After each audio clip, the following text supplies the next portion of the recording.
said publicly that no matter how much or how little we agree with the present government, that we're still live in the greatest country in the world. And I hope you gave thanks in that regard over the past weekend. Just a few reminders in regards to translation down at the bottom. There is a button for interpretation, so make sure for your preferred language you've put it in that way, either English or French. But also remember, more importantly, that if you are switching from English to French, that you'll need to switch that button as well in order to have the translation work properly. Also, please make sure that you address your comments through the chair. That's not just for me to help guide the meeting successfully, but also to make sure that there's accuracy in the blues afterwards. Also, colleagues, a reminder that when you're speaking, to speak slowly, so that because we always have that challenge with interpretation, but being over broadband just makes it all that much more difficult. If any technical problems arise, please put your hand up if we can't hear you and you're muted, so that we can make sure that we pause the meeting and look after that whatever the technical problem is with your own system. As well, colleagues, in our last meeting, I was specific with Madame Goudreau had moved to adjourn the meeting. I wanted to specifically specify whether it was the meeting or the debate, and it was the meeting. So in preparation for this meeting, I advised both vice chairs, as well as Mr. Angus, because Mr. Angus does not have the luxury of having a vice chair represent him, that will be continuing on with the attempt to dispose of Mr. Barrett's motion at this meeting. And so now I'll open the floor for comments in that regard.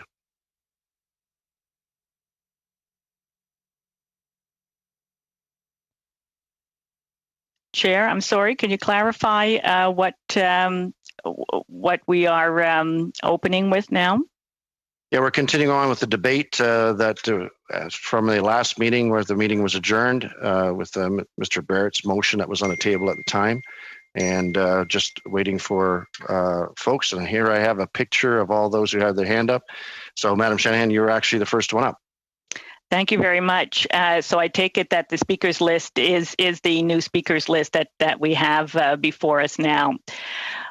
Well, thank you, Chair, for your instructions, as always, at the beginning of this meeting, allowing us to remember what a privilege it is for us to be here in this hybrid setting, that it's the staff, the interpreters, the clerks that allow us, and all of the wonderful IT staff that allow us to be here to exercise our parliamentary duties, and indeed to continue even under these most difficult circumstances. Chair, earlier this summer, in the previous session, we sat also, it was actually in person, under, I would say, somewhat similar but equally stressful conditions. And I'd like to take this opportunity, since we do have some new members who have joined us, to talk about some of the issues concerning the spirit of the intent and the spirit of the motion that we have here before us. And indeed, I'd like to bring the committee's attention to the mandate.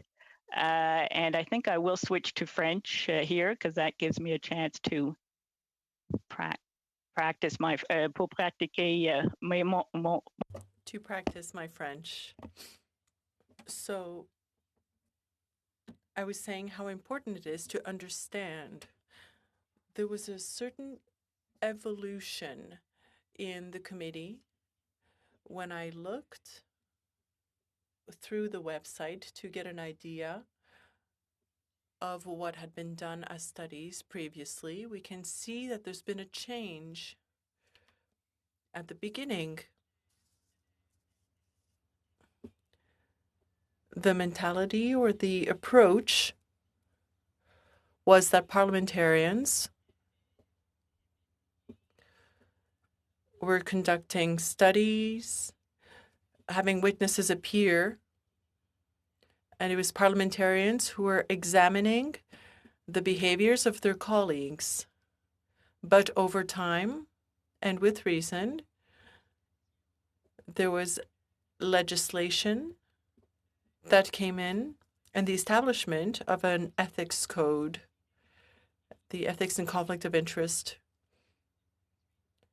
Code, as well as a code of conduct for parliamentarians. At the same time,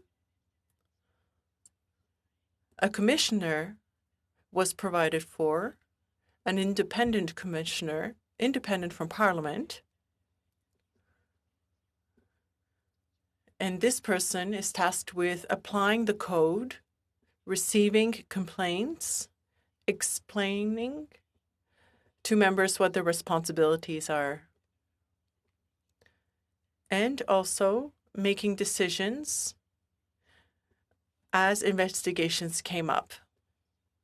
And I want to emphasize that the commissioner and his or her work was independent of Parliament. I think we'll have the opportunity to discuss this further, but this is an important principle in institutional settings. It is not, well, there is a conflict of interest inherently when it is parliamentarians investigating parliamentarians. In addition, this committee, Parliament gave this committee a very important mandate, and I find that it is always useful for us to review this mandate. I'll switch to English to read it. So that the Standing Committee on Access to Information, Privacy, and Ethics reviews, among other matters, the effectiveness, management, and operations, as well as the operational and expenditure plans relating to 4 officers of Parliament: the Information Commissioner, the Privacy Commissioner, the Conflict of Interest and Ethics Commissioner, and the Commissioner of Lobbying. It also reviews their reports, although in the case of the Conflict of Interest and Ethics Commissioner, the reports concerned relate to the Commissioner's responsibilities under the Parliament of Canada Act regarding public office holders, and reports tabled pursuant to the Access to Information Act and the Privacy Act. And I think those are 2 important elements that we will need to discuss in view of the motion before us today. In cooperation with other standing committees, the committee also reviews any bill, federal regulation, or standing order which impacts its main areas of responsibility: access to information, privacy, and the ethical standards of public office holders. It may also propose initiatives in these areas and promote, monitor, and assess such initiatives. Là, je vais changer pour le français. And now I'll switch to French. Oh, one moment here. So, Mr. Chair, there were very important discussions, especially for the 2 last sentences of the mandate. Oh, that means we can study whenever or whatever, whichever way. That seems to be the conclusion. But I would submit that this interpretation should be that this committee, in relation to the legislation, look at issues surrounding access to information, privacy, and ethics standards, in the sense that we want to know what the criteria and the standards are. And regarding that last sentence, that the initiatives Well, that's where there is a lack. There are some topics that are problematic or missing. Who would have thought even just 5 years ago, definitely not 10 or 15 years ago, that we would have these instruments? I have my phone here. This kind of device that would both allow us to to do extraordinary things in our daily work, but that can also be a tool for collecting information that we think is private. Who would have thought, with all the information we're sharing online, that this would happen? In my time when I was a banker and in banking, you'll see that I spent quite a while in the professional world, but nobody, when I started, had computers. It was just the person at the till at the front who had this tiny computer with a little green screen, and we could go and consult this computer to see what was in the client's accounts. Who would have thought that all of our personal data, our financial confidential data, could be made available just like that at the tips of our fingers on a smartphone, on a computer? And that leads to that information possibly being available to other people. That's an example of an issue that was not provided for by those who drafted the mandate 15 years ago. I think it was about 15 years ago, if memory serves. But good thing they put that sentence in.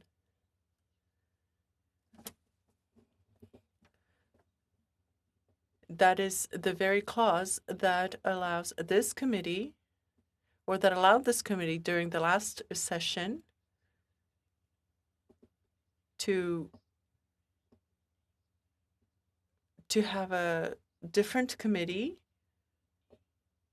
a different type that we see usually between us, a shared committee between us and Great Britain. I know some of my colleagues participated on this committee, and we're very proud to see how Canada could be a leader on this issue regarding the large web companies that control privacy and private data. That is something else that really could not have been foreseen, in my opinion, even just 5 or 10 years ago. So that's for the mandate itself. And now I'll switch back to English. Because as we discussed this summer, this committee is studying these matters, which are very sensitive to Canadians, and we are studying them in a large sense in order to make recommendations to the different government ministers. We are working in conjunction with our 4 commissioners, who are, of course, the for lobbying for conflict of interest and ethics, the privacy commissioner, and the access to information commissioner. These are this is the work that we are doing. Not, I submit to you, Mr. Chair, not to be studying the private business of individuals who are in no way connected to the work that we do here in Parliament, other than they happen to be related to a member of Parliament who either happens to be a minister or the prime minister. The fact that we have a public life, we have chosen this life, is one thing, but I think that we can agree as parliamentarians, we all have families here, that this is not something that we would have expected our families to be submitted to. And I would like to refer the committee to the Conflict of Interest Act, where we have the definition of who is considered a family member for the purposes of this code. And that would be in the section, and I think it's a section of the definitions, that the following are the members of a member's family for the purposes of this code. A, the member's spouse or common law partner, and B, a son or daughter of the member or a son or daughter of the member's spouse or common law partner who has not reached the age of 18 years or who has reached that age but is primarily dependent on the member or the member's spouse or common law partner for financial support. So that is the definition that we have in our code, and members will recognize that. That's coming out of our standing orders in the annex. And I'd also like to point out that, let me see if I can see this properly, that any information that is obtained by a member of Parliament should not be used in a way to further their own interests. So I take you to the Rules of Conduct 10.1. A member shall not use information obtained in his or her position as a member that is not generally available to the public to further the member's private interests or those of a member of his or her family, or to improperly further another person's or entity's point of order. Private interests. Go ahead, Mr. Angus. Point of order. Yes, I'm sure Madame Shanahan has actually read the Conflict of Interest Act, so she wouldn't want to misrepresent the facts. But I think she overlooked the definition of relatives under Section 3. Persons who are related to a public office holder by birth, marriage, common law partnership, adoption, or affinity are the public office holder's relatives for the purpose of the Act. I think this attempt to deny the fact that the Prime Minister's mother is his relative and brother is his relative is very spurious. So if we're going to be here all night, I would ask the member to at least tell the truth when she Chair, speaks. This is debate? It is debate. Thank you very much, Mr. Angus. Go ahead, Madam Shanahan. I will continue, and I would look forward to other members speaking about the definition, but it's clear to me that it is not intended to be a mother or a brother or a sister or any member outside the immediate family.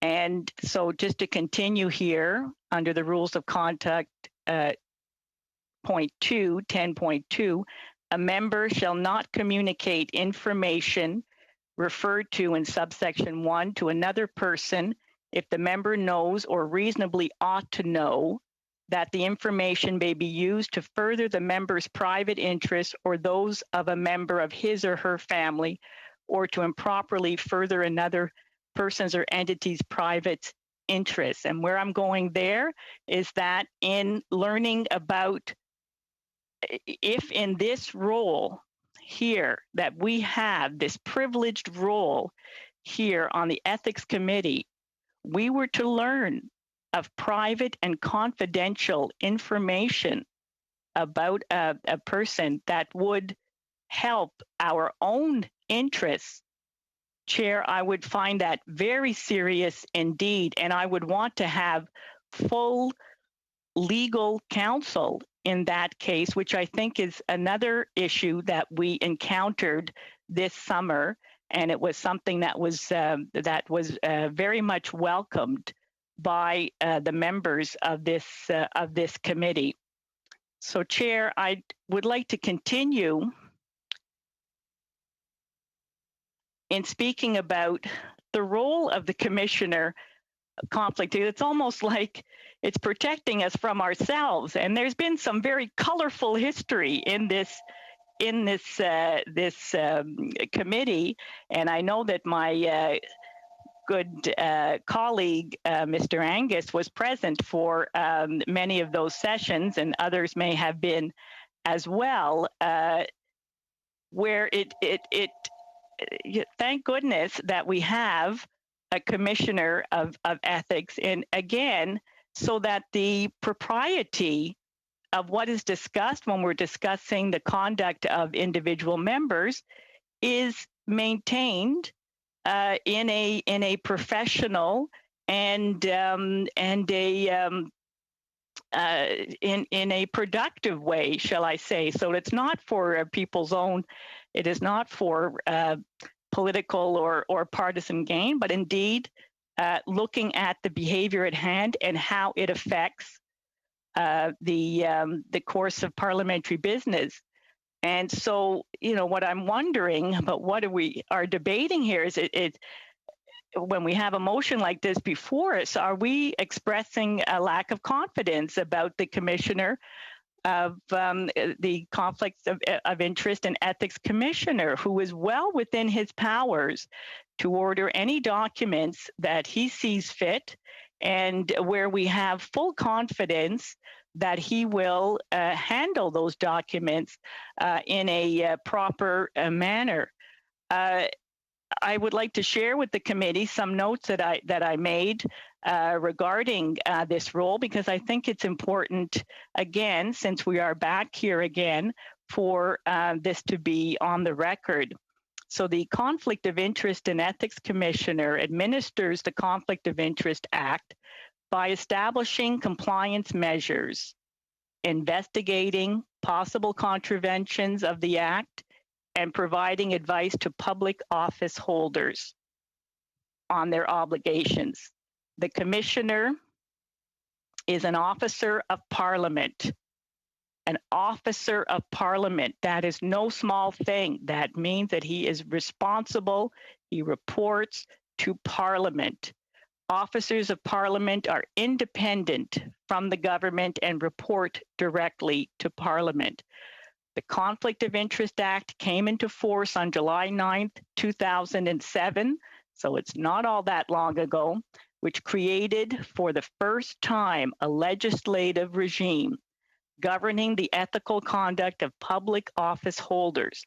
Prior to this date, public office holders were subject to non-statutory codes of conduct, which could be changed at a whim. And I think that we, at the time, I was a member of the Canadian public, we could see that it was quite under control at that time with the various things that were going on.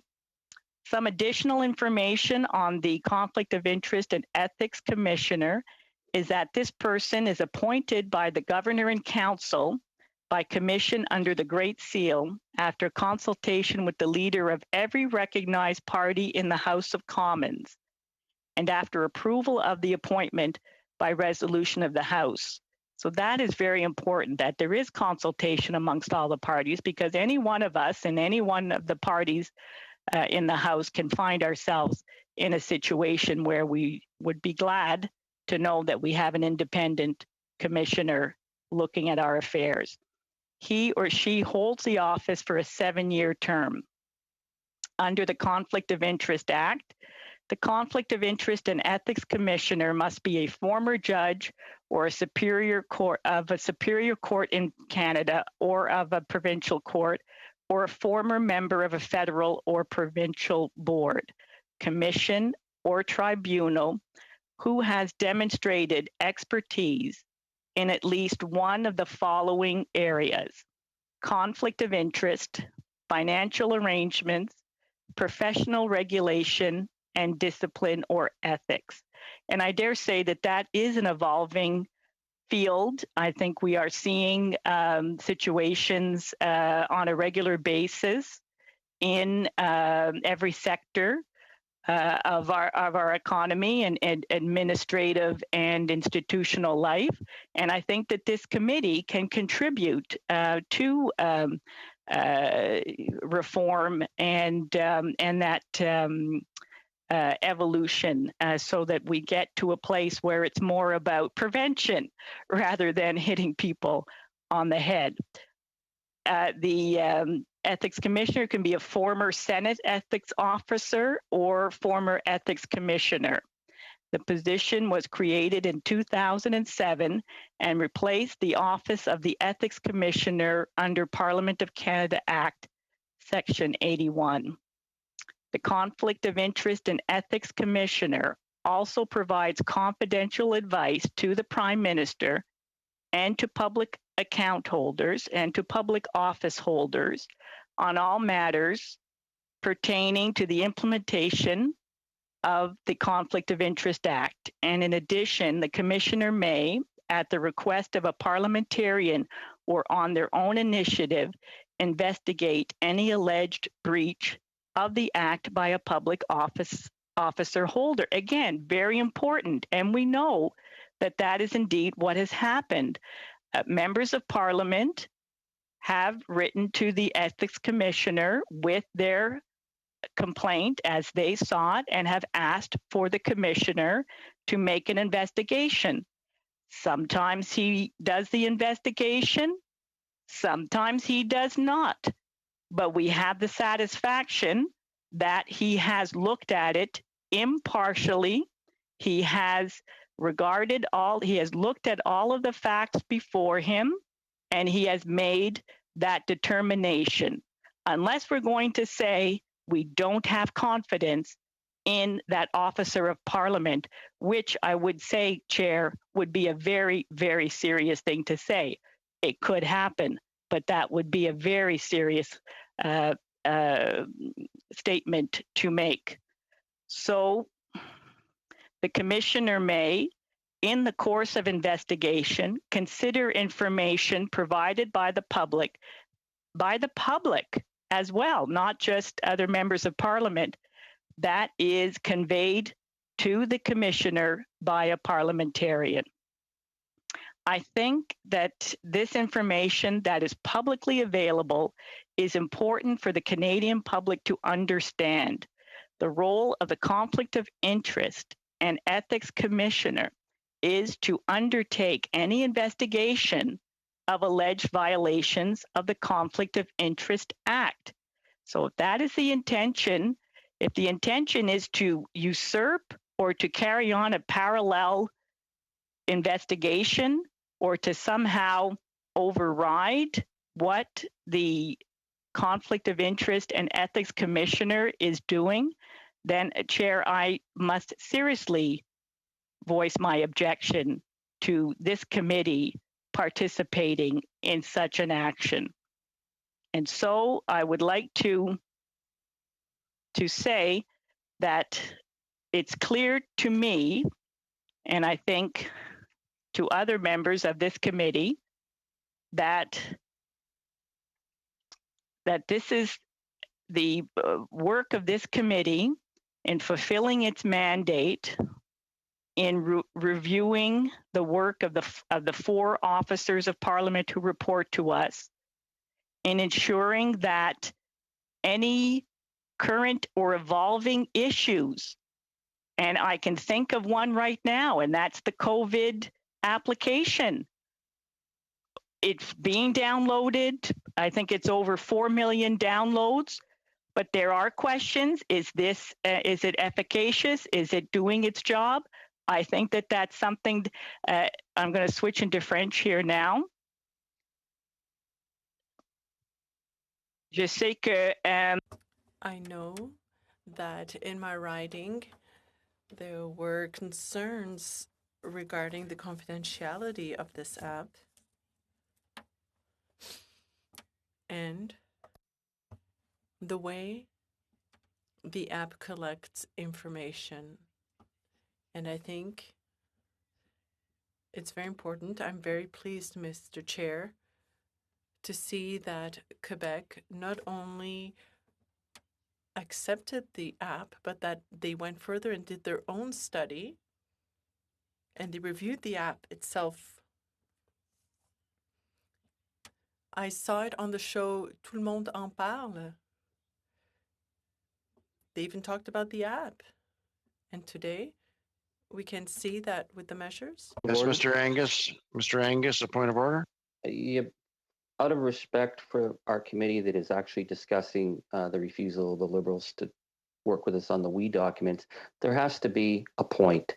The fact that she's trying to talk about a COVID app in Quebec has nothing to do with our committee. So if we're going to be here all night, let's stay focused on the issues at hand. And I'd ask the member to keep her remarks focused on the issue, which is the blocking by the Liberals of our access to these WE documents.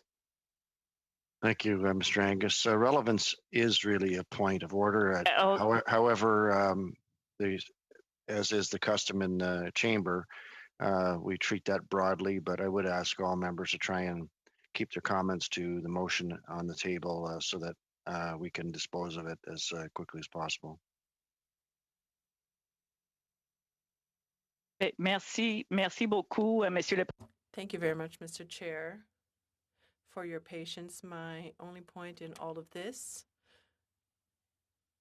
is how this is part of our mandate, how a study on this would be very relevant, and especially for the people in our riding and throughout Canada. I could go on, but I will cede the floor. I yield the floor. Thank you very much, Madam Shanahan. And now on to Mr. Angus. Well, thank you, Mr. Chair. This is a very disturbing situation we're in. It's been 1 week since the Ethics Committee met to get reformed after Prime Minister Trudeau prorogued and shut down our investigation. We had a number of motions to get to in order to get on with business because we have an obligation to the Canadian people to finish the work that was begun on the WE scandal. And part of that was a simple motion to follow through on the documents that our committee agreed to ask for last July. So there should have been a very straightforward process of reintroducing the motion, then having the documents presented, and we could move on to many of the other things that all of us would like to talk about. Ms. Shanahan wants to talk about a COVID app. Well, I don't think it's actually under our purview, it's probably health, but rather than waste our time in an endless filibuster, she could just agree to turn the documents over and then could bring forward a motion. That's how Parliament is supposed to work. And we have an obligation to Canadians to get answers. I find this situation very frustrating because last week we attempted to work with the Liberals on the documents. The documents that it agreed to in July, we agreed to put very specific provisions to protect the privacy of individuals because the privacy of individuals is an important principle. We're not here to do naming and shaming. We're here to verify facts. And yet when we responded to the Liberals' demand for all manner of protections in this new motion, and we offered that, then the Liberals changed and wanted to fight about something else. The reality is we are going to get those documents because they're pertinent. So why are they pertinent? Well, because one of the unfortunate things that we've seen in the WE scandal is that we have been told time and time again, very conflicting stories about the Trudeau family's very close financial relationship with the Kielburger Group. And why does this matter? Well, the Liberals are trying to tell us that family does not include mother and brother, that somehow family is something, I don't know what kind of family that they envision, but in the Conflict of Interest Act, persons who are related to a public office holder by birth, marriage, common law partnership, adoption, or affinity are the public office holder's relatives for the purpose of the Act. The reason the issue of family is included in the Conflict of Interest Act is to ensure that family, whether knowingly or unknowingly, cannot be used as a conduit to exert influence on a public office holder. And when that public office holder is the Prime Minister of the nation, and when we're talking about a decision by key Liberal ministers to support what would have ended up being a $900 million plan to transfer money to this organization that has close financial ties, that requires a good deal of scrutiny, and it relies on answers being given very clearly. I would also suggest that under Section 5 of the Conflict of Interest Act, which I know Ms. Shanahan, all the relevant parts she seemed to be missing. Section 5 is key because it says every public office holder shall arrange his or her private affairs in a manner that will prevent the public office holder from being in a conflict of interest. So when she's talking about the private affairs of the family and how it's none of our business, well, it actually is our business, because under the Conflict of Interest Act, it is the obligation of the public office holder to protect themselves from being found in a conflict of interest. And that's not something that's, kind of academic. This is what the Prime Minister of our nation was found guilty of in the very first findings by the Ethics Commissioner under the Trudeau Report 1, that he breached Section 5. And it wasn't over illegal lobbying by the Aga Khan. It wasn't about him agreeing to take a trip and then setting up meetings. It was about the connection between his family and his family's decision to go to the island that put the Prime Minister in a conflict of interest. So these documents should simply verify the latest story, the latest claim we have had from government and from the Kielburger Group about the payments that were made to the Trudeau family. We know that in the beginning, when questions were raised, the Prime Minister said he's never received any money from we. But we do know that the Prime Minister, after becoming the youth critic for the Liberal Party, carried on quite an extensive side business while being a parliamentarian, doing public speaking. Was he paid by we? He said he never was. Well, those documents will simply verify that. If they verify that, we move on. But what if they don't? What if the Prime Minister was paid? That's a legitimate question and a very serious question. I can't for the life of me understand why the Liberals would be filibustering and trying to block access to documents if those documents conform to the Liberal line, which is the Prime Minister never received payments from the we group. Fine, show us the documents. In terms of his family, what struck us from the beginning was that we were told that Margaret Trudeau and Sacha Trudeau received no payment because they were volunteers. But we learned that that wasn't true, and that upwards or over $500,000 was transferred for their work. While we also learned the We Charity Board was told explicitly that the Trudeau family was not being paid. So what kind of deal is going down that a charity board asks a specific question whether the Prime Minister's close personal family are being paid, and are being told, don't worry, they're not being paid, when payments were made? This isn't to suggest that Mrs. Trudeau or Sacha did anything wrong. That's not the issue here. The issue is by creating this relationship that the Kielburgers developed with the Prime Minister, it put the Prime Minister in a very clear prima facie conflict of interest, that he needed to make sure that these payments, they were affecting him, because at the end of the day, he was the one who signed off on this deal with we. And we know from the documents that we received that the we group were using photos of his family to key ministries and key ministers who were going to sign off on this $900 million deal. That is an obvious conflict of interest. And yet, in the 5,000 pages of documents, no one from the Prime Minister's office raised a red flag and said, hey, you cannot use my family to promote your ability to get this $900 million contract. That cannot be done. Nobody said that. So if the $500 million or $500,000 in payments to the Trudeau family were, as the we group finally admitted, then the documents will simply verify that. What I find really surprising when we pushed the Kielburgers at finance about how these payments were made and why the Trudeau family were being paid and not other illustrious public speakers who were doing it for free, was that they said that these payments were made not for public speaking. Margaret Trudeau was not paid by we because of her extraordinary and I think very exceptional public presence as a mental health spokesperson. They didn't pay her for that. They paid her to work the after events, and those after events were the major corporate sponsorship events. So they were paying the Prime Minister's family to do work for them. That's an issue of conflict of interest. Those documents will either verify what those payments are or show us that there were other payments or other services rendered. We need to know that.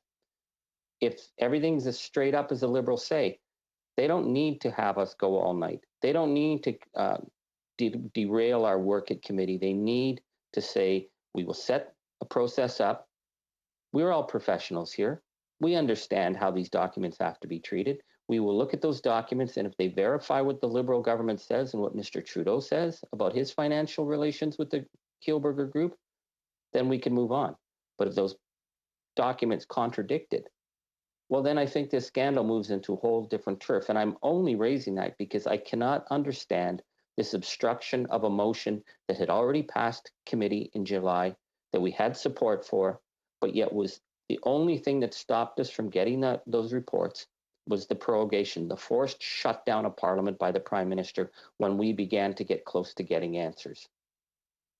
I have said at the last meeting, and I will repeat it again, we are trying to work with the other parties to move to a new committee that we can actually get all the issues from finance, from government operations, from official languages to deal with this and deal with it in an issue, the larger issues of the pandemic spending.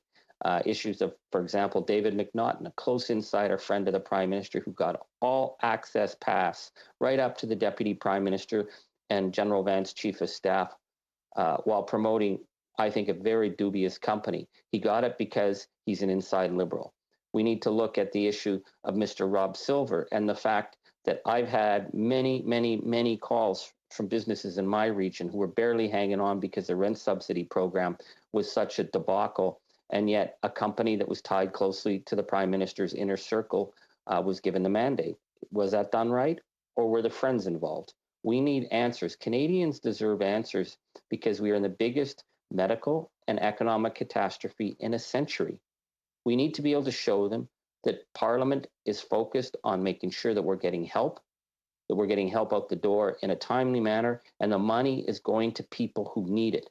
Because I think at the end of the day, the biggest scandal in this deal to help the Kielburger Group was that the Prime Minister made a promise to university students who are suffering massive levels of student debt, massive levels of insecurity, that there would be $1 billion to help them. And not a dime of that money rolled out the door. As soon as the Kielburger Group couldn't get the money, the Prime Minister walked away on the University Students of Canada. He left them high and dry. That is the fundamental scandal. So we need to report to Parliament. We need to get this report done. And so I'm saying, if it takes all night, if it takes all week, we will be here until the Liberals stop obstructing, stop interfering with work of Parliament, allow us to do our jobs as parliamentarians so we can get on with dealing with the many other issues that are facing Canadians as our COVID numbers are spiking again. There's more economic insecurity. We see cities like Ottawa, Montreal, Toronto being hit with possible more lockdown measures. We really need to get focused here. But to do that, we need to clear up this stench of corruption that's raised around this scandal. We need to get answers, and we need to be able to say to the Canadian people, your parliamentarians went to get you answers, and we got answers, and this is what the answers tell us. Whatever those answers are, good or bad, we have an obligation to get this, and that is why I'm calling on the Liberals to stop the obstruction, stop the interference, stop the game playing. You have an obligation to Parliament, just as we have. Let's get this job done. This is the role of our committee. We will continue to push until we get these documents. I will now cede the floor, Mr. Chair. Chair, point of order. Thank you very much, Mr. Angus. Madam Shannon, point of order. Yes, I'd just like to clarify the speaking list. And is it possible that it's actually in the order that we see it on our participants list, the raised hands, or perhaps you still need to tell us from time to time what the speaking order is? You read my mind, Madam Shannon. I was just about to do that. What I have in front of me right now is Mr. Barrett, Mr. Workington, Mr. Dong, Madam Goudreau, Ms. Latenzio, Mr. Sorbera, and Mr. Fergus. And now I'll move on to Mr. Barrett.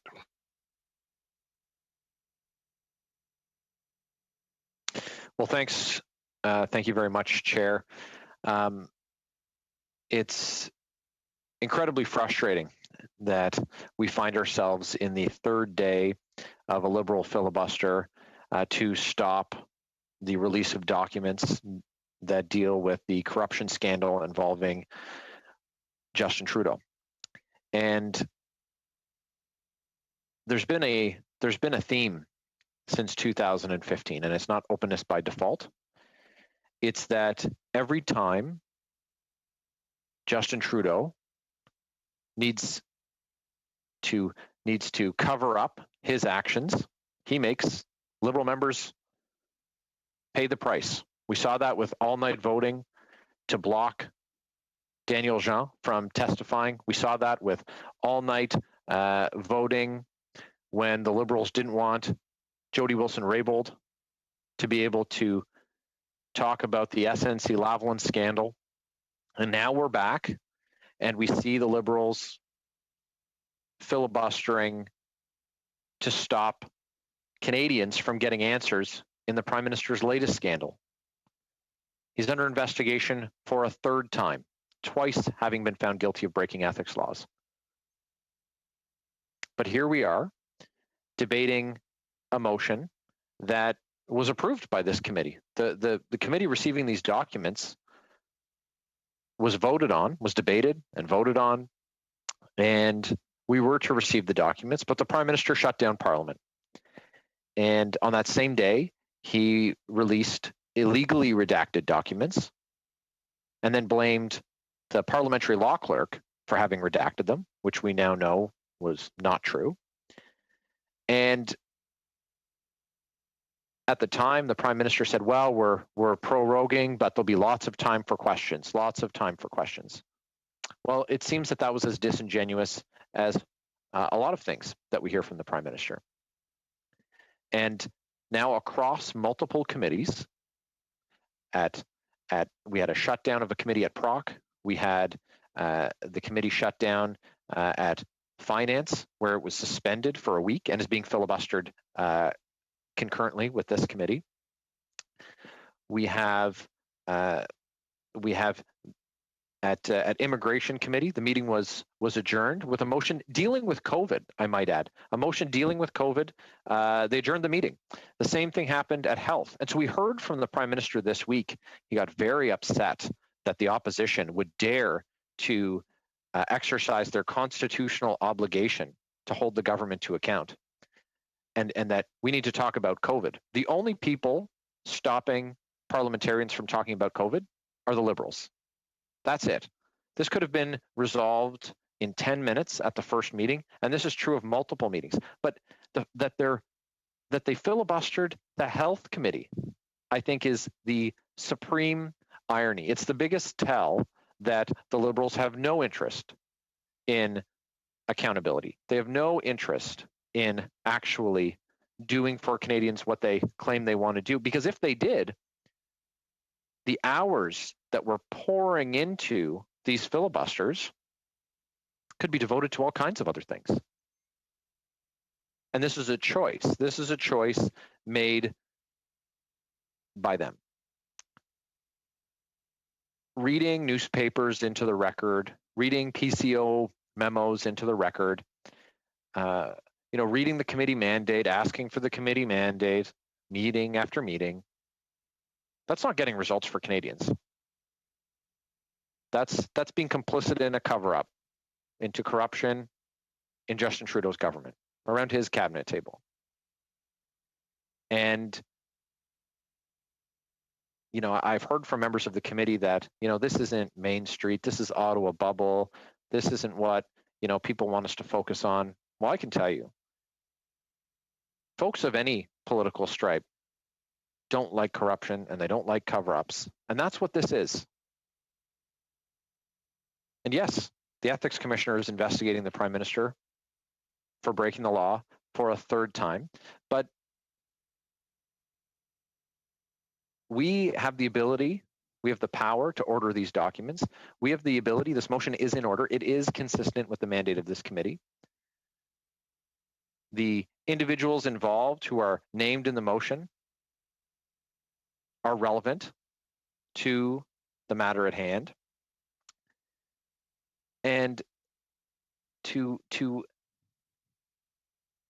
try and skate around this and say that somehow, you know, this is some kind of a game that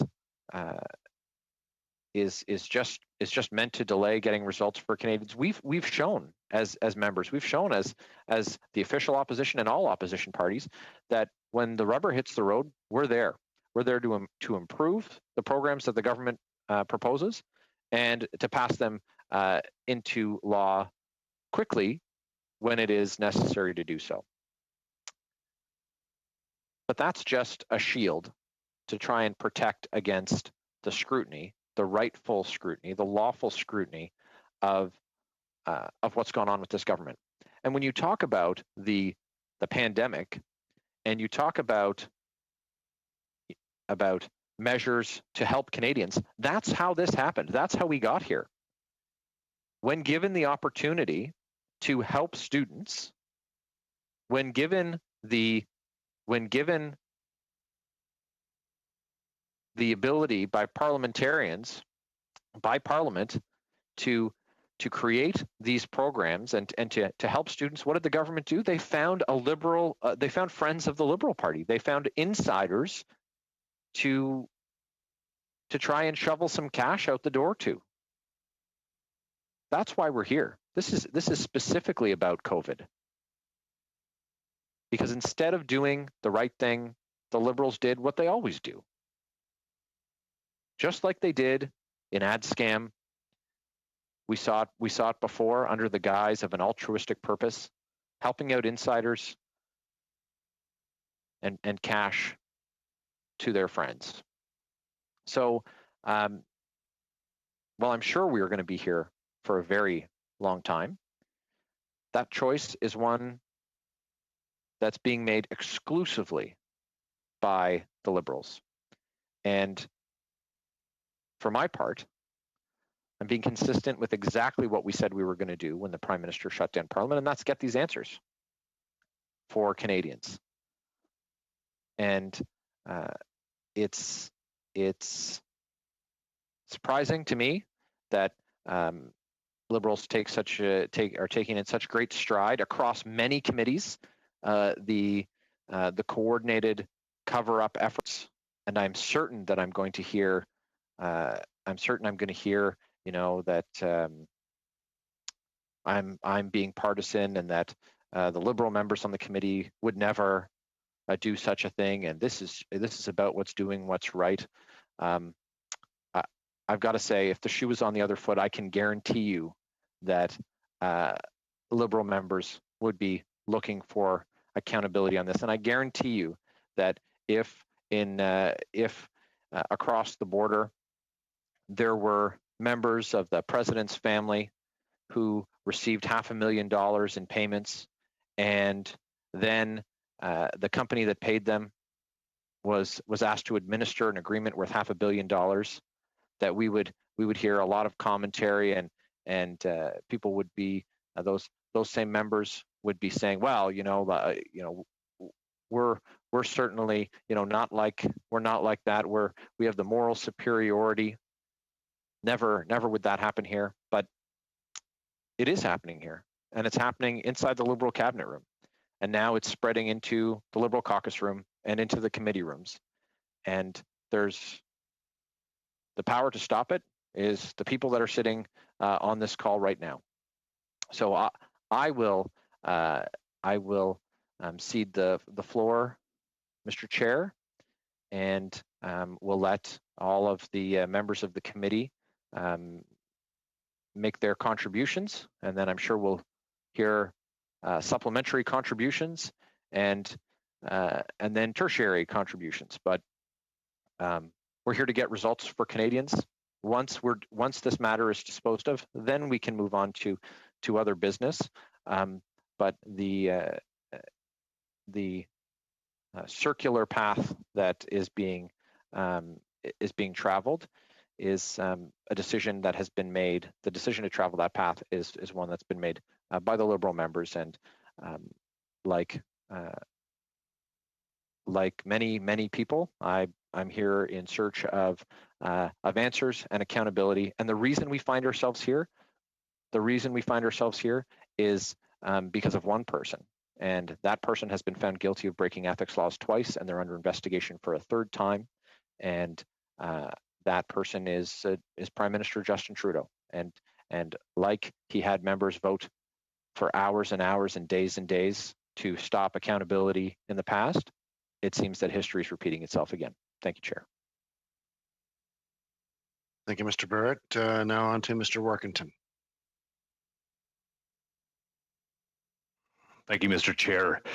I think some history is important here because it's important for Canadians to understand that this motion was passed. A decision by this committee was made to request these documents, and there had been considerable amount of discussion at that point. There was considerable amount of filibustering from the Liberals to try to delay the release of those documents.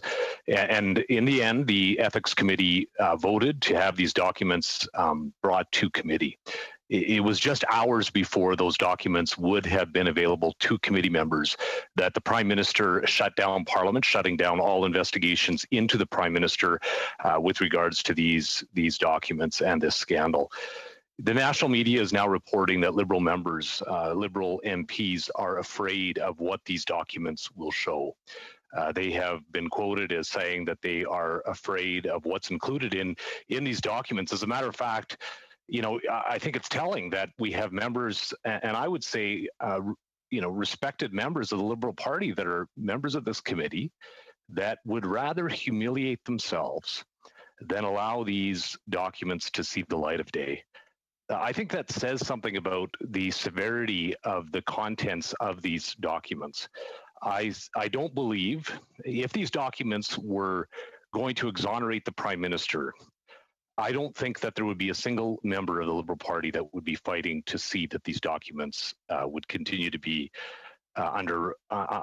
would be that we would not have the access to these documents. I believe that if these documents were going to exonerate the Prime Minister, the Prime Minister would work day and night to ensure that these documents were released to committee members. And I do not believe that any member of the Liberal Party that are members of this committee would humiliate themselves the way that they are in going on for hours and hours reading documents into the record of which we all have access to those documents. This is simply a decision by those members to humiliate themselves rather than to see these documents see the light of day.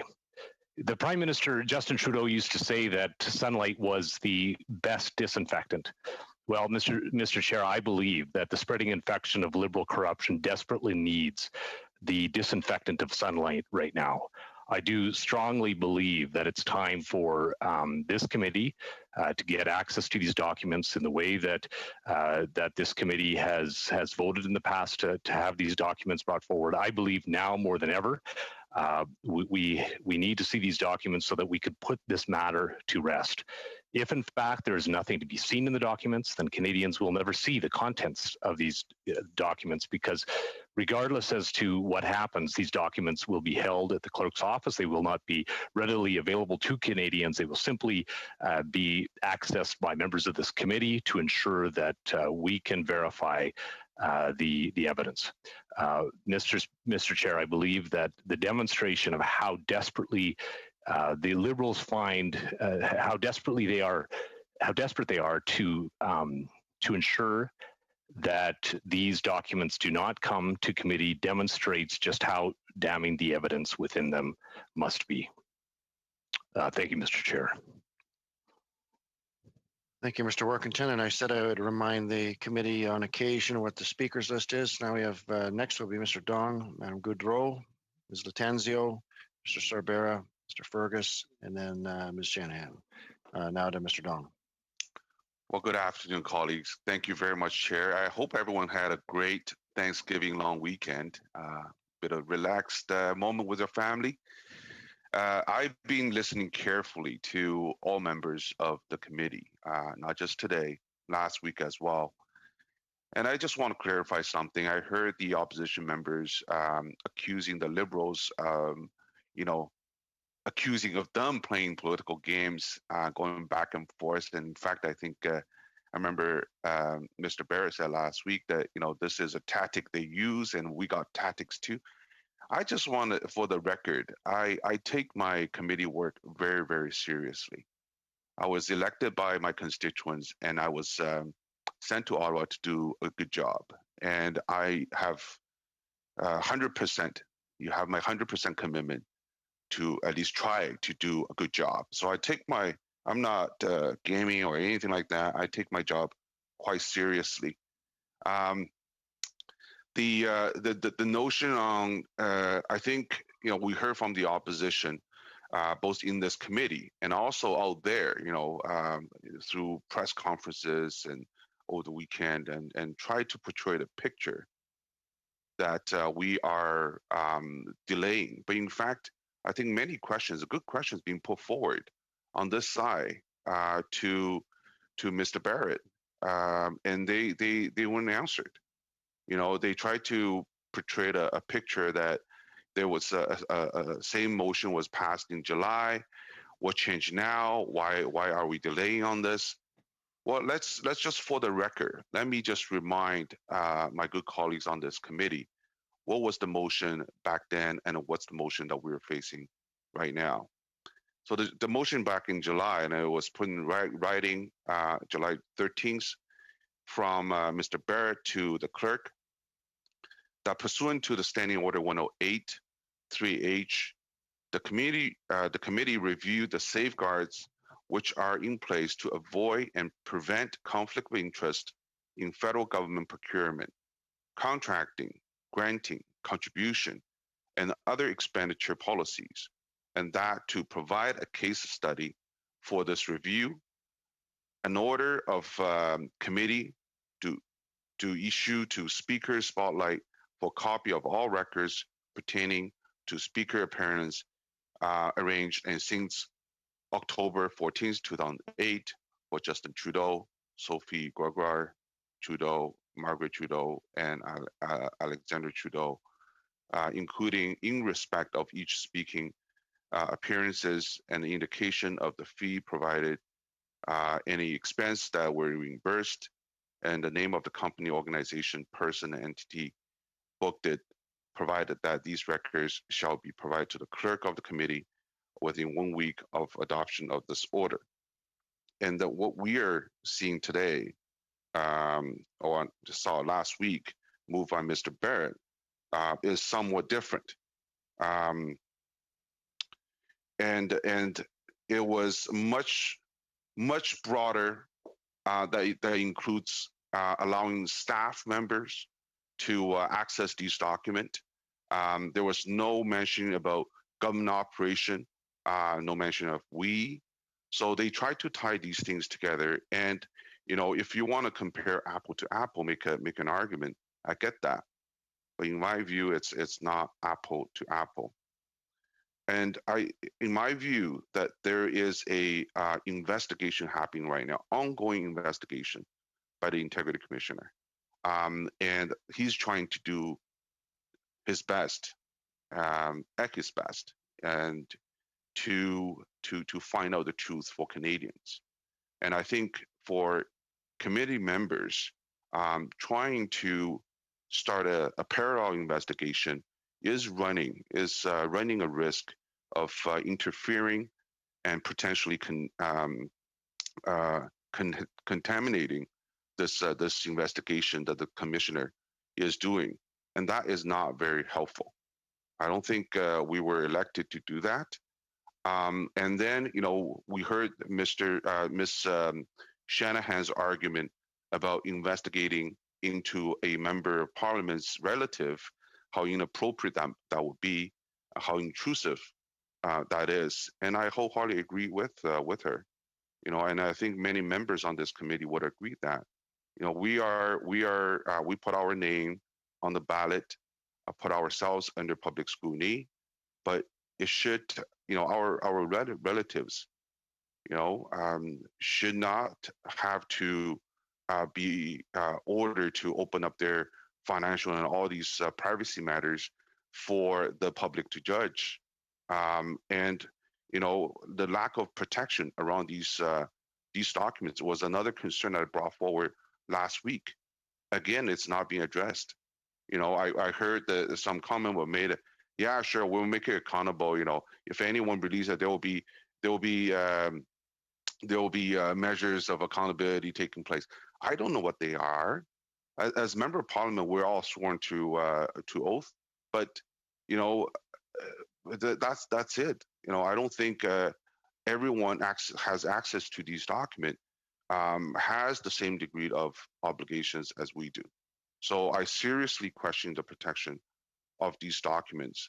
And I think it's just, in principle, it's just wrong having MPs investigating another MP's relative.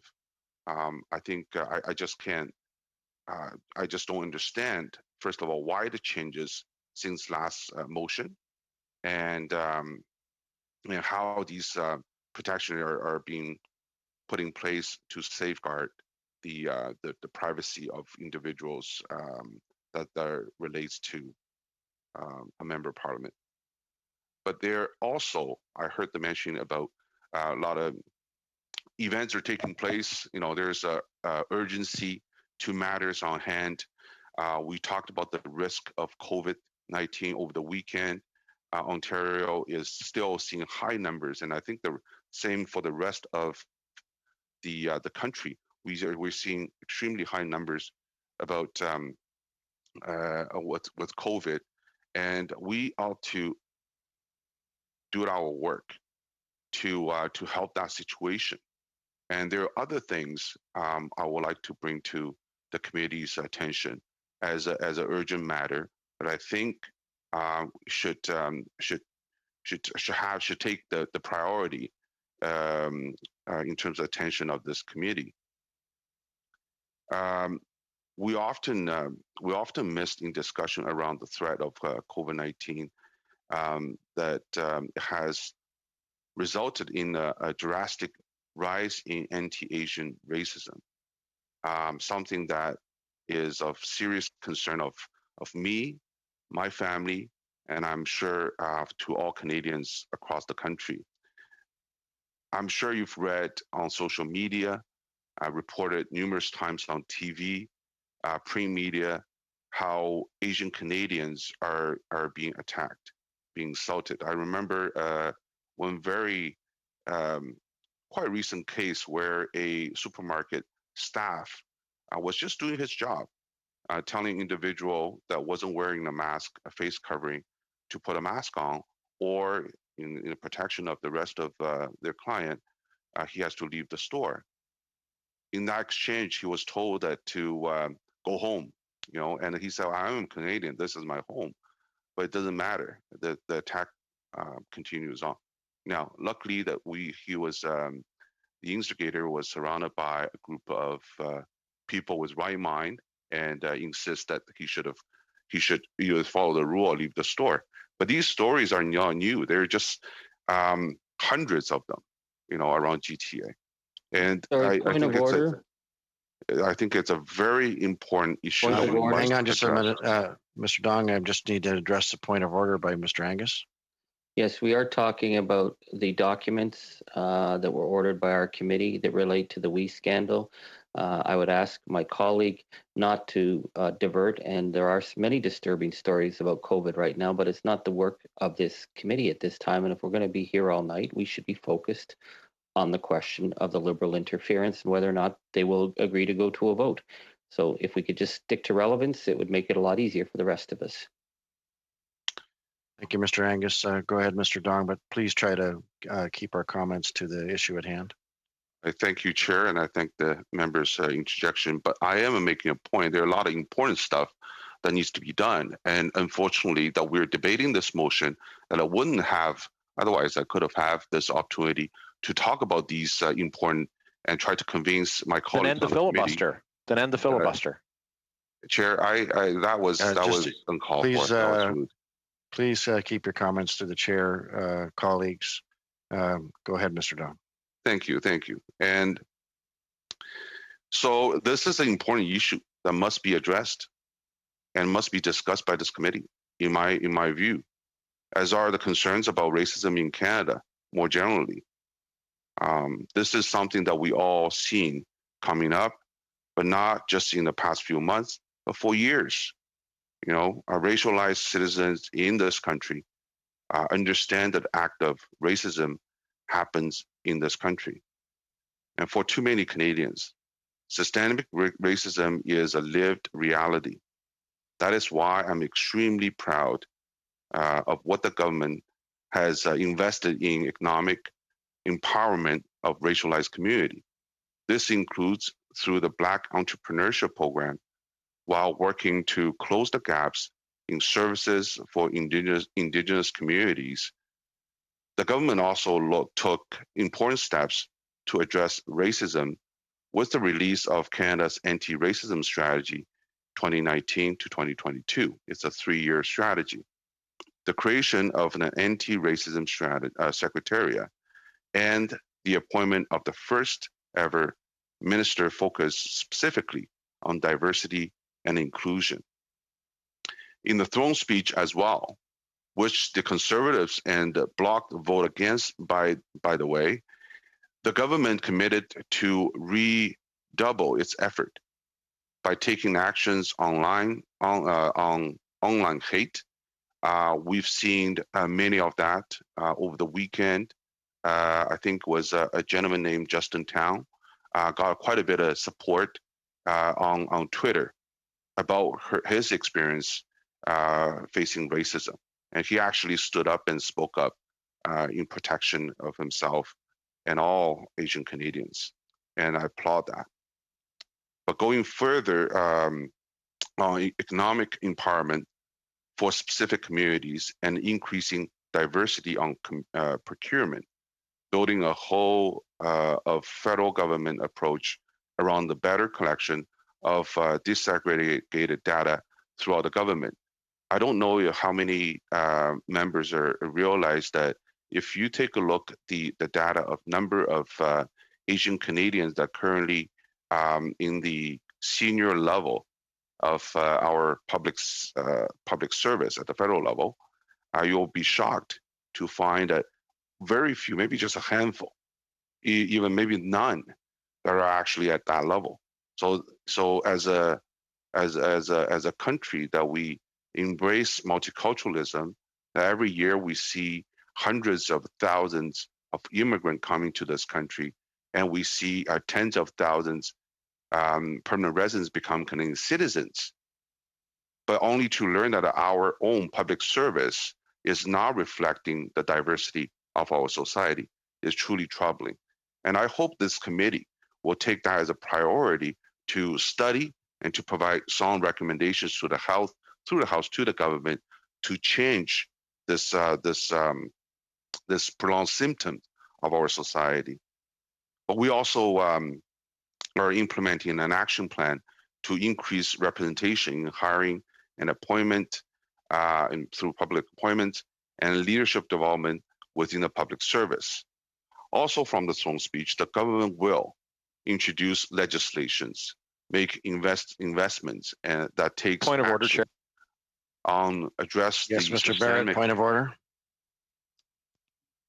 Chair, just wondering if there's going to be a call for relevance on this. We're just hearing the throne speech read into the record. It's not germane to the motion to detail every every project that the government is undertaking during their mandate, except speaking instead to corruption in the Liberal government and the repeated findings of guilt by the Ethics Commissioner for Justin Trudeau, and specifically the release of these documents. Chair. Point of order. Well, let me deal with this one first, Mr. Fergus. I'll come back to you. Colleagues, it is important to try. Look, I have made every effort to give you a broad latitude, but it is important to try and stay on subject. That's what we're here to debate, whether we like to debate or not. Go ahead, Mr. Fergus. Mr. Chair, I appreciate what you had just said, and I've also appreciated the way that you've been chairing the meetings since you've assumed presidency of this committee. I find you've been very fair-minded and allowing some flexibility to allow people to raise issues. I think that what my colleague has been raising are important issues that we should be focused on, and I take particular attention to the issue of the whole notion of combating racism. I think it's important for us to have an ability to talk about this. The constant interruption on talking of this issue, I know it's not the intent of my honorable colleagues, but it just reminds me of the microaggressions that a lot of Canadians of color face, and I don't hear other members being interrupted. So I know that is not the intention. That is far from it. My members, I've worked with these members for a long time, and they're honorable people. But I would ask if they could exercise a little bit more politeness to allow my honorable colleague from Toronto to continue with his comments. On that point of order, Chair. Yes, Mr. Barrett. So, Chair, in response to the members' comments, my call for relevance is to do with the immateriality of the topic to the motion. So, the importance of discussing racism and measures by the government to combat racism are indeed very important, and the work and is the purview of Parliament and parliamentarians. And so on that, we certainly agree. However, the matter at hand is not that issue. We are talking about the release of documents related to the WE scandal and corruption in the Prime Minister's office. So I would relish the opportunity to hear from the member opposite at a time when it is appropriate to discuss government action to combat racism. But at this time, that is not germane to the matter at hand. Thank you, Mr. Fergus. Mr. Barrett, please go ahead now, Mr. Dong. Well, thank you, Chair. And I was again listening carefully what my colleague has to say. Like I said, many questions being raised last week and this week about the motion, and I have not heard a clear answer to those questions. So for me, it is important to talk about anti-racism every opportunity I get, not just here at the committee, on social media. Every chance I get in front of a mic, I'll talk about that. So, unfortunately, we are debating, going back and forth on a motion that to me clearly is a fishing expedition, that the opposition has cast a broad net, much broader than the motion that they moved and back in July. And I just don't understand what has changed in the last few months for them to think investigating an MP's relative is appropriate. Doesn't matter what what subject it is. They just want to see all the records. I think going back to 2008, and also brought access to these documents. And those questions are now answered. It doesn't matter what opposition members are saying, how simple it is. I don't think we should take it too lightly, because we have a prime minister and chief of staff standing in front of finance committee testifying for hours. There were a lot of truth and and testimonies being given already and to the public. So this shows the willingness that the government is to present its argument and present the facts to the opposition members as well to the public. And the whole notion about us trying to hide something, or this is this, why are we not supporting this motion that it was supported back in July? I don't think that's true. So unless these my concern and my question being answered, I'll just take every opportunity to raise issues that I think are important to me, my constituents, to Canadians, to future Canadians. So I will continue on how important it is and why aren't the committee looking to the matter of anti-Asian racism happening during COVID. This is a big problem. I applaud the government for what they announced in the throne speech, and I also remember that it was dismissed and decided to they will vote against it by the Conservative Party right away without even really taking the time to investigate and consider the content, the extensiveness of the throne speech. So I take this opportunity to share something I picked out from the throne speech. I think it might be interest to all members of this committee. So moving forward, we're also moving forward on enhanced civilian oversight of our law enforcement agencies, modernized training for police and law enforcement, moving forward on RCMP reforms, and accelerate the work to co-develop a legislative framework for First Nation policing as an essential service. But these actions are not just reserved for throne speech and the floor of the House of Commons. In fact, there was a motion adopted in the last Parliament, which was put forward by Mr. Angus, that meant to study facial recognition technology in Canada and its use.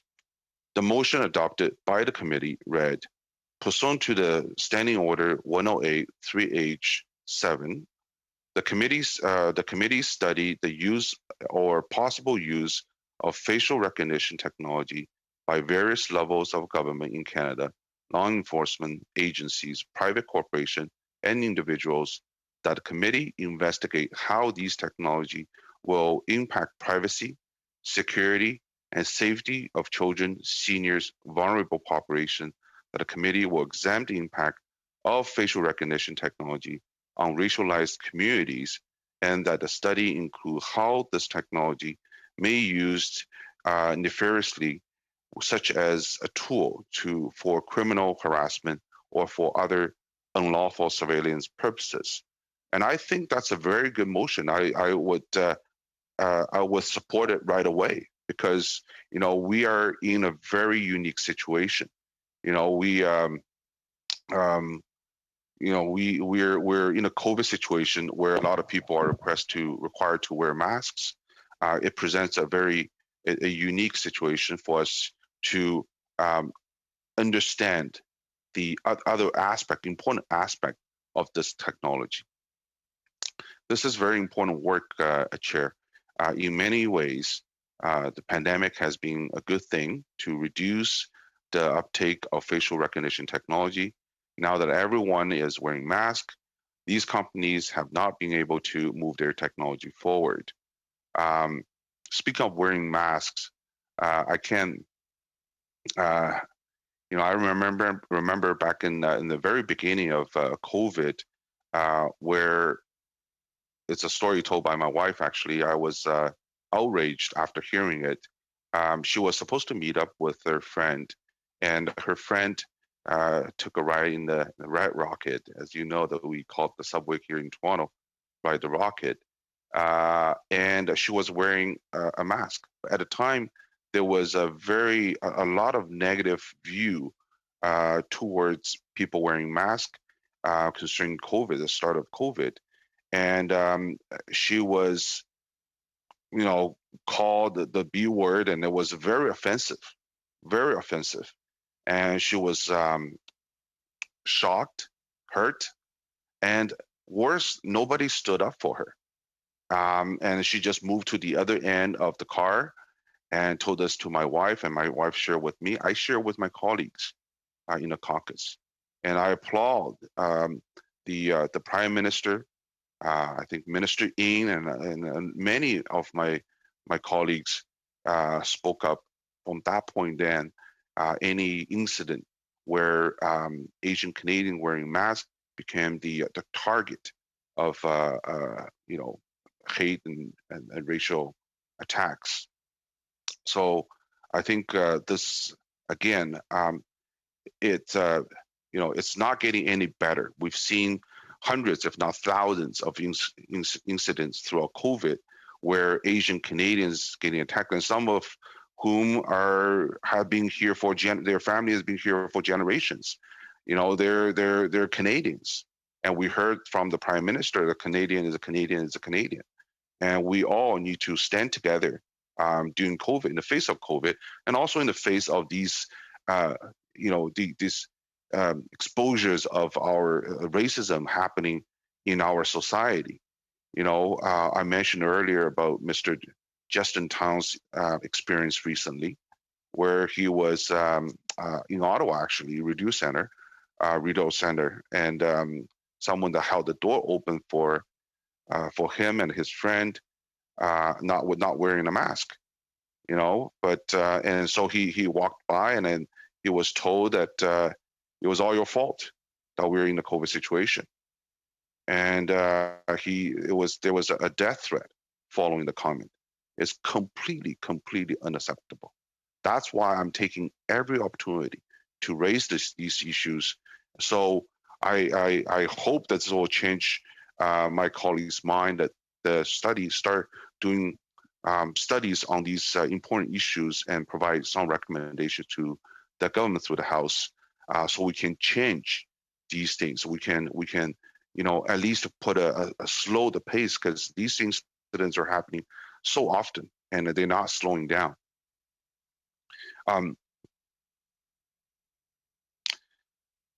So in addition to the work of the House. Point d'ordre, Monsieur le Président. Point of order, Mr. Chair. Yes, point of order, Madame Goudreau. Oui, j'ai le grand souci. Yes. With all due respect, with I have all the respect for what you said. That is to keep our comments focused on the motion. So I encourage all participants to follow that. Thank you. Thank you, Madam Goudreau. And as I mentioned before, relevance is key, and to broaden it too much means that the efficacy of our debate would be diminished. So thank you for that point of order. Go ahead, Mr. Dong. Well, thank you, Chair. To me, it's quite important. That's why I understand where my colleagues are coming from and questioning why I'm speaking of anti-racism. But like I said, I'll use every platform possible to talk about racism. And in my mind, our committee is a very powerful committee. We can call witnesses and examine evidence and provide recommendations. So I think we should use our power to do the right thing. I don't believe that the fact that the opposition members are trying to rush to vote without addressing my concerns about why the changes, the scope of the motion. We should be talking about something important. And if they choose to talk about other members' relatives' privacy, I choose to talk about anti-racism. and that's why and I think it's in my mind it's quite relevant. But just point of order, Mr. Chair. Yes, Mr. Angus. Yes, I think the issue of anti-racism is so important, but I've been very concerned that my Liberal colleagues seem to be using it to insinuate that members of this committee don't share that concern. The issue is if the member wants to talk about anti-racism, if he has a bill to bring or a motion to bring, we will discuss it. So I would ask him, rather than this continual, I think Mr. Fergus referred to the microaggressions that are being used against us who are just trying to get answers. If the member wants to talk about anti-racism, then he could vote on this motion and we can get to work. Because all of us have taken a week out of our lives to listen to the Liberals talk about anything at all, other than the fact that documents were requested by this committee and the access to those documents are being interfered with. So if the member has something relevant to talk about on any other subject, he can bring a motion. It may get ruled out of order, but he has a right to do that. But I'm asking him not to play games, not to throw these heavily loaded insinuations down at my colleagues who I respect their work and I respect his work. And if he wants to talk about something, then just bring this to a vote so we can get this thing done. Thank you, Mr. Angus. Go ahead, Mr. Dong. Well, thank you, Chair. Like I said, I take this very seriously. There's no game being played here. The concerns and the questions not being answered. If you want, I will point to something on the record that back in I think it was 2003 was the investigation done by this committee, where Mr. Chris Walkington said, "It is unfortunate, Mr. Chair, that my colleagues has undertaken to bring this forward now, simply because we do have important witnesses. We should be hearing from them. I do apologize on behalf of this side of the table for dismissing our previous witnesses much earlier. Obviously, they have important subject matter that didn't cover because the choice of Mr. Andrews not to wait until committee business later on in the meeting. Having said that, this is before the committee now, and we will have to undertake to review this.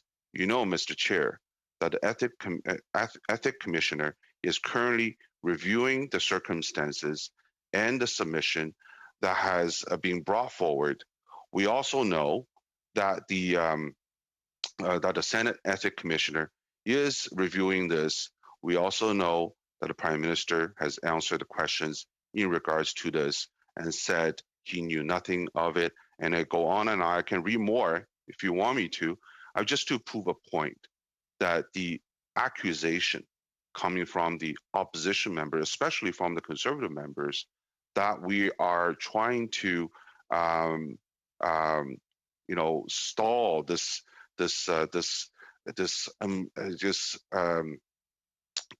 unveiling of documents or secrets. We're trying to cover it up. But just a few years ago, they were making the same argument that the parallel investigation is taking place, and there is no need for the committee to do the investigation. And I wasn't there, but many members were there. You remember this from this. You debated at this very committee. So what's the difference? Why you're taking such a different position now, and arguing that there is a need for a parallel investigation. So with that, that's pretty relevant to what we are talking about today. That's another question. I see Mr. Barry is super happy about this, and I look forward to hearing his answer to that. That's another question I put forward with regard to this motion. And I am elected by constituents to ask questions. I won't vote blindly. I need to be convinced that there is a need for parallel investigation. and I need to be convinced that you would not run the risk of contaminating the current investigation by the Ethics Committee. Again, there is an investigation happening right now, and also why taking away all the safeguard of the privacy of these documents, and also broad access to whom may see these documents. So I think there are legitimate concerns, and I have not heard in the last week, and including today, how these are being looked after. So with that, I'll pause my speech, and I look forward to contribute in a later opportunity. Thank you, Chair. Thank you, Mr. Dong. Now on to Madame Goudreau. Oui, bonjour, Monsieur. Yes. Good afternoon, Mr. Chair, dear colleagues. After nearly 2 hours of lots of information being provided, many testimonies, I will also bring forward certain elements. The first, well, we spoke at the beginning saying that we don't want to go too far. We want to make sure we do our work properly. That this is a democratic space. So I have a question, and you can think on it. What happens when, first of all, when we're in a group that has 3 functions? I'd like to thank my colleagues for calls to order regarding content. Here, the content is very important for the task we need to accomplish. With all due respect, as representatives of our constituents, in order to maintain the confidence and the trust in Parliament, I sure hope there aren't too many people watching. There's also process. It's very legitimate. Everybody has the right to speak. Decisions were made in the past. They can be good. They can be decisions we may want to change. Just a few months ago, we learned, and I'm looking forward to see you in 3D, in person, new participants and colleagues. There was this feeling that you could feel to try to improve the outcomes and the situation of our constituents. I can see you. I brought you up on the screen. I can see you on my screen, and it says a lot. Those of you who are looking down, there are no more smiles. We are supposed to be doing our part, playing our role as parliamentarians to try to improve the situation. We have been invested with the trust of our constituents. And for the first time, at the beginning, I was thinking, well, you just got here. You need to understand how this works. That's fine. There's a certain culture that is already in place. But remember, in all the speeches, we heard about how quickly technology was evolving and how quickly we need to adapt to it. So what I want to say today, that is directly related to the motion, is how come we are going down one way, this other way. One person says something, this other person says, oh, you've already done that too. No, this is not a filibuster. It's true that you can blame a lot on the pandemic, but we do have a mandate to carry out. There are so many elements that justify, in my opinion, what we need to do. I already mentioned it. We are a model, but we do need to be accountable at different levels. If there's a mistake, we correct it and we learn from it. When there's a second mistake, you start asking questions. What should I have done otherwise, differently? And when you get to the third mistake, where is the vigilance? And I heard the word professionalism. Where is it? We all know what we need to do.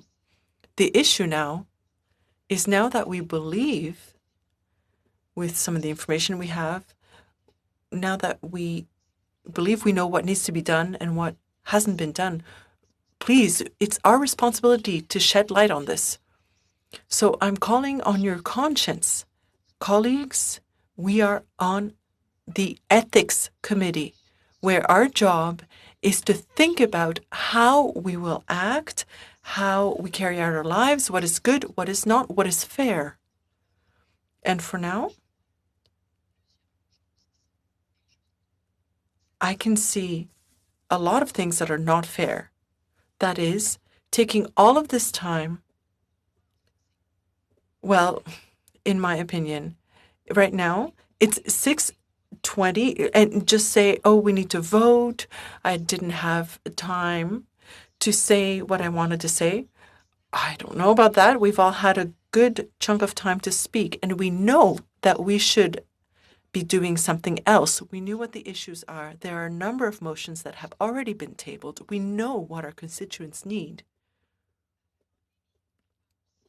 because of the pandemic, but also for the development of our society.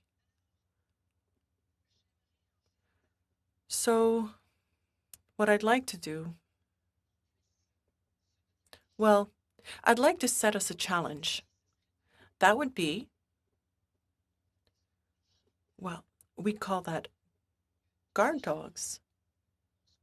That we all be there to morally focus on what is good. Because technically, when you want to hide something, there are different ways of doing it. I'm not making any judgments. I'm just noticing what is happening. There has been a change in behavior in what is being said. And yes, we work very well in person, and this is a hybrid model, I understand. We're blaming it on that, but it makes me sad to see that. I think we can do better. I think we can. We're able to do better. But to do that, well, it's a minute to midnight. On so many levels, there are still people who will want to say something to the committee. I'm one of the first ones to take less time and to be as constructive as possible.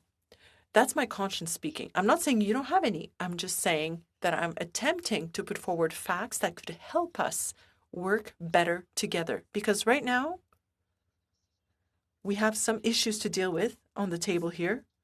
And we seem to be showing that we don't have much to do because everything I've heard over the past few meetings shows that really you think we've got all the time in the world, but that's my constituents. You're discrediting yourselves. The journalists are here too. Not only do we not know what we're doing here, but you're also we're shooting ourselves in the foot. So we need to pull up our bootstraps and move forward because we have a conscience and we're at the ethics committee. I can also talk for 45 minutes or an hour and 15 minutes, but I want to encourage everybody, once we have all had time to speak, that we act for the betterment of our communities. We're ready to vote. Democracy needs to be preserved. Democracy. That means bringing our voices forward. People have elected us to be here. We are here. We are part of this parliament. So let's act. I'm ready to vote. I know there's still some hands raised, and I would appreciate that my colleagues, I mean, I can raise my hand again too. And please know that I'm available. Well, anytime. Thank you very much. Sorry, a point of order. You go ahead, Mr. Angus. I listened very closely, and I thank my colleague for being very relevant after the last hour that felt like a time in the wilderness. But I would ask her, when she said she's ready to vote, is she calling the vote? Because I think that would be a good opportunity for us to test the floor. I'm certainly willing to vote after what we've been through. So I'm asking her if she's ready to call the vote. Hear, hear. Point of order, Chair. Yes, Mr. Dong. I see that we have a pretty extensive list of speakers raised their hand already to chime in. Just want to point that out. And also I take this opportunity to correct my record that when I read the evidence of Monday, May 27th, what Mr. Walkington has said, I meant 2003, not 2013, not 2003. Sorry, point of order, Chair. I just want to correct my record. Thank you, Mr. Dong. Mr. Angus, go ahead. Yes. I think my colleagues need to show some respect. The question was whether Madame Goudreau was calling the question. I'm not interested in whether the Liberals want to hear the question or not. I want to hear Madame Goudreau. She's a member of our committee. She has a right to say if she's ready to vote. I wanted to hear from her. The Liberals can vote against her if they want, but they shouldn't be interrupting her ability to answer a question. Thank you, Mr. Angus. Just to be clear, I want to go to Madame Goudreau because you've addressed her, but just to be clear, colleagues, there's really no action that can be taken to call a vote. However, I think any member can address the chair and ask the chair to canvass the membership if they're willing to go to a vote. And in this case, where Mr. Dong pointed out there's other members that are on the speakers list, they can certainly surrender their position on the speakers list and be willing to go to a vote. So just to be clear how the process would work. Madame Goudreau, do you have a comment in regards to Mr. Angus's intervention? Tout à fait. Ce que je m'en... Yes, what I was saying was that we had a certain time set aside for a meeting that was supposed to end over the next few minutes. So in good conscience, well, we know that we can take all the time we want. But earlier I said that we should hear from everybody, but some people took a very long time as if they were taking up all the room and all the time that could have gone to somebody else. Some people took a lot of time. We have a process, some content, and a climate to respect here. So yes, Mr. Chair, I do want to call on everybody to move on to the question. Point of order, Chair. Yes, Madam Shanahan. Yes, there is still a speakers list, and I'd like you to name the speakers on that list. Yes, presently we have Madam Latanzio, Mr. Sorbera, Mr. Barrett, Mr. Housefather, yourself, and Mr. Workington. That, as I mentioned before, colleagues, anybody can ask if there's a willingness in the room. And so just if you want to give me some indication if there's a willingness in the room to go to a vote. I see lots of shaking heads that would indicate to me that there's no willingness to go to a vote now. So I will move to Madam Latanzio. Thank you, Mr. Chairman. I listened to my colleagues' comments, of course, I too very attentively, and I just want to maybe come back very swiftly on Madame Goudreau's intervention. J'apprécie l'intervention de ma collègue. I appreciate my colleague's intervention regarding the fact that there is a process we need to follow, and the process makes it so that we need to formulate our opinions and really understand the questions and what we are deliberating. I am a new member of this committee, and I think I speak for most of us when I say that. Just one moment, please. Clerk, if you could, Ms. Latanzio's audio is louder than the translation, so it's almost impossible to hear the translation because of the audio, the way it's attuned. So if there's somebody in techno IT that can handle that. Okay, I'll get somebody to look into that. Sorry to interrupt, Mr. Ms. President, Latanzio, It's okay. but Esker, do you want me to just wait, or like I'll just wait until it gets fixed, or how shall we proceed? No, I think you can proceed. Oh, I'm sorry, Madam Goodrow, did you have a point of order? J'aimerais simplement signaler. I just want to note that, well, is it because you have to switch from French into English in the program?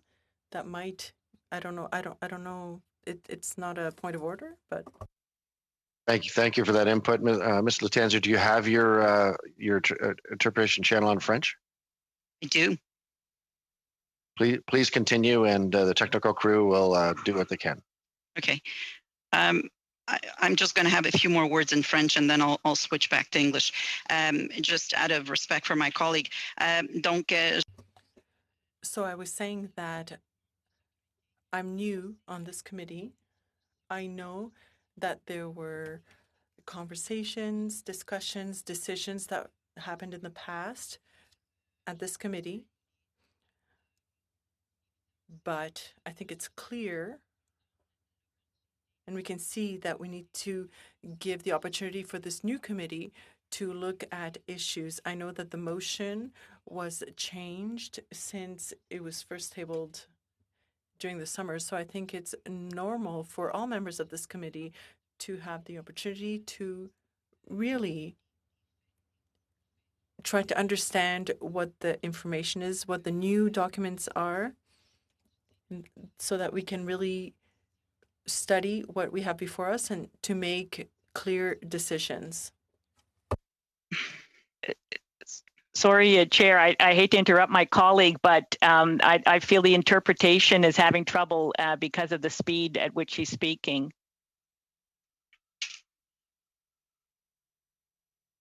Thank you for your intervention, Ms. Shanahan. Ms. Latanzio, if you just keep your cadence just a little bit slower, that would be better. Okay. I'm going to start speaking English. So, as I was saying, being a new member of this committee, I understand, and this was my intervention that was made by myself last week also, is that new member on this committee, I understand that discussions were had, information was shared, documents were shared in the previous committee, but I think that it is incumbent upon this committee that has been reconstituted. The members have all the information, all the possibility to be able to gain all the necessary information, document, so that the question or that the motions that are presented before us be disposed with the information that we have today. That being said, I also understand, and that's what I understood last week, the motion that was presented by my colleague Barrett differs from the one that had been presented in the summer, in the course of the summer. And so for that reason, I understand that the majority of it is the same, but for reasons that are being discussed here in this committee, I think we owe it to ourselves to be able to look at this motion that has changed very carefully. And what I'd like to focus on is two things. One, the nature of the motion itself. And two, and I'm going to stick just to the motion, and two, just elements that derive from this motion. I'd like to point out the following, and I'm going to read the motion again, the one that was submitted by my colleague Barrett, that pursuant to Standing Orders 108-1A, an order for the committee to issue speaker's spotlight for a copy of all records pertaining to speaking appearances arranged since October 14th, 2008 for Justin Trudeau, Sophie Grégoire Trudeau, Margaret Trudeau, and Alexandre Trudeau, including in respect of each speaking appearance an indication of the fee provided, any expenses that were reimbursed, and the name of the company, organization, person, or entity booking it, which had been originally ordered to be produced on July 22nd, 2020 by the Standing Committee on Access to Information, Privacy and Ethics, provided that these documents shall be provided to the clerk of the committee within 24 hours of the adoption of this motion, and the documents be reviewed in camera. Mr. Chair, I'd like to speak on two very important elements. My reading of this is, why are we going back to October 14, 2008? I have, as a new member of this committee, no idea why October 14, 2008 is a chosen target date. We are talking about going back 12 years ago. So there's a question of why October 14, 2008? Why are we making it so general to include, or to state, sorry, that we name the company, organization, person, or entity booking it? I have colleagues, Barrett and Angus, who have time and time again said Chair, just that the release of the documents, I'm sorry, just let me finish, and then let me just finish, and then let me just finish, and then I'll see. I'll let you. Yeah, no, there's a point of order. Just hang on just for a second, Madam Latanzio. Go ahead, Mr. Barrett. Chair, just for the information of members on the committee, my first name is Michael, and so if they wanted to address me by my first name, it's Michael, but not just Barrett. So a bit unconventional just to call me by my last name with no prefix or suffix. So we haven't had a chance to get to know each other, Ms. Latanzio, and so that's generally how I'll address you. But if you wanted to abbreviate it, Michael is just, that's fine with me. Thank you, Mr. Barrett. Go ahead, Madam Latanzio. Okay, MP Barrett Michael. So both colleagues, MP Angus and Michael, have stated time and time again that the basis of this motion is the release of documents of the WE scandal. Correct me if I'm wrong, but there's nothing in this motion that pertains to the WE organization. It's very broad and general in its scope.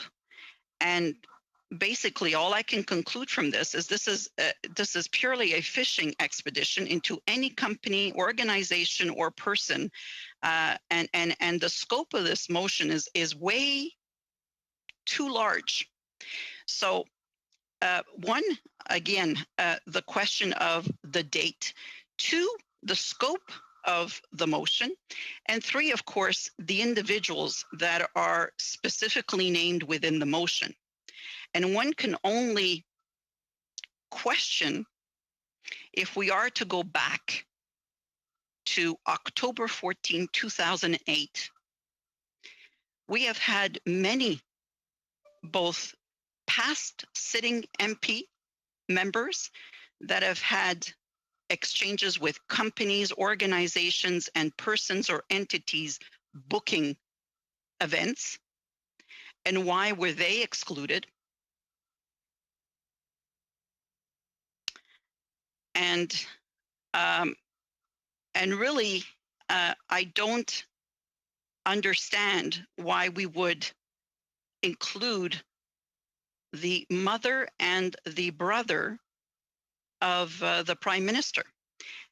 And I'm going to go back to the Conflict of Ethics Act, because I know that MP Angus made a point with regards to who is included and who is not after my colleague Shanahan read out the act. And I'd like for us to look at it again, because MP Angus made a very interesting remark in terms of saying that colleague Shanahan had read only one part of that of the act. So if we go to the act, we have definitions as to who it includes. The following definitions apply in this act to the commissioner, the common law partner, partnership, dependent child, former reporting public office holder. So we can go back to former public office holders, gift or other advantages, ministerial staff, private interest, public officer holder, public sector entity and public service reporting public officer holder, spouse, and family members. If we go to the definition of dependent child, again, we're talking about a child of a public office holder or a child of the public office holder's spouse or common law partner who has not reached the age of 18 years old, or who has reached that age but is primarily dependent on the public office holder or public office holder's spouse or common law partner for financial support, enfant à charge. When we go down to the definition of family members and relatives, we read family members. The following are the members of the public holder's family for the purposes of this act: his or her common spouse or common law partner, and his or her dependent children, and the dependent children of his or her spouse or common law partner. Subsection 3, relatives, persons who are related to a public office holder by birth, marriage, common law, partnership, adoption, or affinity are the public holder's relatives for the purposes of this act, unless the commissioner, and here we're talking about the ethics commissioner, determines either generally or in relation to a particular public office holder that it is not necessary for the purposes of this act that a person or a class of persons be considered a relative of a public office holder. So, that being said, we are asking this committee to determine that the mother and the brother of the Prime Minister be considered relatives when the Commissioner of Ethics has that power to do that. He can decide which class of persons. Just to clarify, point of order. Yes, Master Angus. I have heard many things from my Liberal colleagues. Are they telling us that the definition of the Prime Minister's mother can only be done by the Ethics Commissioner, that she would not be so clearly understood as a relative under the Conflict of Interest Act, being related by birth? Because if the Liberals are having to go down that road, I think there must be really something in those documents that they're desperate to avoid us getting. If they're trying to tell us and tell the Canadian people that only the Ethics Commissioner could actually figure out something as complex as the Prime Minister's family. He has a mother, he has a brother, and they were paid $500,000. But we can't actually call them relatives until the Ethics Commissioner has ruled. If they're going down that road, then my God, there's got to be something juicy in those documents. Thank you, Mr. Angus. Not a point of order with procedure, but go ahead, Madam Latanzio. Thank you, Mr. Chairman. You know, I find it almost appalling how we're using terms like, you know, filibustering, and if we're going in a certain direction, and sort of making all kinds of innuendos and casting on aspersions in terms of wanting to do our work and trying to understand the matters that we have on hand by our colleagues. All I'm saying to colleague Angus is that there's definitions within this act, and I think that we owe it to ourselves to be able to look at these definitions and in light of what we have in terms of the nature of the motion, do we really have the authority to be able to, you know, even accept this motion as it is? And so therefore, Mr. Chairman, I'm going to turn this one to you and ask you to render a judgment call based on the interventions that were made and the questions that were raised by most of my colleagues, and we have yet to have answers to these questions, and they've been raised ever since last Thursday. Colleagues around this table have been quick to jump and call this filibustering and using sound bites for media. I get that. But Mr. Chairman, I think that the time has come that I submit this to you and ask you to consider if this motion that you have before you, for all the questions that I've raised and all the questions that my colleagues have raised up until now, if this motion is receivable. Thank you, Madam Latanzio. If you're asking the clerk or the chair to judge whether the motion is in order, it absolutely is in order, and it is whether we'd like the wording or not is another story. But the motion is in order, and that's why we've continued to debate it for these hours that we have. Well, I take it that you're ceding the floor. Is that correct, Ms. Latanzio? Have one final comment. How are we to control, based on what I've read in terms of the act, and Ms. Shanahan has read also, how can we control actions, the mother or a brother of a sitting MP? How far do we go? And it is, if it is within the purview of this committee. So many questions have been raised ever since last week, many interesting and I think valid questions, and we have yet to get answers on these questions, but yet we have colleagues that say nothing but let's vote, let's get to a vote. And it doesn't matter that you have questions, and it doesn't matter if you have concerns, Ms. Latanzio. It's just we got to get to a vote here. We got other business to take care of. If you want us to deal with other matters, we got to get this thing done. Well, I'm sorry. I think that we are parliamentarians. We have a job to do, and as Madame Gaudreau said, we have a very important work to do, especially on this committee. And I think that we need to get all the answers and information that we've requested before we make a decision. And I'm ready to cede the floor. Thank you very much, Madam Latanzio. Just to refresh everybody's memory, and because there are some additions as well, the next speakers are Mr. Sorbera, Mr. Barrett, Mr. Housefather, Ms. Shanahan, and Mr. Workington. And we're now at 4:45. We've been in debate now for 2 hours and 15 minutes. So we'll suspend now for about 7.5 minutes. How's that, folks? And that way we can look after what Mother Nature demands of us to manage. Can we make it 10?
two things that I think go to the reputation of our committee and also the way that we can operate in a very effective and collegial way. The first is that I just be careful. I'm fully fine with you pointing out the actions of your colleagues. I think that the actions and the consequences of those actions, I think, is quite permissible. But just be careful not to impugn the motives of your colleagues. Unless you have a great ability that is beyond myself, that you can actually read the minds of the individuals. But it also makes sure that we can work together in the future. This is only one motion, and we want to make sure that we have a collegial representation. And it's never fair to assume what the motives of some individual is in regards to their comments. Also, I wanted to mention another thing that I think is important for our reputation of our committee. I've chaired the Veterans Affairs Committee in the past, as well as the Industry Committee, and been the vice chair of the Subcommittee for International Human Rights. In several occasions, certainly with Veterans Affairs, in regard to PTSD and the sensitivity around that, and a number of people that came to testify in confidence, as well as under the Subcommittee for Human Rights, or people who were testified at risk of their own life because they're testifying against a very evil regime. In both cases, we had testimony that was guarded by the clerk of those committees.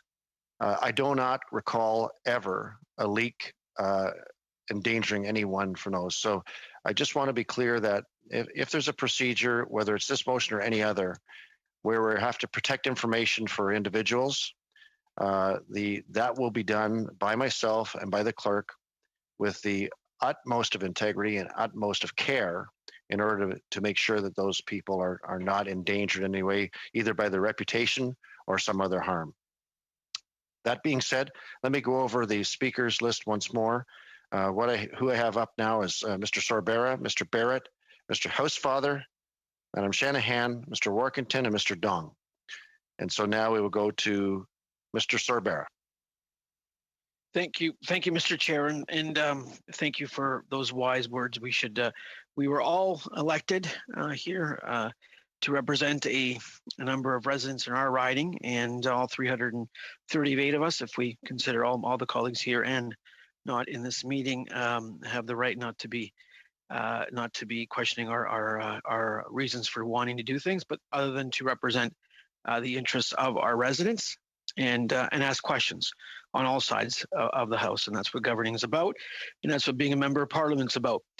Before I start speaking to, I do want to just highlight one thing. It's not of relevance to the actual study, but I would encourage all MPs to go online at the Royal Canadian Legion and spend a few dollars and get these wonderful masks to wear in your communities. They're $10 each.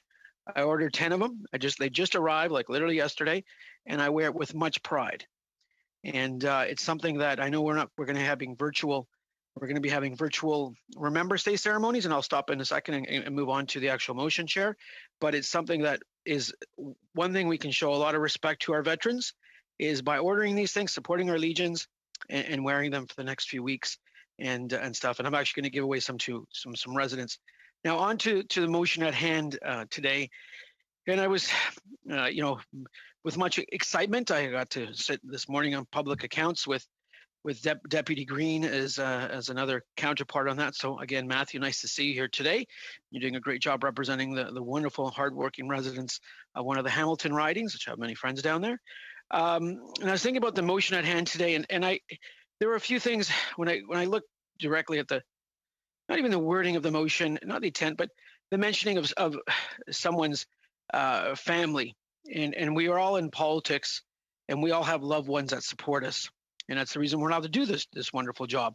I don't think I could be here without the support of my wife and my children and many friends and relatives. But I also don't enjoy the fact of having to drag people in and in the sense that have nothing to do. They're not in elected office. They're not political office holders or anything to that extent. So when I see someone like someone's mother or someone's brother brought in to the discussion, it does concern me in a lot of ways, because it raises a number of questions for me. I'm not a lawyer, but it raises a number of questions for me on privacy. I think if the scenario was that my mother, who has worked her entire life, has raised 3 boys, was being in this sort of situation, I wouldn't be very happy. And I'm not very happy with this motion. And I'm not going to question the intent of the motion. And Mr. Barrett, you're a member of Parliament. You have your job to do. I'm looking at it from my view of looking at it and saying, you know what? This, to me, bringing someone's mother in, I just don't like it. I'm going to be frank, and that's my opinion.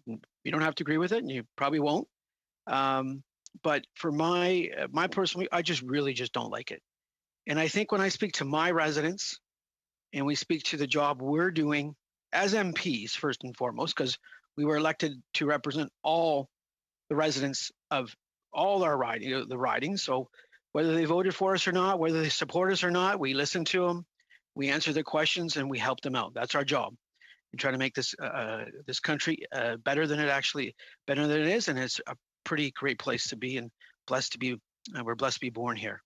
It's like we won the lottery. So when I see this motion, it concerns me. It concerns me from a privacy point of view, but it also concerns me from a smearing point of view, if I can use that word. And maybe that word's too strong for some, but it concerns me from that point of view. And I speak to my residents and I say, well, what happens if I was going after your mom and your brother, and they had nothing to do with the program, with our response as a government? I think it raises a lot of questions. And I've heard that feedback. And it really, it kind of gets to my gut. And after 6 or 7 months of COVID, I've probably eaten a little too many pastries, but it really gets to the point of saying, where are we going as a committee, but where are we going as parliamentarians? Now, I think back into, for me, in my humble view of looking at this motion and understanding where it originated from, for me, COVID really hit home in the month of March. Obviously, watching television, we have a lot of friends and family back home, and my parents, I'm of Canadian and of Italian heritage, and are back in our home country, and COVID hit really, really hard in certain parts of Europe. And for me, COVID hit really hard around the March period, because we were going to do a spring break vacation, and it got canceled. It stopped. We stopped it, of course. And then our government had to come to respond with a number of programs. And the program, which this motion doesn't actually even reference, but wants documents pertaining to, sort of, in a roundabout way, was one of those responses where we actually, as a government, asked a lot of questions. And because this has been a unique and so extraordinary period of time in our country's history and in the world history, we had to, as a government, listen, consult, and respond. And some of our responses were improved after consulting and listening more. And that's what a government should do. That's what people elected us to do. They elected us to respond and to listen to.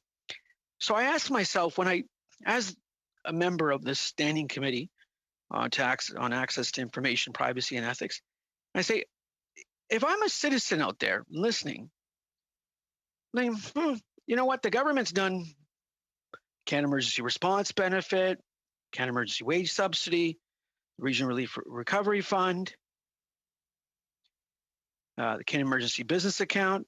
And I'm glad to see the unanimous support in the House for the extension of a number of programs that are helping Canadians today, as we speak, whose lives were impacted and are being impacted and continue to be impacted by COVID-19.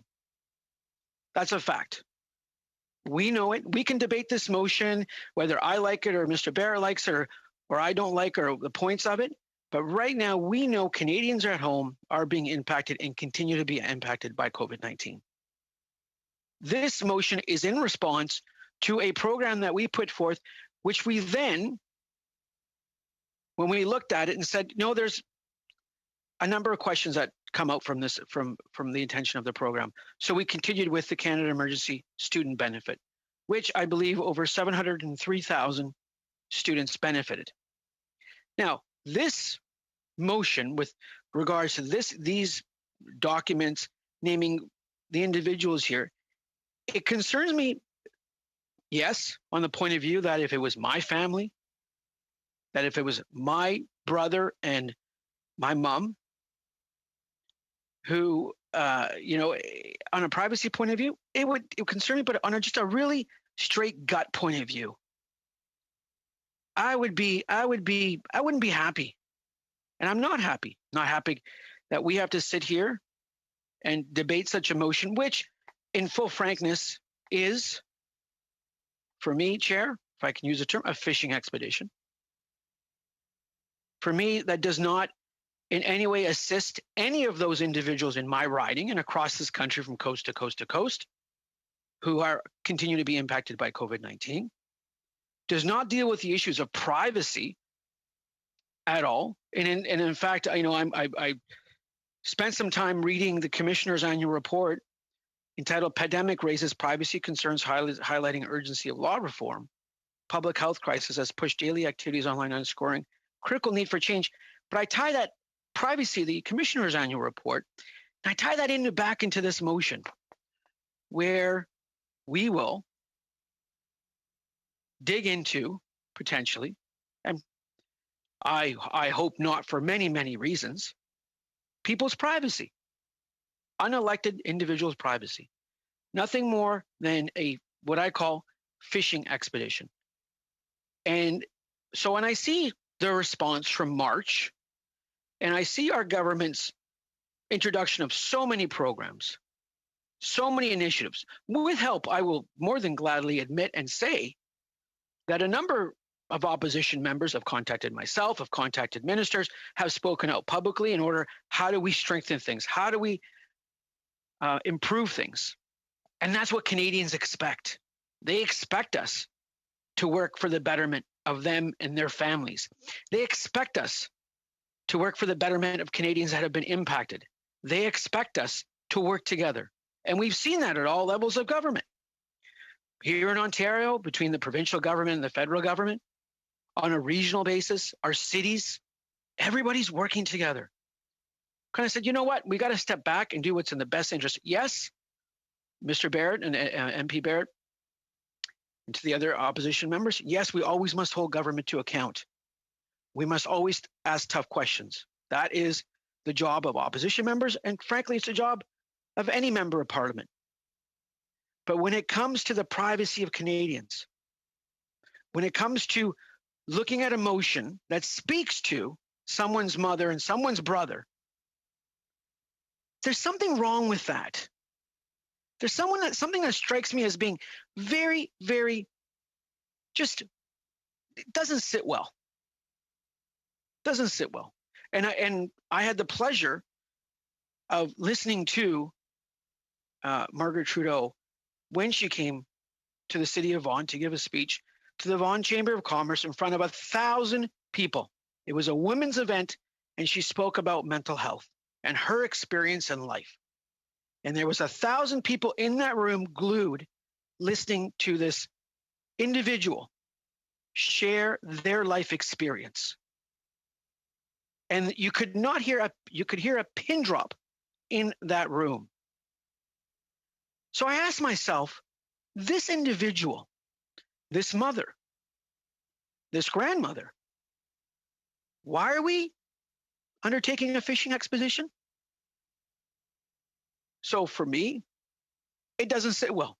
The motion in no way sits well. I do not support the motion.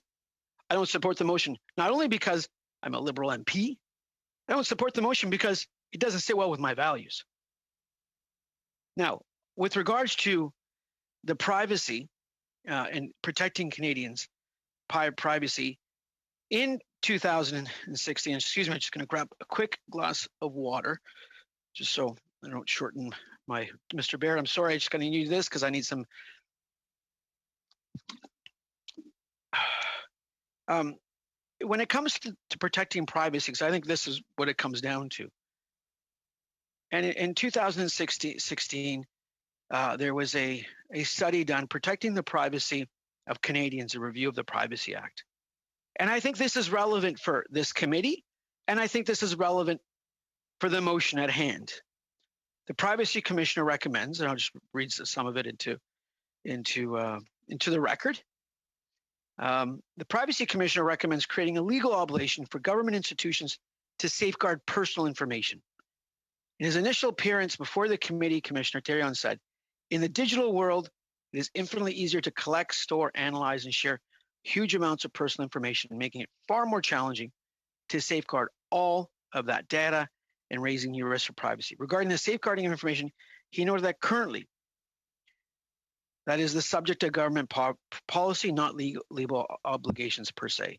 In a brief submitted to the committee, BC FIPA said, "We agree with the Commissioner that administrative direction from Treasury Board Secretary is not sufficient, and the Privacy Act should be brought in line with other legislation, including BC's FIPPA, Freedom of Information and Protection of Privacy Act, and PIPEDA. By expressing, including this requirement, there should not be a lower standard of protection in the public sector than the standard the federal government has imposed on the private sector through PIPEDA. In its brief, the Privacy and Access Law section of the CBA also agreed for the need for including safeguards in the legislation. I say safeguards because we don't want fishing expeditions. And that's frankly, that is what so concerns me about the motion, pointing out that while the TBS and other governments have created policies on safeguarding information, those efforts have been inadequate to signal to public servants and the public the serious risk of loss, theft, or misuse of personal information in the digital form. The brief also noted a feature common, just make sure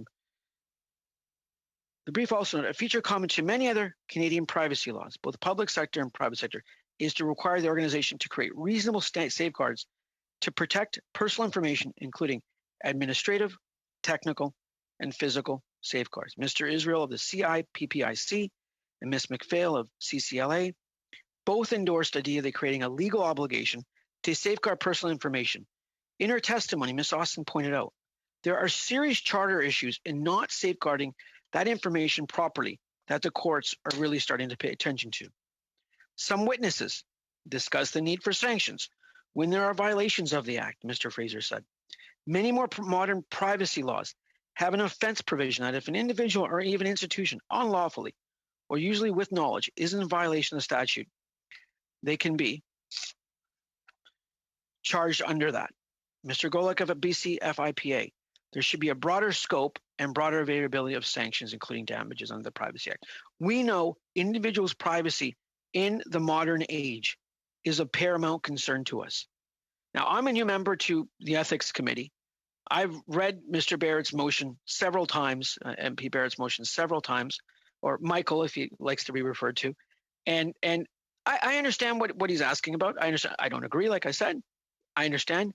But I am very, very respectful of basically someone's privacy, especially a non-political office holder's privacy, especially during a time when the government came out with a number of programs.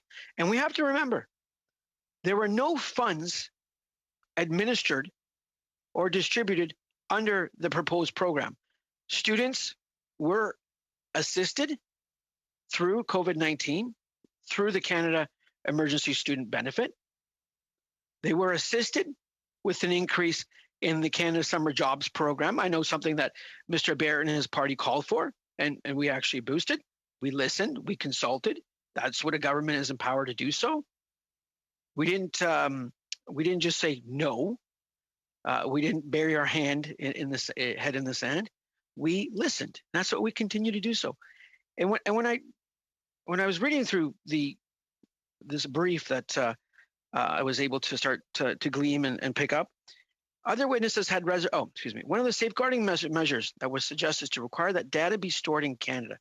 This is referred to as domestic status data storage localization. Mr. Gugolek testified. In British Columbia, our Public Sector Act has a domestic data storage requirement, something that does not exist at the federal level. Again, this requirement was recently supported by the committee reviewing our act earlier this year, and also by the government of Canada, British Columbia. We would commend this to you as something you may want to look at. Other witnesses had reservations about this approach and referring to the concerns about storing information in the United States, which has a different approach to privacy and information. Data localization is one response to the dynamic. I think it's an unrealistic response to think that this is a solution in the long term. Another response is to negotiate a bilateral agreement with allies like the US to say that when Canadian data is in the United States, you protect us to the same extent you protect your own citizens. Now, Mr. Chair, I know I veered a little bit away from the motion. I'm going to come tie back in because I understand the point and principle of relevance. Mr. Fraser said the location of data is one of many factors to be considered. He said there needs to be nuanced risk analysis and refer to the TBS policy, which is if any government department is going to make a decision about the location of data in connection with outsourcing, location is going to be a factor. But there are other things as well. Who's going to be the service provider? Who are they beholden to? What national ties do they have? Similarly, Assistant Commissioner Oliver of the RCMP has also called for a risk-based approach to safeguarding information. That is why I believe when the motion, when I read the motion, I think at one point regarding who has access to the material, whether it's in motion, in camera, or out of camera, I am very, very, and we as all MPs know this, information in today's world is very powerful because it can be used in many different ways.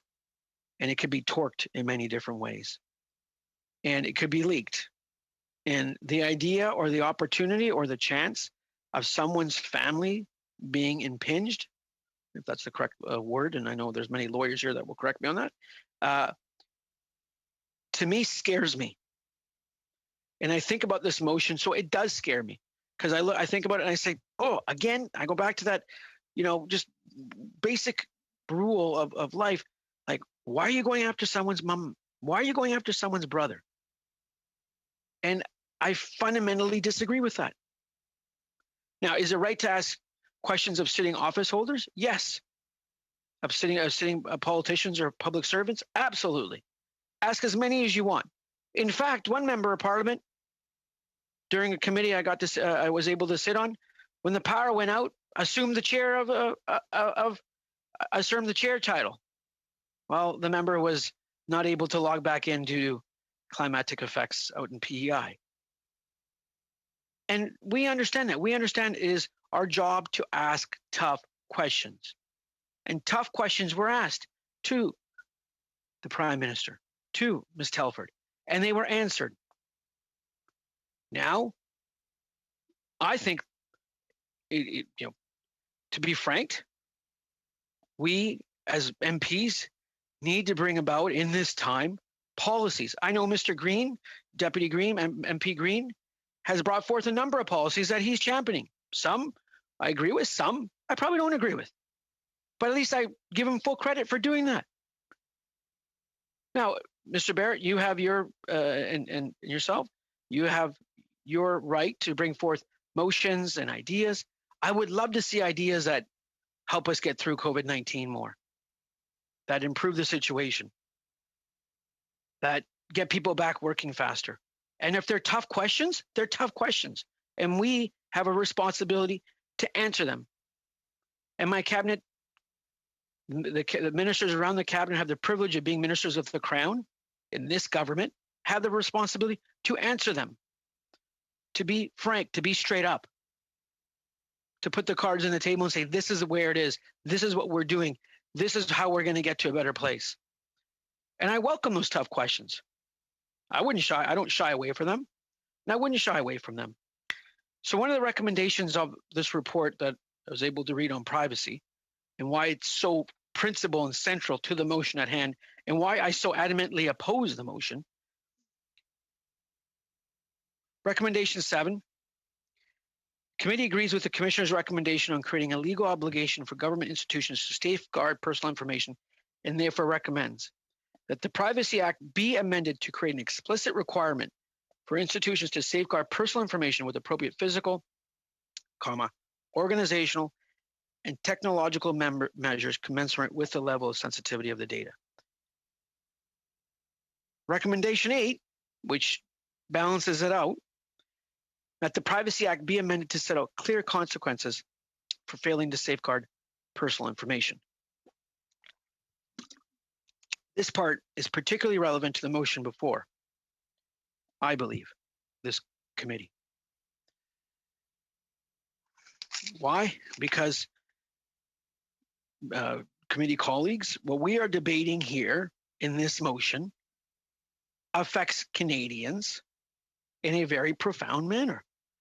We are talking about a family. We are talking about a brother and mother who are non-political office holders, who have given their time to many charities across this country to assist, to educate.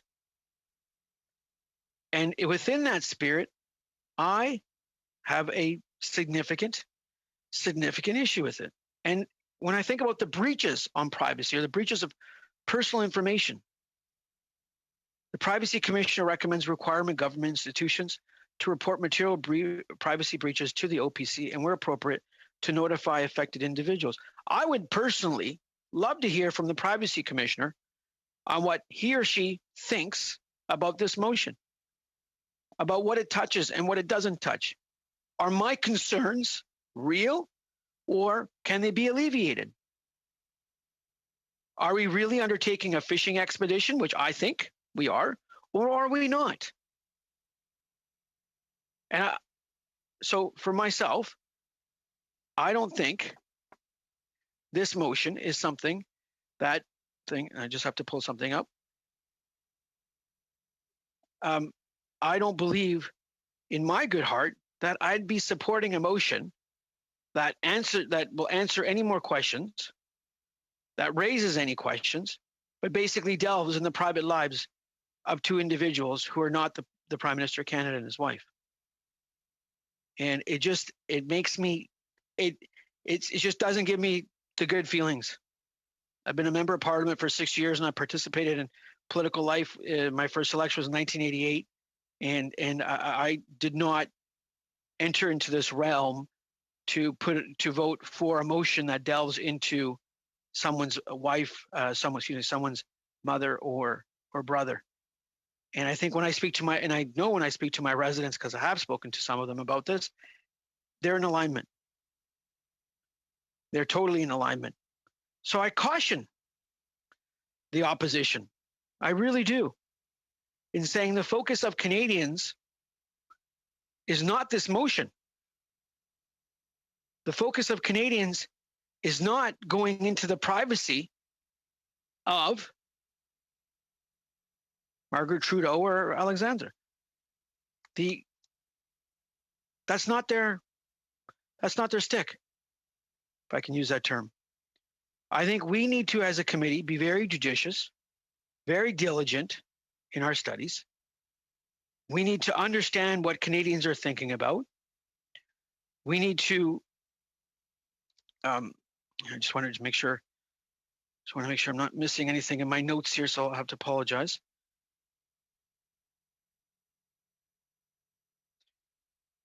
Okay, oh, no, I can continue on, thank you. That we as a committee be very judicious on what motions we undertake to study and what motions we don't undertake to study. In my looking at these the need for privacy protection, and I chair MP Sweet. I know you've been a member of Parliament for many years, and you do a phenomenal job representing your residents in your riding. And we all want to do the same thing, and we all want to reach certain levels of building that profile and that brand.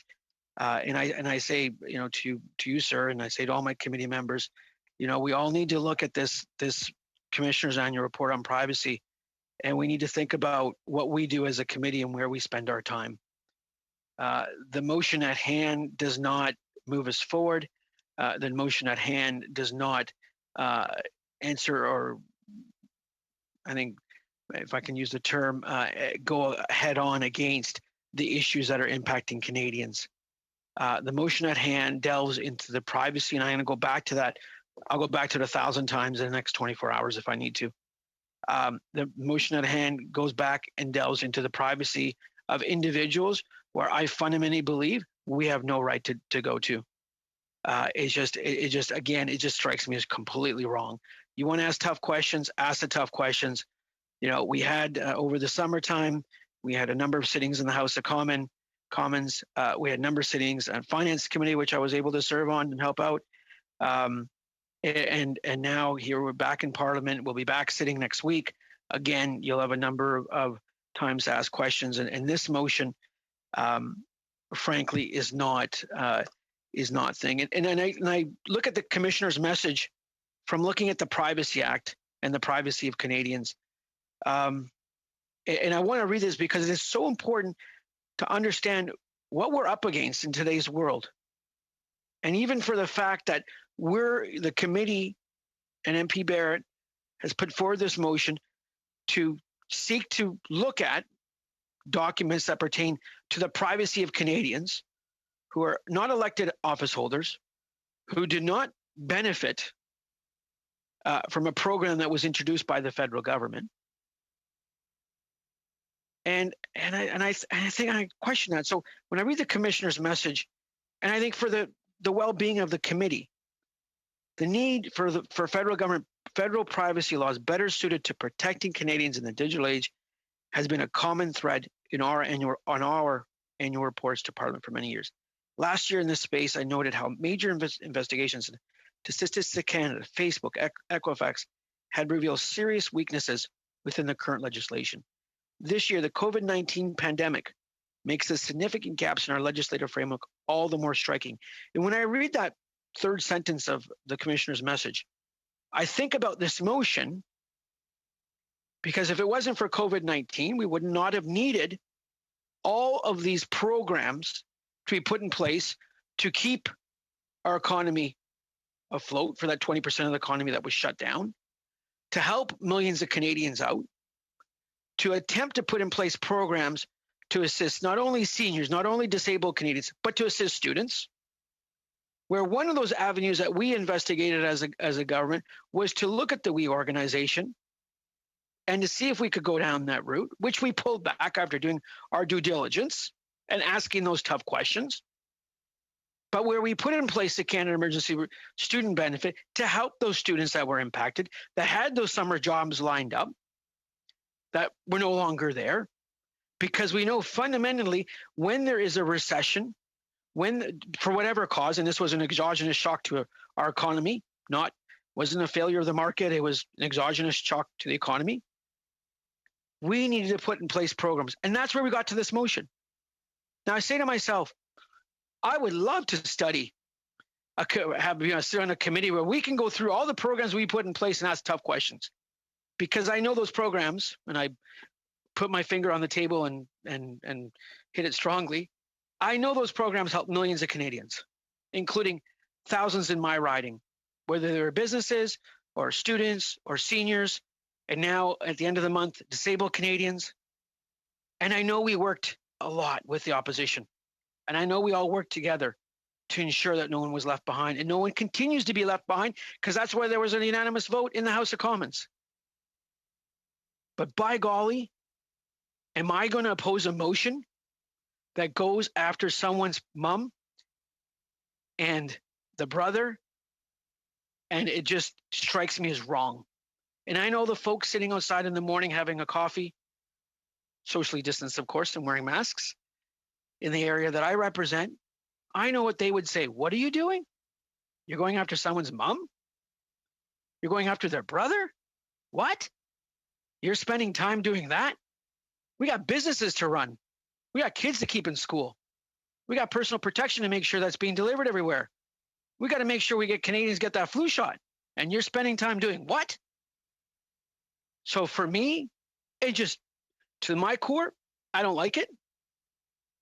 And I've always represented my constituents for the last 6 years, or in my 6th year now. And I'm a very frank MP, as my colleagues know. I just don't like it. It strikes me as just I don't need to be a politician to say that. I don't need to be part of a party to say that. I just know this is a motion that is just fundamentally wrong. When because I wanted to read the commissioner's message into the record. The pandemic has raised numerous issues for the protection of personal information. Around the world, there have been heated debates about contact tracing applications and their impact on privacy. We need to look at that. Tracing applications, COVID-19 app. We need to look at that stuff. That's what our committee should be doing. Many of us have been asked to submit to health monitoring measures at the airport or before we enter workspaces, restaurants, and stores. More broadly, the pandemic has accelerated the digital revolution, bringing both benefits as well as its risks for privacy. Again, we go back to privacy, Chair. And that's what this, for me, this motion talks about and dwells at, is privacy. Are we ensured people's privacies are being protected? Are we delving into people's privacies that we have no right to delve into? Point of order, Mr. Chair. Go ahead, Mr. Green. Quite some time ago, the honorable member admitted that, in fact, he was stretching the relevance and now is delved deeply into repetition. We've heard repeatedly that this is wrong, we shouldn't do it, and we've heard repeatedly this idea of privacy. Those are 2 points of order on both accounts, in my opinion, sir. Thank you, Mr. Green. I've instructed members to try and stay relevant to the motion at hand in the past, and thank you for that intervention. Mr. Sorbera, please go ahead. Thank you, Mr. Chair, and thank you to MP Green for his intervention. If you'll have to excuse me if I steered away from relevance and pointing out the Legion mask at the beginning of my comments, but I've always tried to stay within the purview and the road of the motion at hand, Mr. Barrett's motion, and so forth. If there's something that we disagree with, but in my humble view, I'll try to stick within the realm of relevance. We're not here to waste anyone's time. We're not here to not debate. We are here to debate the issue at hand, and to me, it goes to the heart of one word, which is privacy. The need for social distancing has meant that even more of our daily life takes place via the use of technology. Instead of meeting in person, we have further shifted to working, socializing, going to school, and seeing a doctor remotely through video conferencing services and online platforms. Technologies have been very useful in halting the spread of COVID-19. By allowing essential activity to continue safely, they can and do serve public good. At the same time, however, they raise new privacy risks. For example, telemedicine creates risks to doctor-patient confidentiality when virtual platforms involve commercial enterprises. E-learning platforms can capture sensitive information about students' learning disabilities and other behavioral issues. And when I continue to read the Privacy Commissioner's response, and I look at for the reading on the official response to the pandemic. In May, we issued a joint statement with our provincial and territorial counterparts outlining key privacy principles to consider as contract tracing and similar digital applications are developed. Privacy guardians from across the country felt it was important to issue a common statement because these applications raise important privacy risks. But the fact that such a statement was necessary is an unfortunate reminder that some of Canada's privacy laws, certainly its federal laws, I will repeat that, do not provide a level of protection suited to the digital environment. Respect for privacy rights should not be suggested, best practice left to the goodwill of government officials or big tech. It should be clearly codified and enforceable requirement. In a joint resolution last fall, our provincial and territorial counterparts also joined us in calling for effective privacy legislation in a data-driven society. Our response to the pandemic, as well as how this enormous public health challenge demonstrates the importance of right-based law reform, is described in more detail in the next section of this annual report. Now, Chair, I'm not going to read the entire report into this evening. If given the opportunity, maybe later on this evening I will, but we're not sure. But what I will say is, on this motion at hand for Mr. Barrett, the privacy of a family in this most extraordinary and unique period of time needs to be respected, and it's not. And when I think about, as I said it from the beginning, all the programs that we've been put in place, this one here all the programs we put in place and how we've arrived at this motion, going through the study, going through the work that was done during the summertime. For me, it's not a motion. I'm not going to use worthy of consideration because all motions should be worthy of consideration by my committee colleagues. It is a motion that is a fishing expedition. If you want to call it painting a brush to a wall and just throwing paint on it, that's what it is for me. It's nothing more, nothing less. When I see the exact wording that any expenses that were reimbursed and the name of the company, organization, person, or entity booking it. That pursue. I want to read this because we're gonna. If MP Barrett is still, I believe he's still on. Because I'm going to read this motion because I do want to delve into that. The pursuant of Standing Orders 1081, in order the committee do issue speaker spotlight for a copy of all records pertaining to speaking appearances arranged since October 14th, 2018 for Justin Trudeau, Sophie Gregoire Trudeau, Margaret Trudeau, and Alexander Trudeau, including in respect of each speaking appearance, an indication of the fee provided, any expenses that were reimbursed, and the name of the company, organization, person, or entity booking it, which had been originally ordered to be produced on July 22nd, 2020 by the Standing Committee on Access to Information Privacy Ethics, provided that these documents shall be provided to the clerk of the committee within 24 hours of the adoption of this motion and the documents reviewed in camera. When I look at in the line where it says that were reimbursed and the name of the company, organization, person, or entity booking, that is a very broad definition for a motion. That means that we as a committee can go and pick out one of 38 million Canadians, write a motion and put their name in and say, we want to know what you've done since October 14th, 2008, independent of who you are. And bingo, you're coming in front of our committee. That is terrifying. And like I've said before, and this is repetition, MP Green, we're doing it to two individuals who are not public official holders. It's a mother and a brother. So on that level there, I think to myself, as a committee reading this motion, any Canadian can just be put in there. Oh, you know what? Let's go do it to this business person. Let's go do it to that lawyer. Or somebody who's emailed their member of parliament asking for help or providing recommendations, or a stakeholder we've met with. So this, I'm going to use the word, freaks me out a little bit. And again, it's fundamentally wrong. So, you know, with that share, I am going to, I think I've emptied out my brain cells for the last 45 minutes. It is, as a member of parliament sitting here tonight at 5:41, and I got to go to a viewing after 6 o'clock for a friend's father that unfortunately passed away. I think to myself, you know, why am I looking at this motion? And what am I investigating? What documents are these folks after, other than going after the documents of the Prime Minister's mother and brother and wife? How is this moving Canada forward? I know MP Angus in the earlier said it was a $900 million program. No, it wasn't a $900 million program. No, there weren't any funds distributed by the federal government. No, there were not any taxpayer funds used. We know that. We know the only program that assisted students was the Canada Emergency Student Benefit, and it was to a tune of 704,000 approximately students received funds from that. We know that. So I look at this, where does this motion that is as wide as a dump truck, and I'm talking about the big ones, not the small ones, the ones that you can put tons and tons of soil, or when you tear down a building. Where is this going?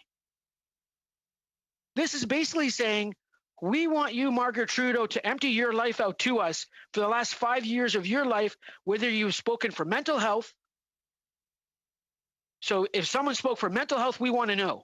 Whoever booked it, we want to know. Think about that. It's pretty rotten, isn't it? Kind of smells a joint up. Sorry if I use that unparliamentary language, Chair. But that really, so mental health, Children's Aid Society, or if you've spoken on various causes that we know charities these days, especially in this pandemic, where we see a declining number of donors, where people can assist. And that's what you're going at. There's not even a mention of the organization that the government had spoken to put in place the program. Not even a mention. This, to me, this order here, or this motion here, is completely different than the motion that was brought in July, and the intent is different. This is like digging a big circle and just digging and digging and digging until you can find one stone that doesn't match the other stone and saying, oh, I found something. That's all it is. And it troubles me when I say this to you, Chair, when there's an opportunity cost. And as an economist, an opportunity cost is a big thing for me. So when we're spending our time talking about something, we're not spending our time talking about something else. When I'm spending time talking about the MP Michael Barrett's motion from October 8th, 2020, avis de motion, about this, that means I'm not spending time talking about and reading OECD releases global tax reporting framework for digital platforms in the sharing and gig economy. I'm not talking about model rules for reporting by platform operators with respect to the sellers in the sharing and gig economy. I'm not looking at things for this committee to deal with privacy so we can strengthen and improve those laws for Canadians. So when I read this motion, I keep thinking about it. Provide these documents shall be provided within 24 hours of adoption of this motion. I think to myself, is that even realistic? So for me, this motion contains a number of errors. Now, I think I've pointed a couple of them out. First of all, doesn't even delve into something that Canadians are concerned about right now. Canadians are concerned. Here in my riding of Vaughan Woodbridge, we've had one school have to close down because of COVID-19. And those several hundred parents who have their kids home right now, and if I went and told them I'm dealing with the motion this evening to look at where the Prime Minister of Canada, where his mother has spoken in the last couple of years and who's booked it, I think they would have a few choice words with me and my committee members. I think so. Maybe I'm wrong, but I think I can read those tea leaves quite well. And as a parent, I know that's a fact. So when we want to talk about the issues at hand for Canadians, when we want to talk about what Canadians are worrying about, and again, and I preface this by saying, I believe in full accountability and transparency and asking tough questions of the government, because I do that myself, and I've done it for the last 6 years. With regards to the motion, hold on one second, Chair. I'm just going to refill my water bottle. Second.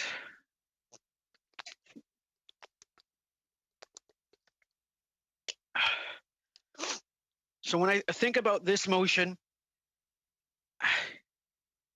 each speaking appearance, an indication of the fee provided, any expenses that reimbursed, and the name of the company. What are we looking at? What are we asking here? This says, I want to go into someone's private life and give me all your information because I'm going to undertake a fishing expedition and because I'm going to smear you. That's what it says to me. Maybe I'm wrong. And the MPs from the other side of the aisle, or even my side of the aisle, can say, no, Francesco, you're wrong. I'll say, oh, listen, let me hear, I'll hear you out. But that's where I get it from. That's my interpretation of that. So, Chair, I don't know what other motions the opposition members plan to bring forward. And we're debating this one, and I look forward to continuing debating this one because in my other time, when I'm not sitting on public accounts and helping out in finance and along with parliamentary secretary duties to help Canadians on national, and then I have such a privilege of being a parliamentary secretary, the Minister of National Revenue. I know I'm reading about things that concern Canadians today, and I would have hoped that there was a motion that was tight, that asked the questions that need to be asked on any subject. And I read this, I'm like, oh my God, what is this? So for me, Chair, again, and when you put together a motion as an MP. And maybe there should be a course, a training course, because it's like when you're elected a member of parliament, it's like being, you're going to become a father, right? There's no book. No one says, here's the book. This is what you're going to do. It's kind of like trial by fire, learn as you go, read Boston Gagnon, and you look at the book and you're like, oh my God, am I actually going to read that? Or am I going to go grab a drink with my colleagues? And you kind of take up the drink with the colleagues situation first. Then you go back and read the standing orders. When you are a member of parliament, you put together a motion, you say, what am I looking for? What am I asking? This is just a broad fishing expedition. That's all it is. There's nothing more, nothing less. It does not ask any tough questions. Were the programs effective? Did they help Canadians? Because we know from the testimony during the summertime, we got the information we needed. The Prime Minister, and this is me speaking as someone who was raised in northern British Columbia, whose parents were union members, the Prime Minister owned up and said, hey, I didn't recuse myself. I made my mistake. And when you have someone who does that, that's called leadership. That's saying, you know what, I'll take responsibility for what I did wrong. Owning up to that. And as a father, I need to do that. As a husband, I need to do that. As an MP, I need to do that. And as a person, that's the first thing you're taught in life. When you do something wrong, you're like, hey, I made a mistake. I learned from it. I got to move on, but I learned from it. And that's what we saw this summer. And that's called leadership. And in this day and age, where it's easy to use our digital platforms and put it together a little 5-second blurb and say you scored a political point, well, you know what, Chair? Much like in this motion that I have in front of me, it doesn't help anyone's life. It doesn't improve our lot. It doesn't strengthen our communities. But you know what does is when we work together, when we take ideas from all sides of the aisle and come back, much like if we worked with the NDP on ensuring a very robust Recovery Act, recovery benefit, and we listen to their ideas, or much if we listen to on the CEBA to the Conservatives or to others and to other stakeholders that we all meet with. That's when we shine. That's when we come forward and say, you know what? I'm really proud to be a member of parliament. I'm proud not only to be, for myself, part of the governing party, but to be a member of parliament first and foremost. At this point here, it's nothing more than a fishing expedition. Mr. Chair, I have one swig of water and I think I'm almost done. And I'm sure some of you will be happy with that.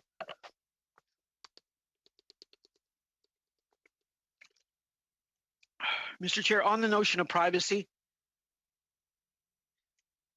the first thing that strikes me about this motion is the privacy concerns that I've raised. And I think we all need to step back as parliamentarians, as Canadians, as individuals, and say to ourselves, we are looking at something that, for me, impinges on a person's privacy, that as an individual who has a profile here in Canada, that we all know, that many in our community have been with, where in the instance for the Prime Minister's mother, she is spoken to. And this is, to me, does not strike me as a very good motion to approve in any way of the word. Whatever the opposition is searching or looking to find, I think you're going to be, my hunch tells me, greatly disappointed. The programs we put in place during the summertime, there are a lot of moving pieces for sure. I think every government's demonstrated that across the world. And we see today cases spiking in a lot of different countries in second waves or third waves. And, you know, we're in this, we're all in this together. This isn't going away. And we need to dig deep as Canadians. And we need to dig deep as parliamentarians and ask ourselves, are we doing the right thing? Because right now, whether it's in Quebec or Manitoba or Ontario or the United States or Europe or other countries, we are dealing with a pandemic. And at the same time, this motion brought by MP Barrett, to me, completely veers us off that tangent in terms of doing the right thing for our constituents and doing the right things as Canadians. And I understand, MP Barrett, your rebuttal. I can understand. I can empathize with you. You're this is politics. This is, what, we got to go. There's got to be something there. And you know what? Nah. What you're doing, you're going after someone's mother and their brother. And you're asking for this big fishing expedition, which my residents don't like. They don't. I've heard it. So, you know what? I'm going to stay focused. I'm going to enjoy this committee. I enjoy making new friends from all sides of the aisle. I'm actually quite honored to say that I have friends on all sides of the aisle from whichever party, and that's just the way I was raised. But from a basic value proposition, not even a political proposition, I look at this, and this goes right to the heart of someone's privacy, and I just can't accept that. I think it's wrong. I think this motion is completely wrong. I think the intent of it, not the intent, Chair, as you said rightly, the intent of the member of parliament, but this intent of the motion, for me, is just not in line with the values that are within inside of me. They're just not. It's unfortunate, but just again, Chair, and I'll stop in a few minutes or try to, but the idea that you can ask for someone's records, and I read this line over and over, that reimbursed in respect of each speaking appearance and indication of the fee provided, any expenses that were reimbursed in the name of the company, organization, person, or entity booking it, which had originally ordered to be produced on July 22nd, 2000. So for the Prime Minister's mother, who came to the city of Vaughan, who came to speak at a Vaughan Chamber of Commerce event on women's issues, you need that record? Who came and told her story? You need that record? That is this motion? Really? That is what we're here for? For someone who came to a luncheon with 1,000 other women and a few men? And this motion would capture that? That's kind of shameful, I think. And I think the opposition really needs to think about this motion and really understand what this motion means.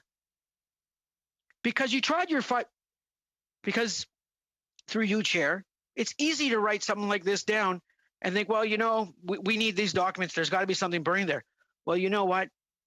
You're going to get somebody who went and spoke to a room of 1,000 women,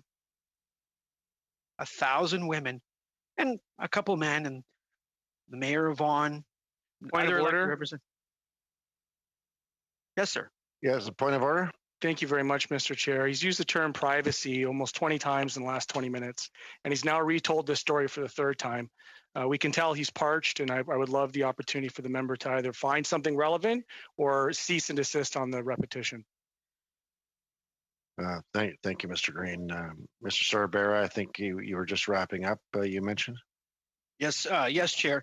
Just wrapping up, and again, thank you to the intervention by the honourable member from one of the Hamilton ridings. And there's 4 Hamilton members, if I'm not mistaken, and they all do a great job for their constituents. So thank you for the issue of relevance and repetition. But what I will say, in the last 10 minutes, the idea that the Prime Minister's mother, Margaret Trudeau, came to the city of Vaughan, gave a speech to over 1,000 individuals in the city, and in my riding, at actually right next door to the training facility for this carpenters union.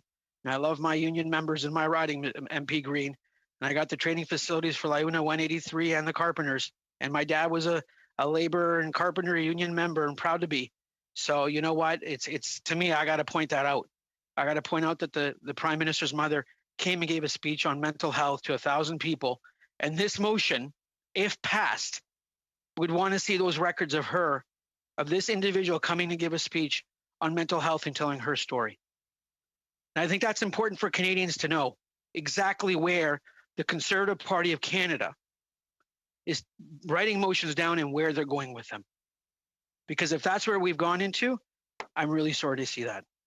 So with that, Chair, I will stop at this time and pass the floor, or cede the floor on to the next honorable colleague there.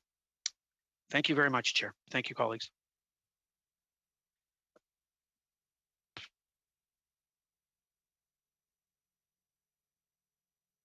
Sorry about that, folks. I got my buttons mixed up, my video and my audio. Thank you, Mr. Sorbera. And Mr. Sorbera, we ask you to pass along the committee's sympathies to the family that lost a loved one you're going to visit. And I'd also like to point out to respect my 4 venerable members of Parliament, other than myself, for Hamilton, 2 Liberal, 2 NDP, that there are 5 representatives of Hamilton, not 4. Just so you know for future, Mr. Sorbera. And now on to Mr. Barrett. I do apologize for that oversight, Chair. Please forgive me on that one. Apologize. No need to request forgiveness on that. It's all good, Mr. Well, Barrett. he either forgot Bob or Philomena, so we'll have to go to the tape for that. All right, thanks very much, Chair. We're 3.5 hours into the latest prorogation, continuation, cover-up, filibuster, and the Finance Committee has been filibustered since the 8th of this month. If you check the calendar, everyone, it's the 15th. So that committee was suspended mid-filibuster, and it's resumed, and so it's been going on for a ridiculous amount of time. And into our 3rd meeting here, the same is true. And it's time to see what's in the documents. It's time to end the cover-up. And I would swear that some of the colleagues on the other side of the aisle get paid every time they say my name. So if you get a quarter every time you say my name, there'd be big checks getting cashed. So point of order. Yes, point of order. I just wanted to say that we feel the same way every time Mr. Barrett says cover up. Yeah, thank you, Mr. Drawn. On a point of order, but go ahead, Mr. Barrett. On the subject of the cover-up by Chair. Mr. Drew and Mr. Dong. Oh, sorry. Sorry, Chair, Mr. Barrett. Mr. Dong. Thank you, Chair. I just want to remind the committee members that we are not in camera. This conversation is being watched by the general public, who may have different various levels of understanding of proceeding here. So something that we may think it's a joke, or we take it as a joke, other people may not see it that way. So just I would caution members, be very careful on the choice of words. Thank you, Chair. Point of order. Thank you, Mr. Dong. Wise words, Mr. Housefather. Yeah, yes, Mr. Chairman. While I do not believe necessarily the word cover up or the general use of the word cover up is unparliamentary, when somebody says cover up by Mr. Druin or cover up by Mr. Dong, I do believe that is unparliamentary as the chairman of the committee, and I believe you should ask the member not to make those accusations of honorable members. Thank you, Mr. Housefather. I did address the committee earlier in regards to impugning someone's actions.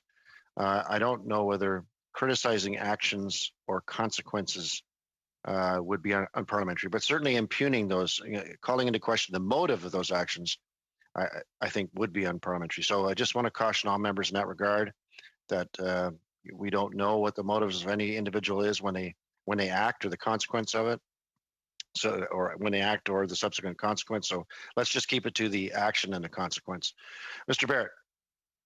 Well, the action of a multi-day filibuster by members of the government is a government-led cover-up, Mr. Chair, and so I'll leave it to members to govern themselves accordingly. And I think that into our third day of these proceedings, that to Mr. Dong's point on, people watching and not having an understanding of what's going on, I think they're getting the picture very clearly that 3 days into this meeting, that I didn't say they don't have the understanding of what's going on.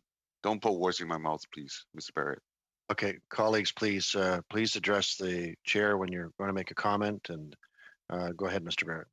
So to Mr. Dong's point, when he said that Canadians who are watching might not know what's going on, that they're getting a very clear picture of what's going on when we're into a multi-day filibuster by these members. And we heard over and over and over again about going after individuals. We're not going after individuals. We're looking to verify information that has been presented to parliamentary committees, and we've seen wild inconsistencies between testimony by ministers and documents that weren't redacted.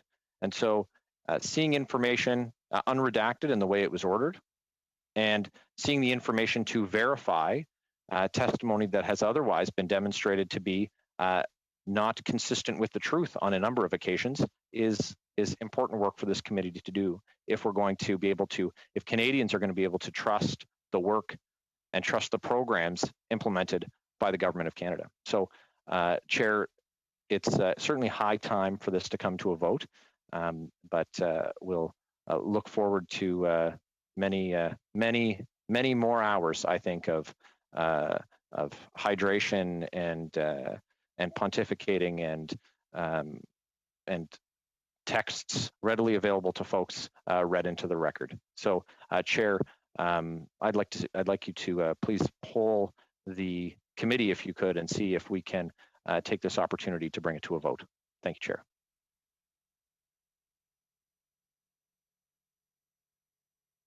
Sorry about that. Mixed up buttons again. Is that Mr. Barrett? I don't see any consensus. Already have shaking heads already. I think it's a great idea. It's a great idea. Yeah, we have a few on record that think it's a great idea and others who don't. So there's no unanimous consent in that regard. We'll go to Mr. Housefather. Thank you very much, Mr. Chair. And the last we chatted, we were about to go to APAC in Washington in March, and the whole world changed. And you probably made a very wise decision in deciding to stay home. At the time, you were probably a couple of weeks ahead of everybody else, and I congratulate you for that. And I congratulate you on being chair of this committee. You're always a very dignified and a very fair member, and I appreciate you chairing this committee, and I appreciate the opportunity to intervene and be part of this committee in this important discussion. J'aimerais aussi dire que j'étais très impressionné. I also want to say that I was very impressed by what Ms. Gaudreau said earlier. I think that we should avoid partisanship. This is not necessary during a committee. And for that reason, I would like to present a few arguments to the effect that this proposal is very partisan. At the end of the day, I think that this is a proposal that will not attract consensus, and we will stay here all evening tomorrow, the day after tomorrow, because some members of this committee believe that this is pretty unfair, namely the Liberal members. So if we want consensus, and I hope that I can explain why I think this is unfair. To that, I'm going to switch back to English for a sec to say this morning, I had the pleasure of being on a discussion with Elizabeth May and Garnet Jennis to talk about faith in politics and to talk about how we need to get away from partisanship. So I'm hoping also in English that my colleagues will listen to some of the arguments that I present, including yourself, Mr. Chair, in terms of the receivability of this motion, and just look at the way the motion is drafted, and see where I think there are some serious flaws with respect to the motion. So let me start by getting to the conflict of Interest Act. The Conflict of Interest Act, and I'm just going to read one section because I think it's really relevant. Reporting public office holder, which is the term that covers the people that are covered by this act.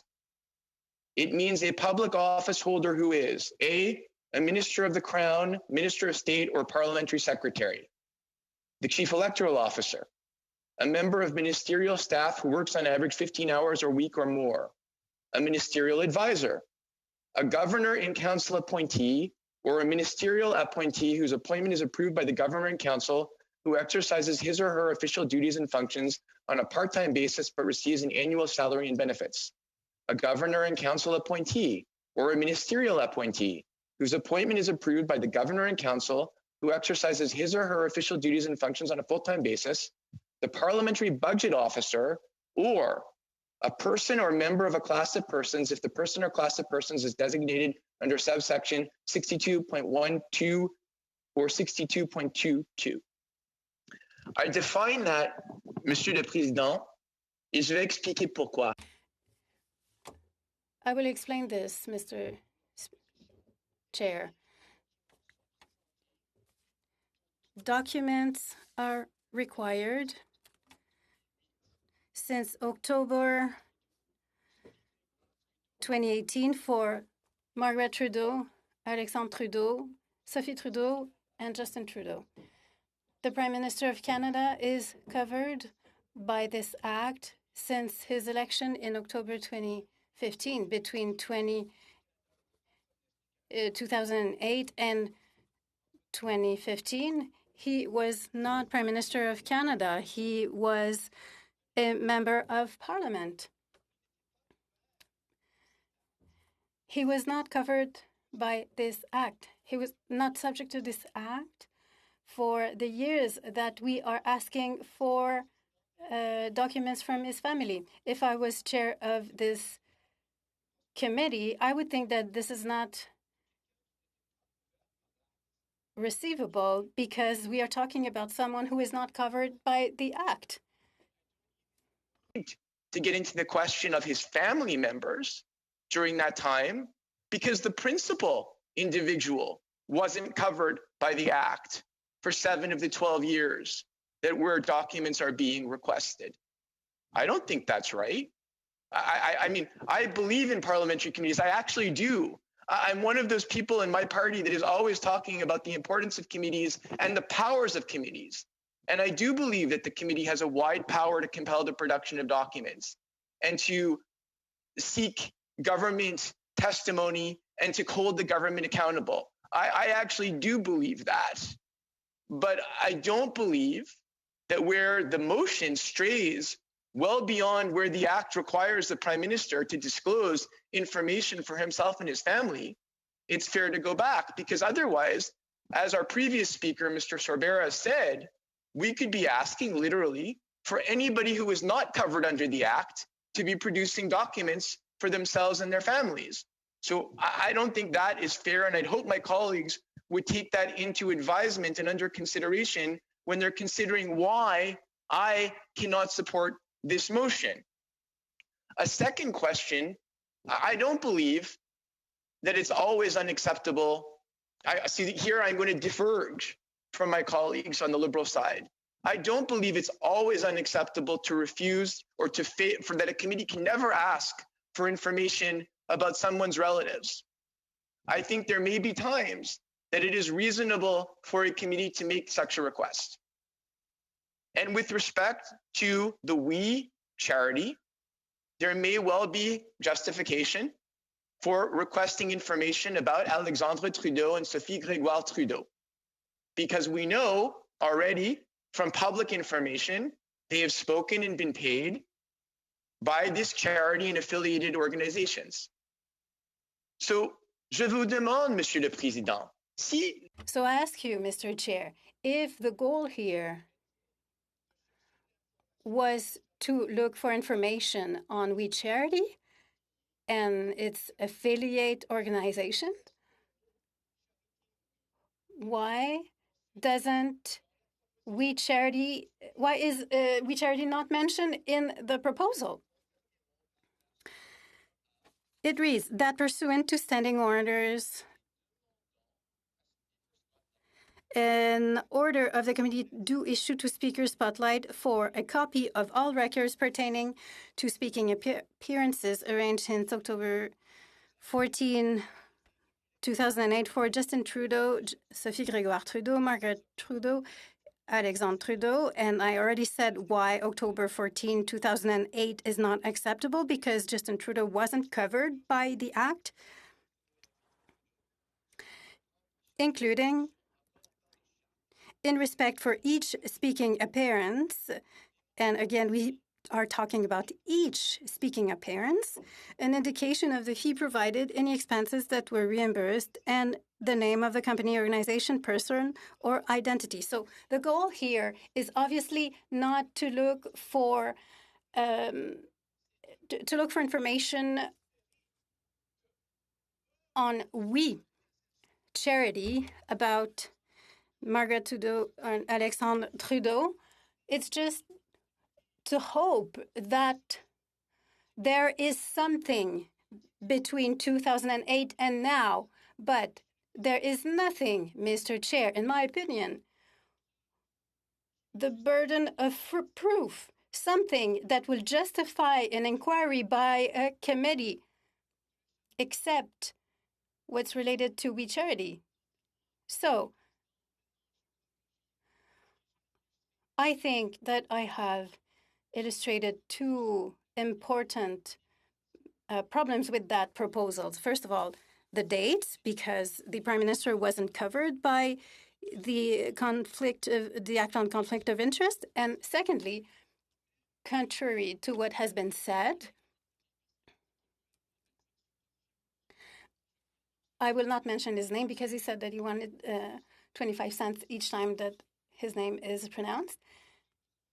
So he said that other information that were given during testimonies were incorrect. But if that was the truth, Mr. Speaker, we would have said that documents to be produced would be only documents that are linked to We Charity and affiliated organizations. But that's not the case. So we have to wonder why. Why? Monsieur le Président, I'd like to mention a third thing, Mr. Chair, that I think is wrong with this proposal. Because I have the document in front of me in English, I'm going to switch back to English to read. There is indeed, Mr. Chairman, in the act before us, the Conflict of Interest Act, a distinction that is made between family members, and I'm going to read what family members are. Family members are the following are the members of a public office holder's family for the purposes of this act: his or her spouse or common law partner, his or her dependent children, and the dependent children of his or her spouse or common law partner. That does not mean, Mr. Chairman, that there is not another section or other sections of the Act that do not deal with a wider circle of relatives. Relatives can indeed include the mother and the brother of the public office holder. But when we come to the relevant provisions of this Act, Mr. Chairman, that deal with the ability to, for example, speak to another organization and not disclose what it is you're paid or who you're speaking to, those provisions of the Act are only dealing with the immediate family members, which are the spouse and the dependent children. They don't deal with the brother and the mother. And I'll refer you to Section 11 of the Act, Mr. Speaker. No public office holder or member of his or her family, and the Act defines the members of his or her family as the spouse and the dependent children or the common law partner, shall accept any gift or other advantage, including from a trust, that might reasonably seem to have been given to influence the public office holder in the exercise of an official power, duty, or function. And then there's exceptions. So this entire issue, Mr. Speaker, is certain opposition parties and not others have made this claim that I think is a stretch, that the amounts paid to Sophie Grégoire Trudeau and certainly to Alexandre and Margaret Trudeau somehow are a means of influencing the Prime Minister and therefore currying favor to the weak charity to make us, the government, give a contract to the weak charity, and is thus improper. But the relevant section of the Act on gifts and other advantages, Mr. Chairman, refers only to family members. It does not refer to relatives, which is the wider section that would have been referred to, would it have been intended to have this committee run off and ask for the production of Alexandre Trudeau and Sophie Grégoire Trudeau's speaking fees. So that's another mystery, Mr. Chairman. And I again point, it's very simple. In this Act, there are multiple sections where you refer to the mother or brother of the public office holder. For example, in a government department, it says, no public office holder other than a minister of a crown, minister of state or parliamentary secretary who otherwise has the authority shall permit the public sector entity for which he or she is responsible or to which he or she is assigned to enter into a contract or employment relationship with his or her spouse, common law partner, child, sibling, or parent, except in accordance with an impartial administrative process in which the public office holder plays no part. That is clear. In that section, you're talking about the whole family that is mentioned. But again, going back to the section on gifts and other advantages, section 11.1, I'll repeat it, no public officer or member of his or her family shall accept any gift or other advantage, including from a trust that might reasonably be seen to have been given to influence the public office holder in the exercise of an official power, duty, or function. And then you go back again to the definition of family members. And in this Act, the following are the members of a public office holder's family for the purposes of this Act: his or her spouse or common law partner, and his or her dependent children, and the dependent children of his or her spouse or common law partner, which makes it seem to me, Mr. Chairman, that when the Parliament passed this Act, it deliberately, in its wisdom, after going through committees and going through Parliament, decided not to include the mother and the brother in that relevant section of the Act. So now I think, Mr. Speaker, I've presented you with three flaws in this motion. Number one, the dates go beyond the dates at which the Prime Minister was even covered by the Act.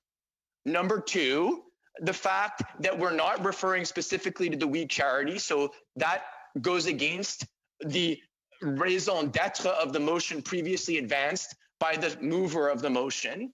And number three, that the relevant section of this Act doesn't cover the mother or the brother.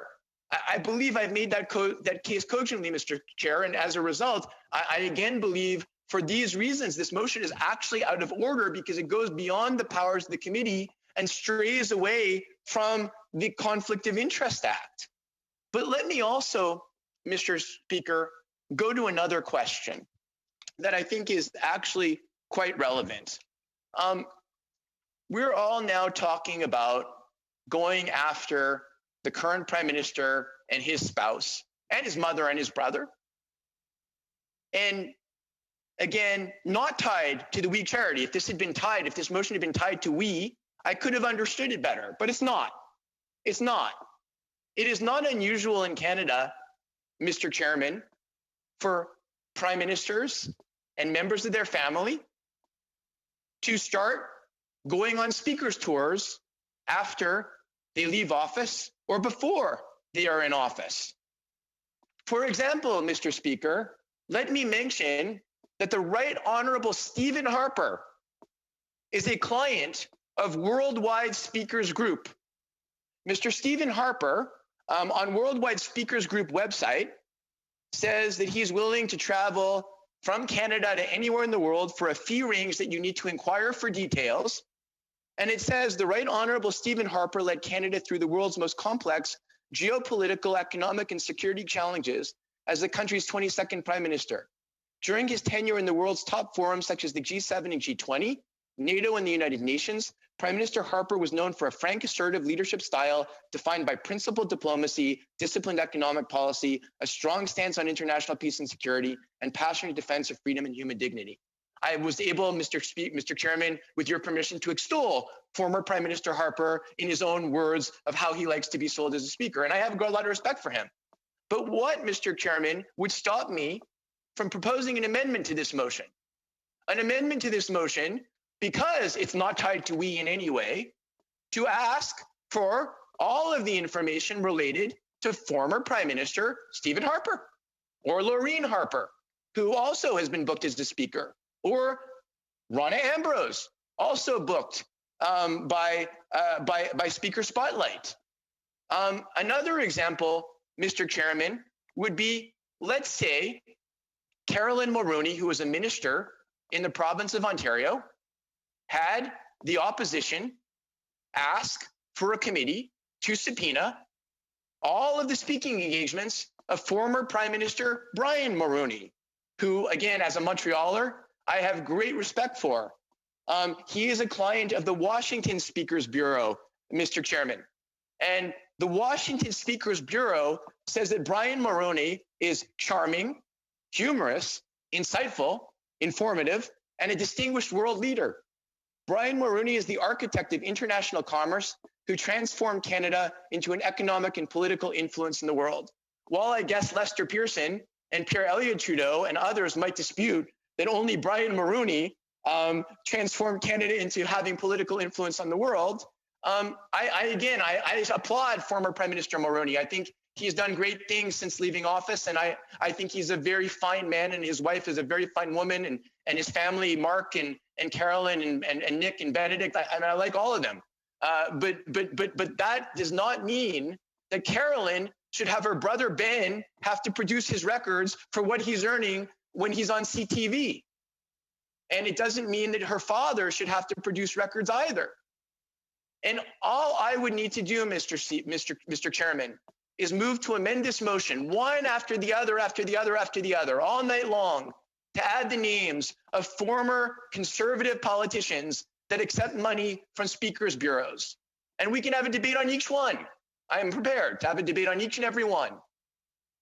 But that, Mr. Chairman, is really why I believe this motion is strayed far away from something that's collegial, where we are actually looking for information on we, where I may have been more sympathetic, to looking for, what my colleague, Mr. Sorvera, called a fishing expedition. I'm not going to call it that. I'm just saying it's wrong. It's actually wrong. So, quand je vais expliquer... When I will explain to my colleagues... I have explained why I think it's unfair, and I hope my colleagues will hear me, truly hear me, as Liberal MPs, but as MPs, period, and ask themselves, what are the consequences of such a proposal? Subpoenaing a family's documents when the person was covered by the Act at the time, and then subpoenaing documents from people who are not covered under the Act. A third point, to take the Act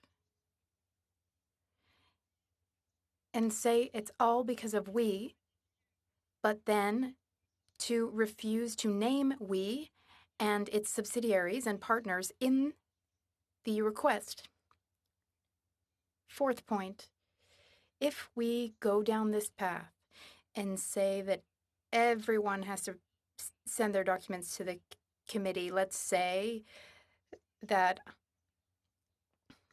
once I was an MP, or I will be an MP in the future, or a family member of mine is or was an MP, then all of a sudden we can go get documents. I think this is going a little bit too far. Mr. Chair, I think it would be great if we could find a solution, maybe even an offline solution. Let's adjourn the meeting, and let's find another way to discuss this amongst ourselves and find a solution. Let's not stay here all night. Happening, Mr. Chairman, I move that this meeting do adjourn. A motion has been put on the floor for the adjournment of the recorded vote, please, Chair. Yes, we'll just be asking the clerk to take over that function. We've just been changing clerks, by the way, colleagues, to give our permanent clerk a break. So and this happened right in the transition. So if you just wait for a second, and we'll get to that vote. Okay. Hello, everyone. It's Amy Belmore, filling in for Miriam Burke, your clerk. So if you will please forgive me, this could take just a moment with all of the substitutions. Okay, so I have recorded division on motion to adjourn the meeting. That is correct, clerk. Thank you. Dong Han? Yes. Is that yes to adjourn the debate? Yes to adjourn the debate. The Thank meeting. The meeting, I believe. The meeting. Sorry. Yes, the meeting. Is Mr. Angus in for Greg Fergus? Is that? No, it's me for Greg Fergus, Anthony Housefather. Oh, Mr. Housefather, I apologize. Mr. Housefather? I vote yes. Mr. Join? Is Mr. Join still in for? Oui, je vote pour la motion.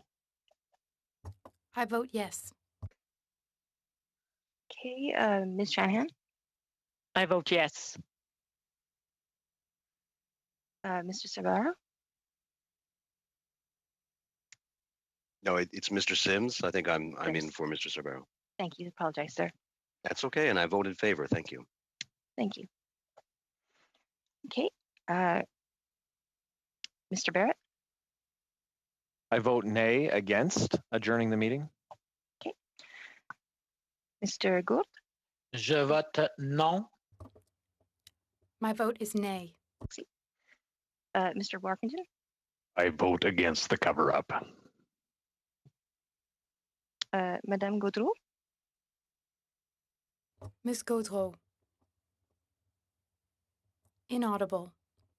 And Mr. Angus, if you are there. I am here for Mr. Angus, and I'm voting no. Thank you, sir. So that's 5 to 5. Thank you, clerk. As a tradition of the chair is to maintain status quo, and so we will continue with the debate. Thank you very much. We'll move on to Madam Shanahan. Thank you, Chair. And if you could just clarify the speaking order for us before I get started. Yes, thank you, Madam Shanahan. You always keep me accountable to that, and I should have refreshed that. You're quite right. So after you will be Mr. Workington, Mr. Dong, Mr. Drouin, and then Mr. Sims. Thank you very much, Chair. And Chair, I must say I am very much heartened and enlightened by the interventions that we've heard today, because I think it goes to the heart of the matter as to why the motion before us is unacceptable. Certainly to myself, and I thank my good colleague, Mr. Housefather, for his articulate and detailed exposition of exactly what the flaws are in that motion. And indeed, I want to pick up on one of the flaws, and that is not referring to the We charity, because oddly enough, earlier today, Mr. Angus was very much concerned about the We charity. He was talking about the We charity at length, about the documents, about testimony that had been given to, I think, particularly the Finance Committee and elsewhere concerning We. And yet when and I'd like to, and I'm sorry that he's not here, but I'm sure that Mr. Green will pass this on to him.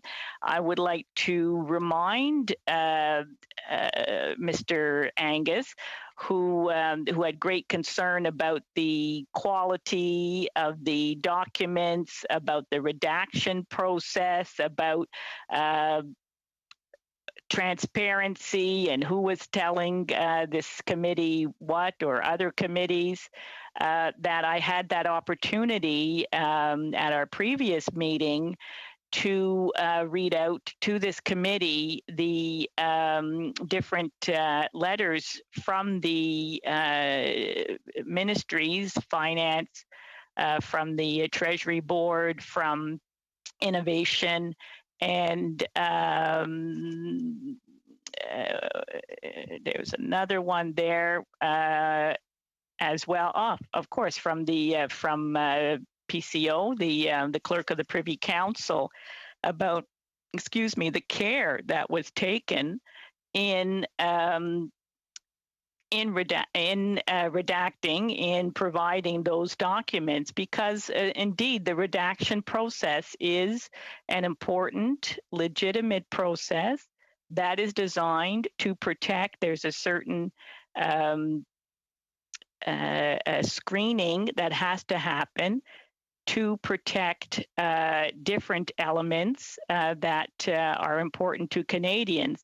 The first, of course, being national security. And in each letter, I'll remind the members of the committee that the writers made it clear that national security was not an issue in the redaction, but that the privacy of individuals concerned, as well as cabinet confidences that were unrelated to the issue at hand, the student grant program, were certainly considered carefully, and that those that were unrelated were taken out. But other cabinet confidences in the quest for transparency were included in the documents. And I won't say it in my words, but in the words of the clerk of the Privy Council office, Ian Shugart, a highly respected public servant who has served both sides of the aisle, who has the highest integrity, that Mr. Shugart was able to say in the letter that with respect to cabinet confidences, you will note that considerable information on the Canada Student Service Grant that were cabinet confidences is being provided to the committee. And a little later on, he further explains that in this package, I have also chosen to disclose certain personal information contained in the Privy Council records relating to individuals working in ministers' offices, as well as personal information of individuals who work for we. I've decided to disclose this information because, in my view, the public interest in disclosure clearly outweighs any invasion of privacy. And I have notified the Privacy Commissioner of my intention to disclose this personal information, as I am required to do under the Privacy Act. And I'm going to come back to that, because that is very key, that this is done, this type of work is done by qualified public servants, that it was done by qualified public servants with every due consideration. And so I'm going to object strenuously to the characterization that Mr. Angus had said earlier today, that somehow that the redaction was overdone, and that it was not done in good faith for the purposes of this committee. And we find the same thing from Innovation, Science and Economic Development Canada, This is from Mr. Simon Kennedy, that it should be noted, however, in the preparation of this package, and this is the delivery of the documents that were requested by the Finance Committee earlier this summer, care was taken to obtain consent to disclose certain personal information from exempt staff referenced in the material, and in collaboration with other government departments, the staff from We Charity, in accordance with the provisions of the Privacy Act. And you will note that information a little later on. You will note that information on the Canada Student Service Grant that was a cabinet confidence is being provided to the committee. And this is in keeping with the public disclosures of information on this matter made by the members of the Queen's Privy Council for Canada. So this principled approach that was adopted to this information to ensure a non-selective application. And we find the same thing when it's the Secretariat of the Treasury Board of Canada. And this is from Peter Wallace, referring to the committee's motion. Again, the Finance Committee stipulates that cabinet confidences and national security information are to be excluded from the package. And they are confirming that no information is being withheld on the grounds of national security, since the information does not so pertain. With respect to cabinet confidences, you will note that considerable information on this Canada Student Service Grant that were cabinet confidences is being provided to the committee. So where is information being hidden from the parliamentarians that need to see it? This was all provided concerning the We situation. So I, for one, have confidence that this was done all in the proper manner to make sure that over and above the request made by the Finance Committee, that the documents pertaining to We were provided.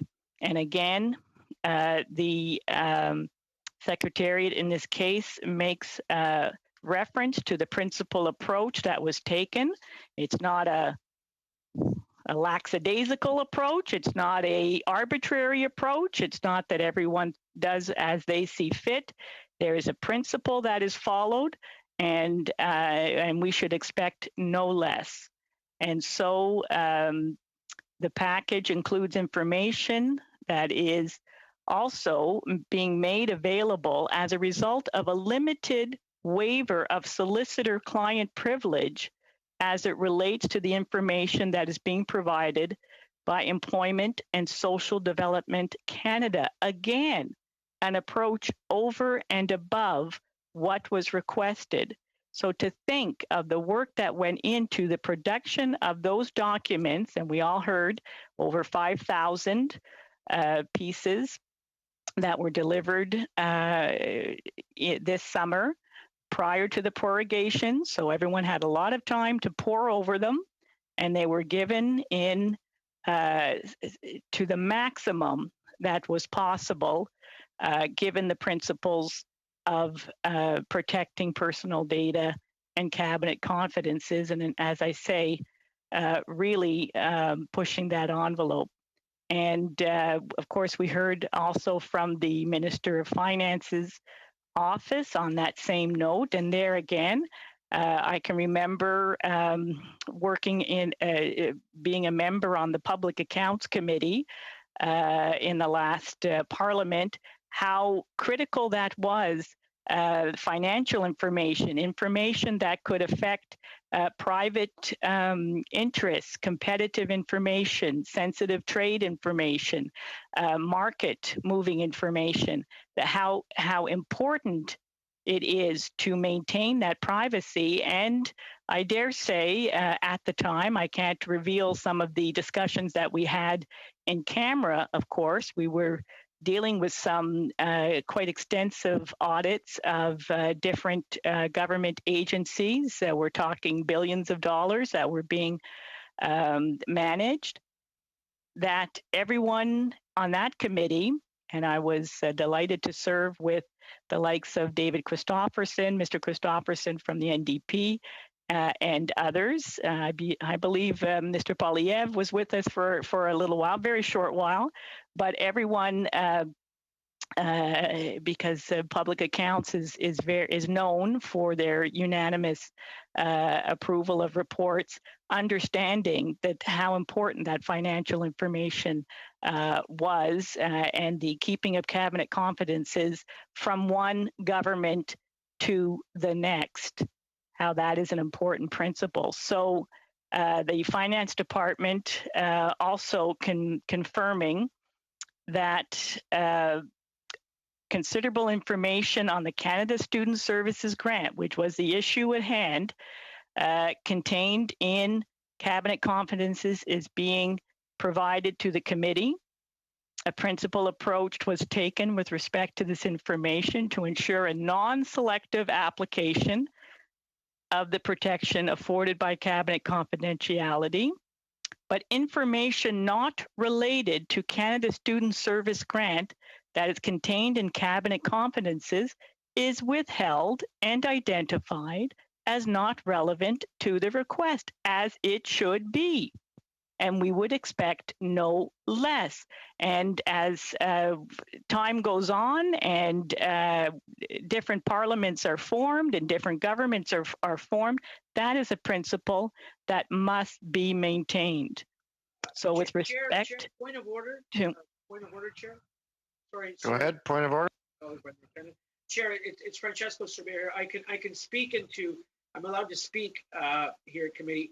But when I'm just to the techie people, I asked to be allowed to have my video started.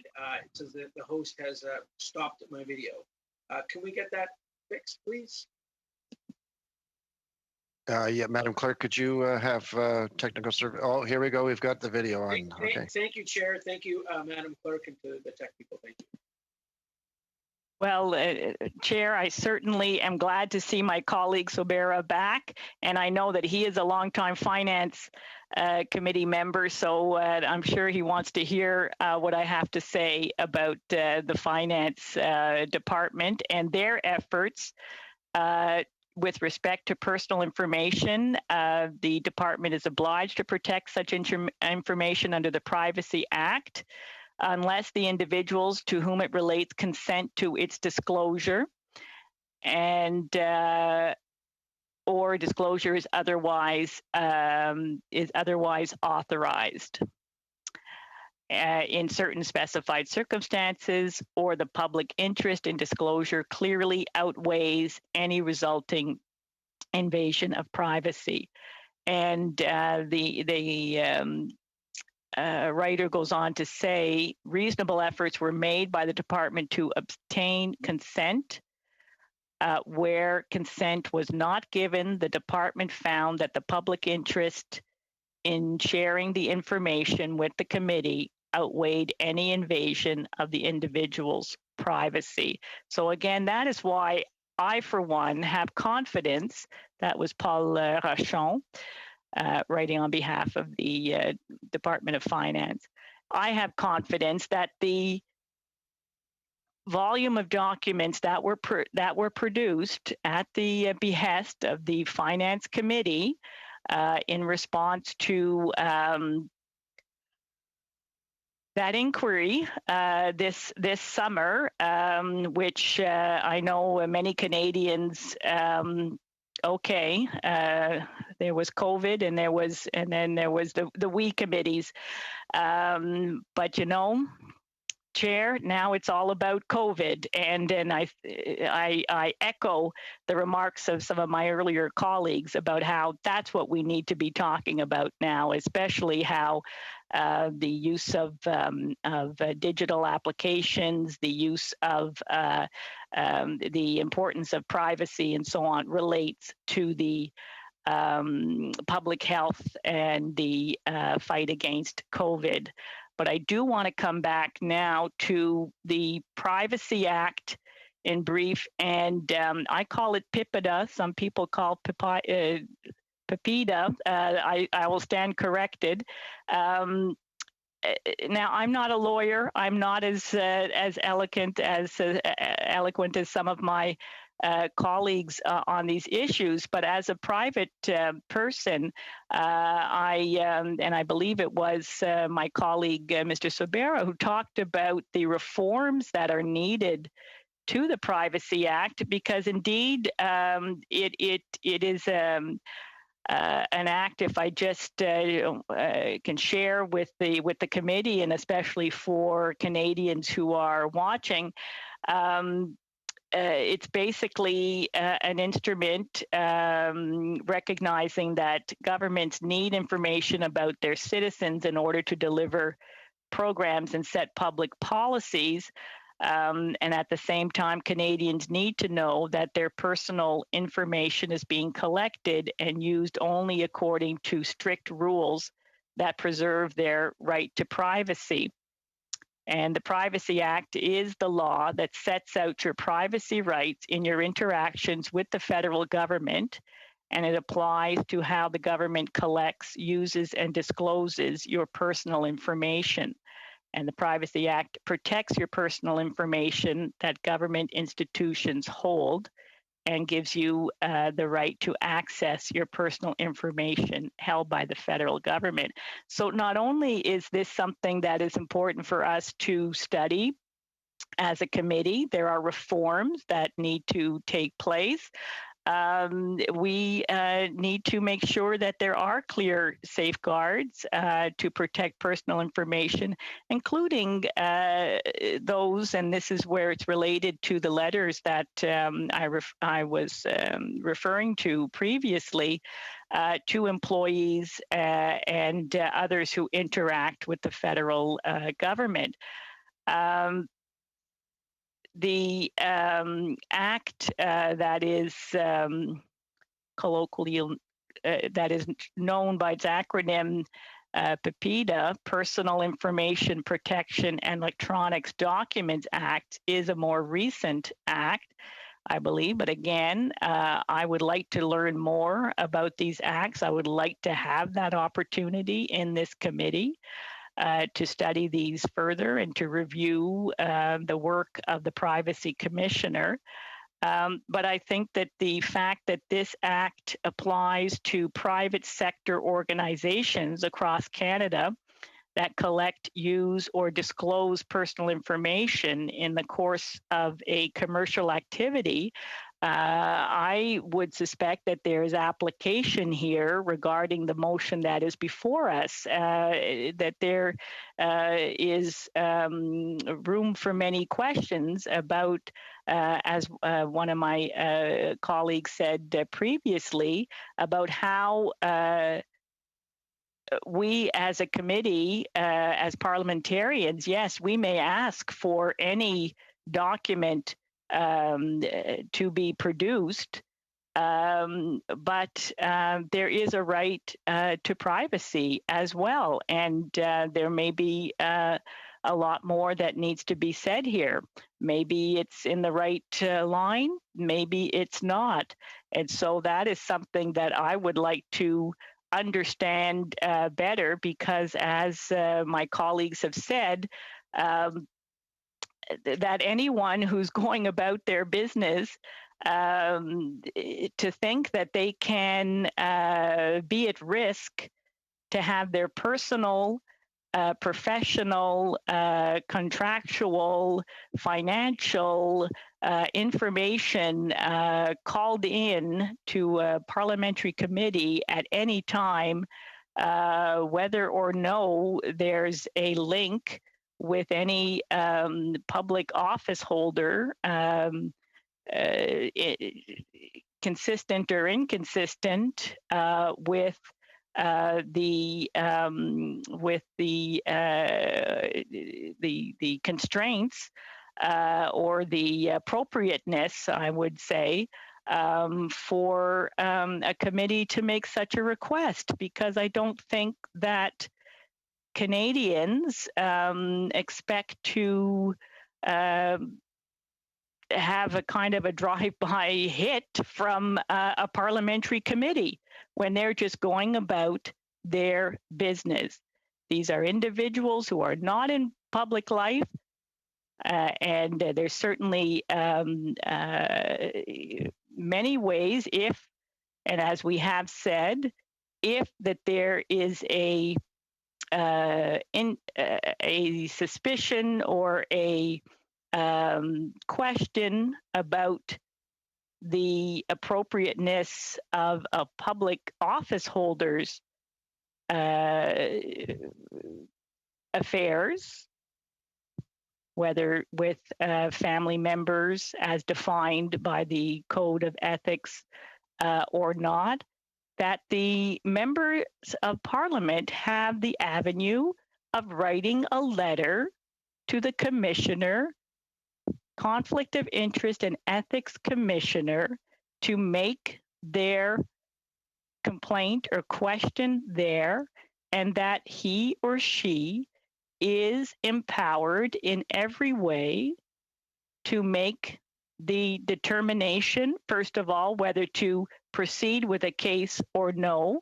And I know that Mr. Angus earlier referred to, is it Katie Telford's husband, Mr. Silver, and what's going on there? Well, the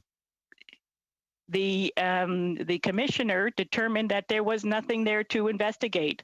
That is what we heard very recently.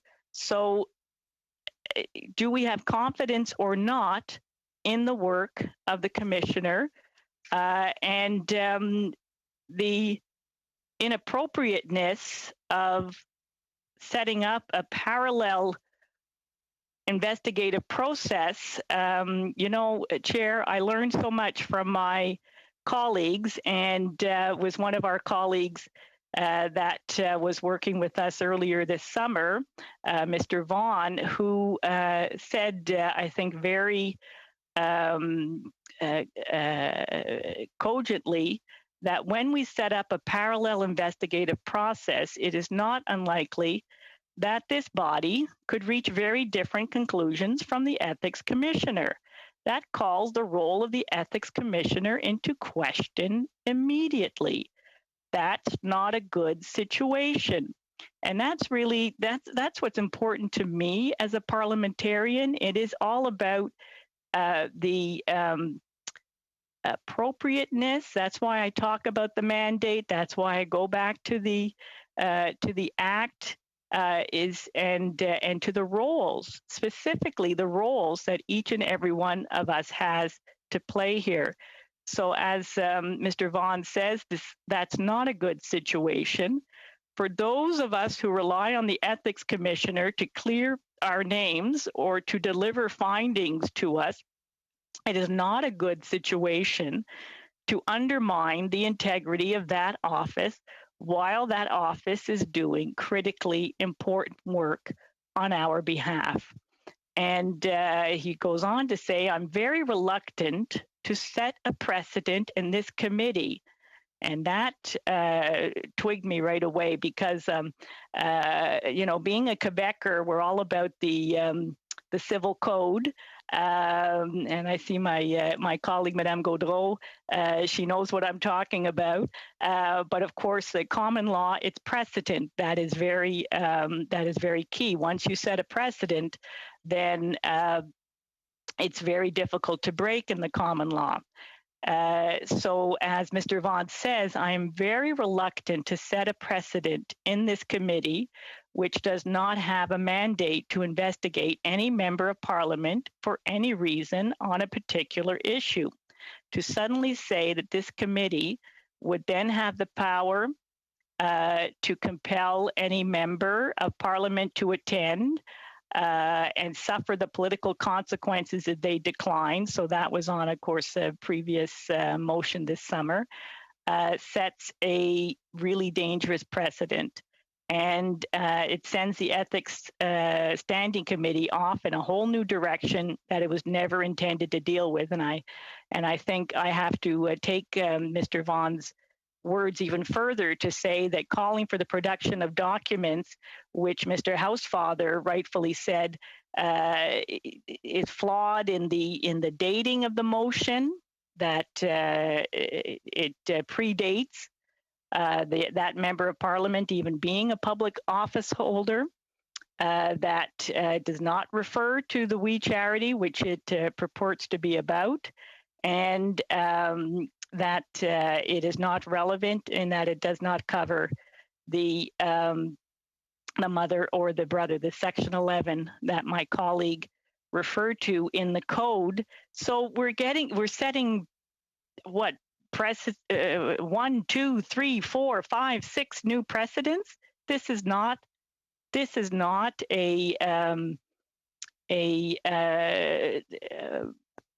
way. This is not a constructive, a productive way. If we think that something needs to be changed, then we need to do a study on that. Otherwise, it's not by one incident or by focusing on one particular situation. So we set up the ethics commissioner not to depoliticize what was happening, because it's all about politics, I got it, but to give us clarity in a political setting. To give us clarity in a political setting so that the ethics commissioner would be that independent investigator doing his or her work regardless of what winds were blowing around. From there, how we choose to respond to the ethics commissioner is where this committee's work begin. And he goes on in that vein. So I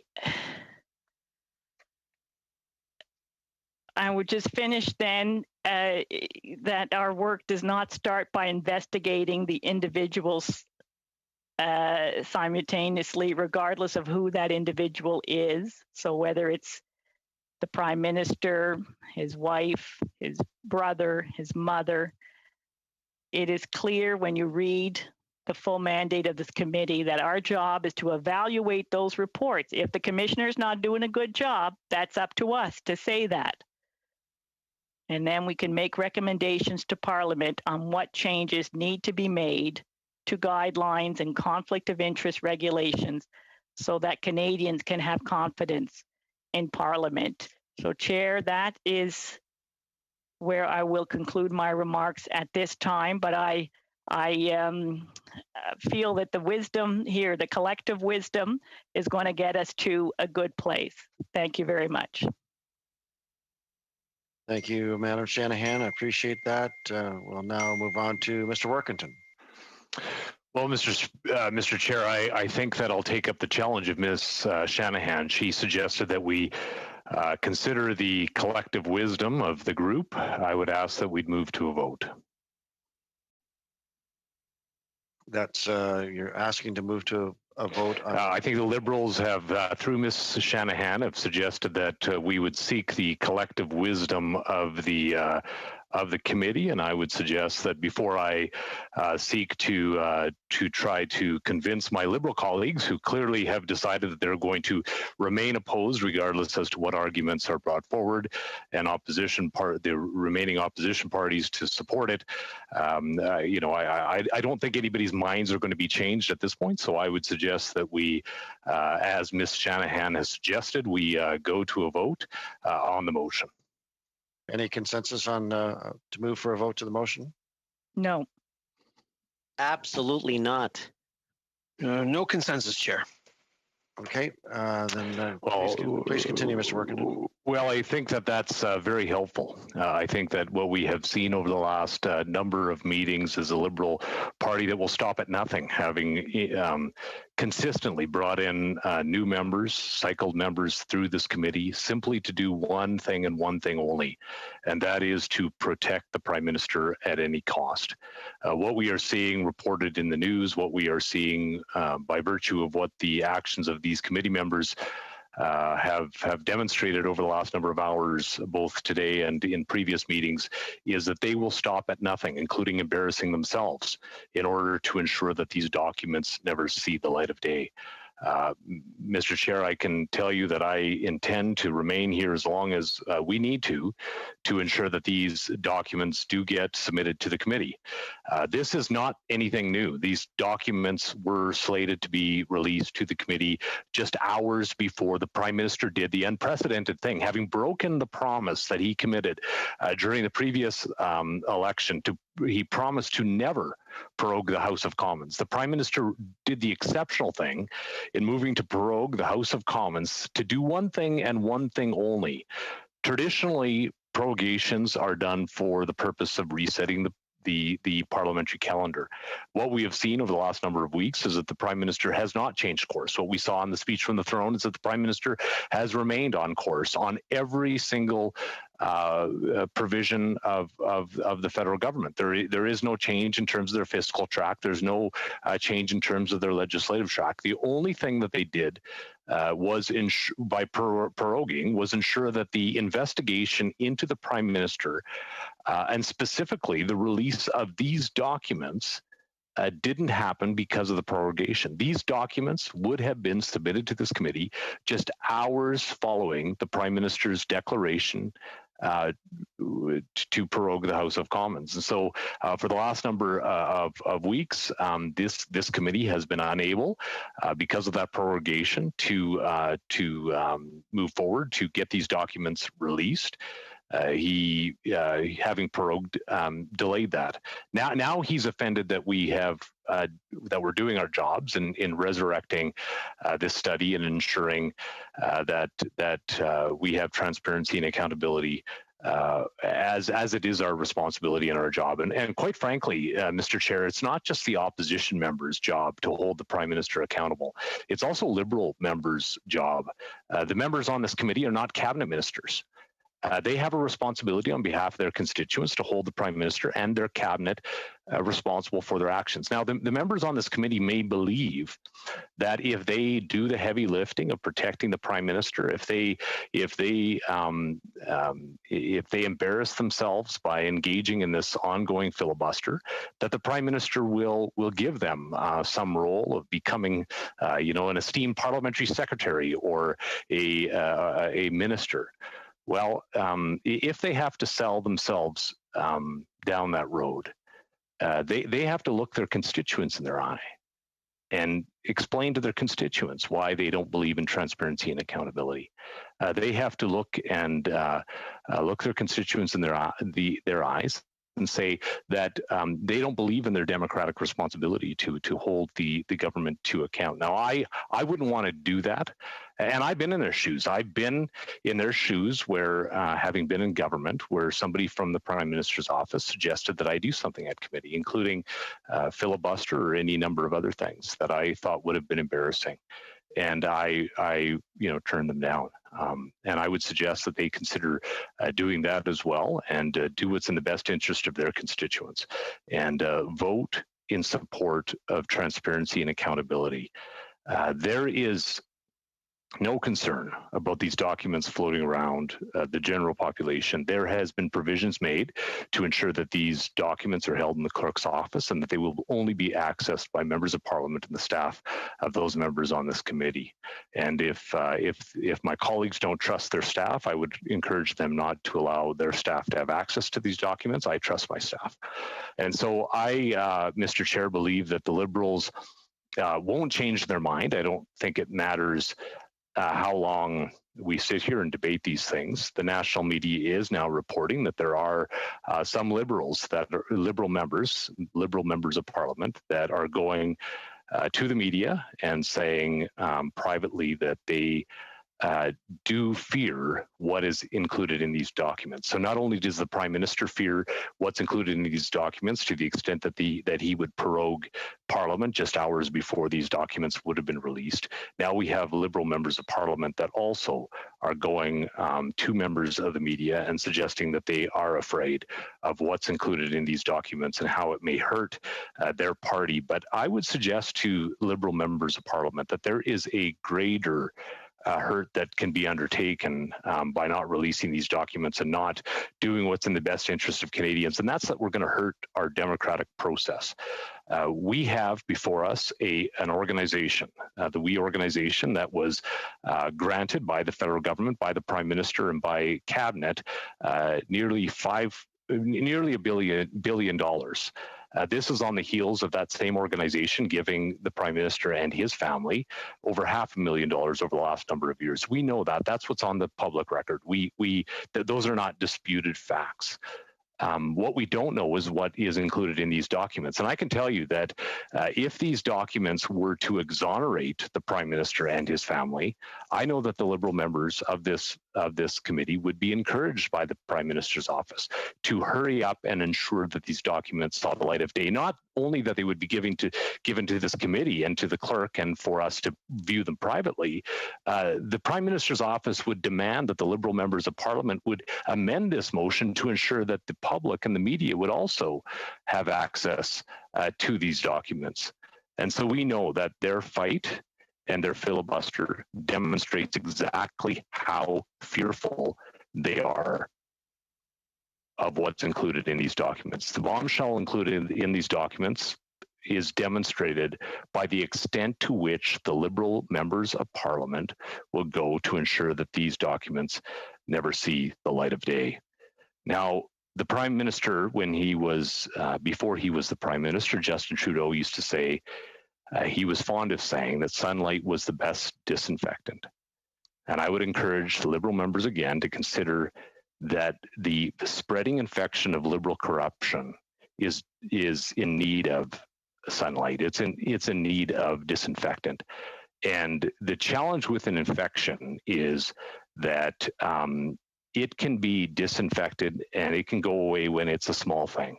But when it gets covered up and when it gets hidden away and when it doesn't get dealt with, it becomes more and more severe to the extent that the remedy is far more aggressive. And so Liberal members on this committee have to consider just how bad things have to get for them and their party before they'll do the honorable thing.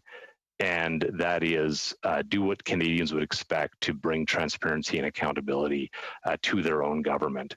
If they refuse, if they allow the infection to continue to grow at the Cabinet and the Prime Minister's level, having now been complicit in that cover-up here at the committee, I can tell you that the infection will become far more severe and that the remedy will be far more severe. And I wouldn't wish that on them, but that is a choice that they have to make. And so their demonstration to capitulate to the Prime Minister's office demands that they continue talking at this committee at length will demonstrate just how fearful they are, and the Prime Minister is, of these documents seeing the light of day. And I think that Canadians will become more and more engaged on exactly what it is that they're doing, and they'll fully understand why they're doing it. Thank you, Mr. Chair. Thank you very much, Mr. Workington. Now we'll move on to Mr. Drouin. Merci beaucoup, Monsieur le Président. Et j'ai écouté mon collègue parler. Thank you, Chair. I listened attentively to my colleague who spoke with a lot of passion, and I thank her for her words. All members of this committee have a duty to study this matter. Here's what I'm trying to understand.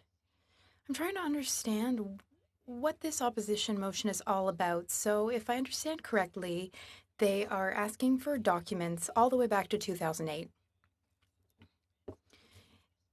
because they think that sometime between 2008 and now there was some kind of cover-up or issue with Mr. Trudeau and We Charity.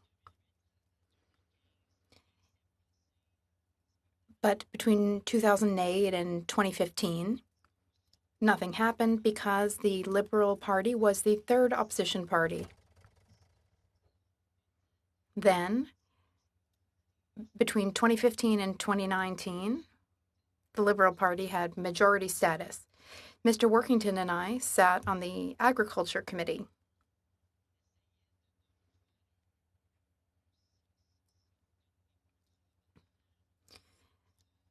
And the opposition is trying to imply with this motion that we were doing something shady, like if you give my mother contracts or my brother contracts, then we'll do this and that. So the opposition's implying what exactly? That Mr. Trudeau planned and orchestrated the global pandemic and then during the pandemic decided to grant a contract to We Charity?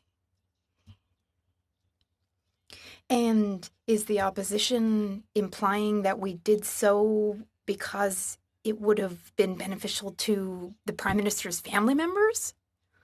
Honestly, I've read Alice in Wonderland.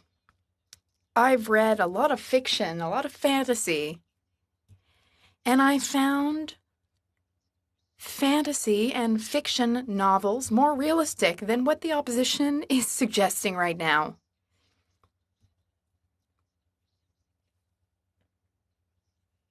Mr. Chair, I get the impression that the opposition MPs are implying that Liberal MPs are not being transparent. Allow me to explain the functioning of Parliament. Many MPs have been MPs for many, many years, including Mr. Workington. And yet they seem to forget how things have been done in the past.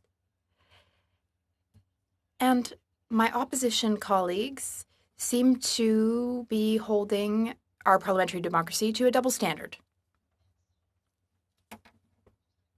I'm just trying to get a good understanding of what the opposition is trying to propose and where they're trying to go with this particular motion.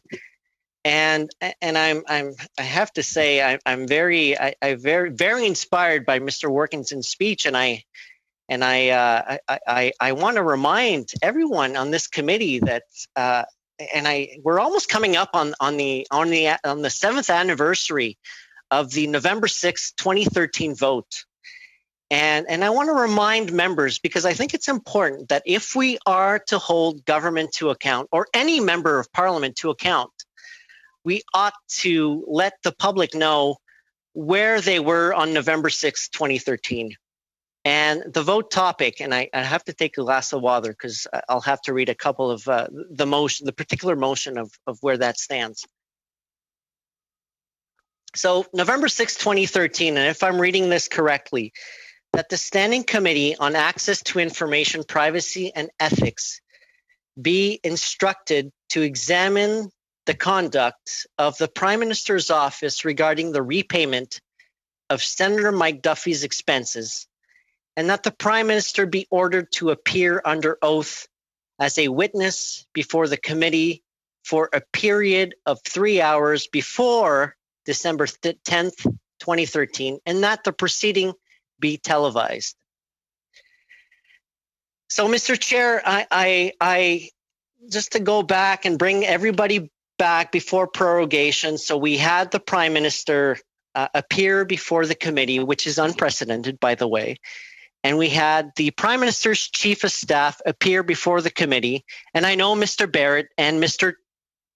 Poilievre sent a letter to the Ethics Commissioner, and they tried to go after the husband of the Prime Minister's Chief of Staff, and they were politely declined. But I notice in the spirit of transparency, both the member of Leeds Grenville and the member of Carleton didn't particularly share that information with their population. I didn't see them tweet any information about how they were declined and how they were ridiculed by the Ethics Commissioner to say that, you know, Mr. Poilievre and Mr. Barrett, yeah, we've heard your concerns. We've heard your false accusation, but when you have real proof, please send it to us because it makes no sense at all. And they didn't share that information. And I'm just wondering, in the spirit of transparency, if Mr. Barrett would share that in this particular committee, and if he shares that in his household and with his particular constituents. And again, it's just all in the spirit of transparency. I think we owe it to the population of Canadians, to all of us as parliamentarians, be transparent with our constituent when it comes to ethics matter. And Mr. Chair, so bringing back to the motion at hand and going Did back. you want me to reply to you there, Mr. Drouin? Are you calling a point of order or are you trying to interrupt me? You just asked me a question. Was it rhetorical or? I'm still speaking. I think Mr. Barrett, please address your comments to the chair, but and you'll have a time to speak again. Go ahead, Mr. Drone. Thank you, Mr. Chair. And again, you know, like the Prime Minister appeared before committee and the opposition is trying to go on a wild goose chase. And since we're so close to Thanksgiving, probably they're trying to go on a wild Thanksgiving or wild turkey chase. But I want to remind committee members, Mr. Workington, on November 6, 2013, when he had the opportunity to stand up for Canadians and stand up for his constituents and say to Canadians that I believe in transparency, what did he do? He voted against the Prime Minister appearing before the Ethics Commissioner, which, by the way, our Prime Minister stood up and appeared before our committee and testified before the committee and was extremely transparent before all Canadians. And it was televised, by the way. And the same thing with Mr. Gould. He had the opportunity, by the way, to say to Canadians, well, I had the chance to have my Prime Minister appear before my committee. And what did Mr. Gould say? Well, you know what? I don't believe in that on November 6, 2013, because I was in government and I don't believe that my Prime Minister should appear and be accountable to Canadians. And they voted against his Prime Minister appearing before committee. And that's the difference between Liberals and Conservatives. The Conservatives talk about a good game of being great about transparency and whatnot. But when it comes to action about being actually transparent to Canadians, action speaks louder than words. And Mr. Workington, Mr. Gort, and Mr. Gould were not there and were not present when they had the chance to speak and to put action before their words. But it's not just the actions of Mr. Workington and Mr. Gould. We have also the Mr. O'Toole, for instance. He also had the chance. Who's now the leader of the official opposition, and who's crying foul on how the Liberals are trying to cover up a big scandal. And what did Mr. O'Toole do on November 6, 2013? He did the exact same thing that Mr. Workington and Mr. Gould and all Conservative members. Actually, I see the numbers. 148 Conservative members voted against having their Prime Minister appear before a committee to show transparency, to show the Canadian people that he was ready to show transparency to the Canadians. And it's just, you know what, Mr. Chair, I'm looking at this motion. It's just pure hypocrisy, pure hypocrisy. And this brings me to my next point, Mr. Chair. And this is how we deal with family members. And I want to thank my honorable colleague, Francesco Sobera, who spoke at length about this. Yes, Mr. Gould. Merci, Monsieur le Président. Thank you, Mr. Chair. I have been listening to Mr. Drouin, and I think that we should all vote. And if Mr. Drouin is truly courageous and truly wants to be transparent, then he will accept that we vote now. He's making big speeches and he's talking about democracy. Well, where there's democracy, there's voting. And I hope that the Member of Parliament, who is a member of the government party, will allow this committee to finally hold a vote so that the committee can get down to business and do its work. So, Mr. Chair, I move that we have a recorded division, please.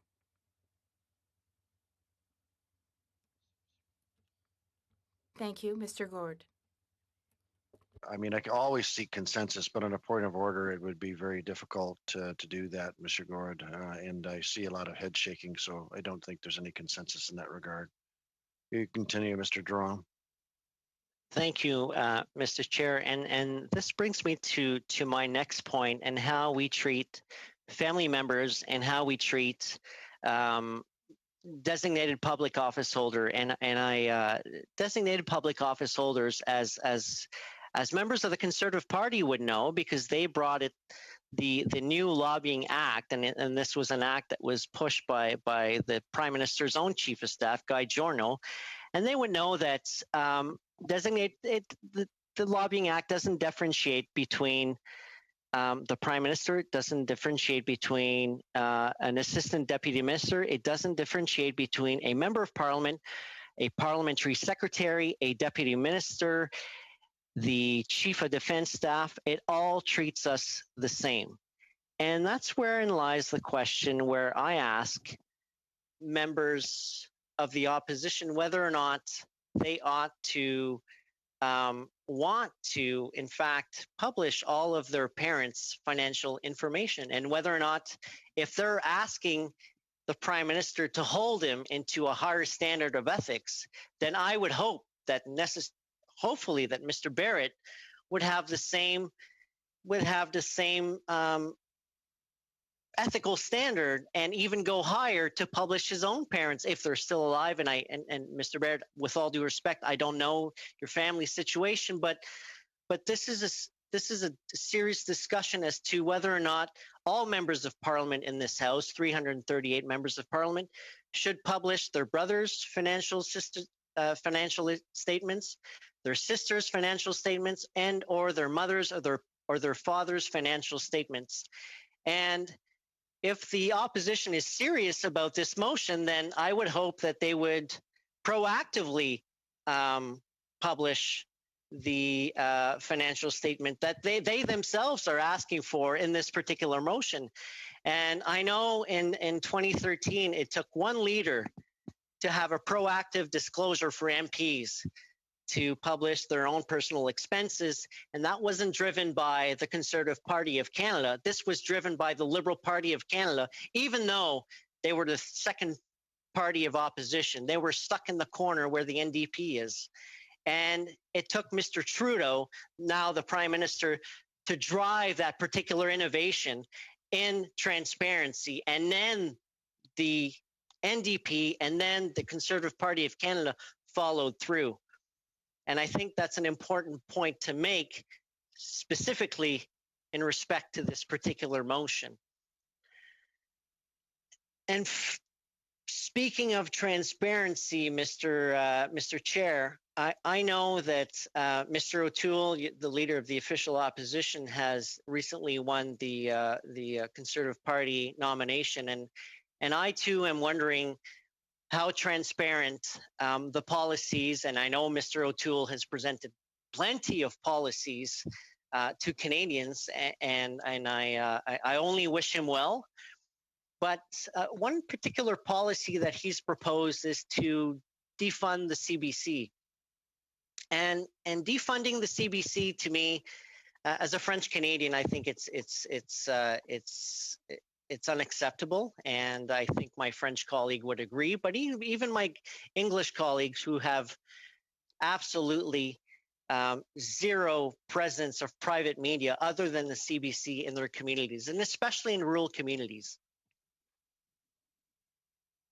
And the point I'm trying to make is, if we are going to be raising the bar on ethical standards, well, we know that Jeff Ballingall has worked actively on Mr. O'Toole's campaign, and we know that he's the chief marketing officer for the Post-Millennial. And one question that I have for the opposition is how much influence that Mr. Ballingall have on Mr. O'Toole's policy to defund the CBC, because defunding the CBC, as we know, would directly benefitly finance there would be a direct financial benefit to the Post-Millennial. And again, I'm not the one saying this, but the former leader of the opposition stood up during the leadership night and said, you guys should not be watching global news. Don't watch CBC, but you should be watching the Post Millennial. So again, I'm not making this up, but I'm just wondering, did Jeff Ballingall register to lobby a designated public office holder? And as the ethics committee, should they be looking at this? Mr. Jerome, I just wanted to say that on all sides, and it has been on all sides tonight, there have been points of order in regards to staying with the point at hand, and that is the motion at hand. And so just wanted to say that I have cautioned a number of colleagues in that regard that to make sure that your comments are germane to the motion. And they are exactly germane to the motion, Mr. Chair, because what Mr. Barrett is trying to bring forward is the family ties of the Prime Minister, which are not covered by the Ethics Act, by the way.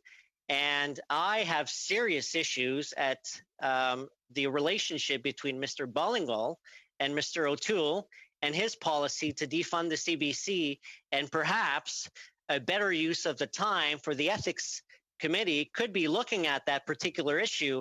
And I hope that in the matter of transparency, that my colleagues on the Conservative side would want to take a look at that, because if the media and the Conservative Party are in cahoots, then I have an issue with that. And if they're lobbying— Point of order, Chair. —to defund certain Yes. Mr. Jerome, there's a point of order. Go ahead, Mr. Barrett. Chair, I don't think anyone believes that the Conservative Party and the media are in cahoots, and I don't think that this is germane to the motion. Thank you, Mr. Barrett. I had just mentioned that, and go ahead, Mr. Jerome. Great, and I want to thank my colleague from Leeds Grenville, and I have to come back to the point. And no matter how many times Thelma and Louise stand up on Sunday afternoons or Thanksgiving Sundays, we know how that particular movie ends. It's two people driving off a cliff, and I know they're just trying to drive a particular matter that has absolutely no scandal. And in Canada, when there is corruption, there is only one entity that can determine that, and that's the police. So if Mr. Barrett has some particular evidence to provide to the police, then he can do so and provide that to the police, because at the end of the day, we know Mr. Barrett is just trying to do a drive-by smear. He stands up with the MP of Carleton and the member from Leeds Grenville. They stand up on Sundays and Thanksgiving Mondays trying to drive media attention. Point of order, and Mr. Chair. Mr. John has a point of order. Go ahead. Thank you, Mr. Chair. I don't believe that the member has moved to relevance, but if he is suggesting that we should take our evidence to the police, I would just recommend to him to release the evidence to this committee so we can determine if or not it should be handed over to the police. It's him who's limiting our ability to have any evidence to review. Please continue, Mr. Druan. Agreed. And I would respond to my colleague, the police is free to do anything they want, despite on the pressure of the opposition and or any government entity in this country. The police is free to do whatsoever and free to investigate anything they want in this country. And that's where it lies, Mr. Chair. This is a drive-by smear by the opposition, and they have nothing to do with anything that is relative to this country. And I ask my honorable colleagues from the opposition is how many emails are they getting on this particular matter? And I can tell that even I have Conservatives in my riding, and they're not even sending emails on this particular matter. They're worried about what is going to happen tomorrow, what is going to happen in a few months, what is going to happen when the provincial government closes the economy, closes restaurants. Is the federal government going to be there to support them? That's what matters, Mr. Chair. And I understand that Mr. Workington, who voted against his own prime minister appearing before his own committee, and he speaks of transparency, but voted against his own prime minister appearing to show transparency. I get it. I get it. I've been around this town for a long time. My riding is only half an hour. And trust me, I'm in the bubble. I get it. I honestly get it. But at the end of the day, Canadians care about what is the federal government going to do about COVID-19 and how are they going to support them.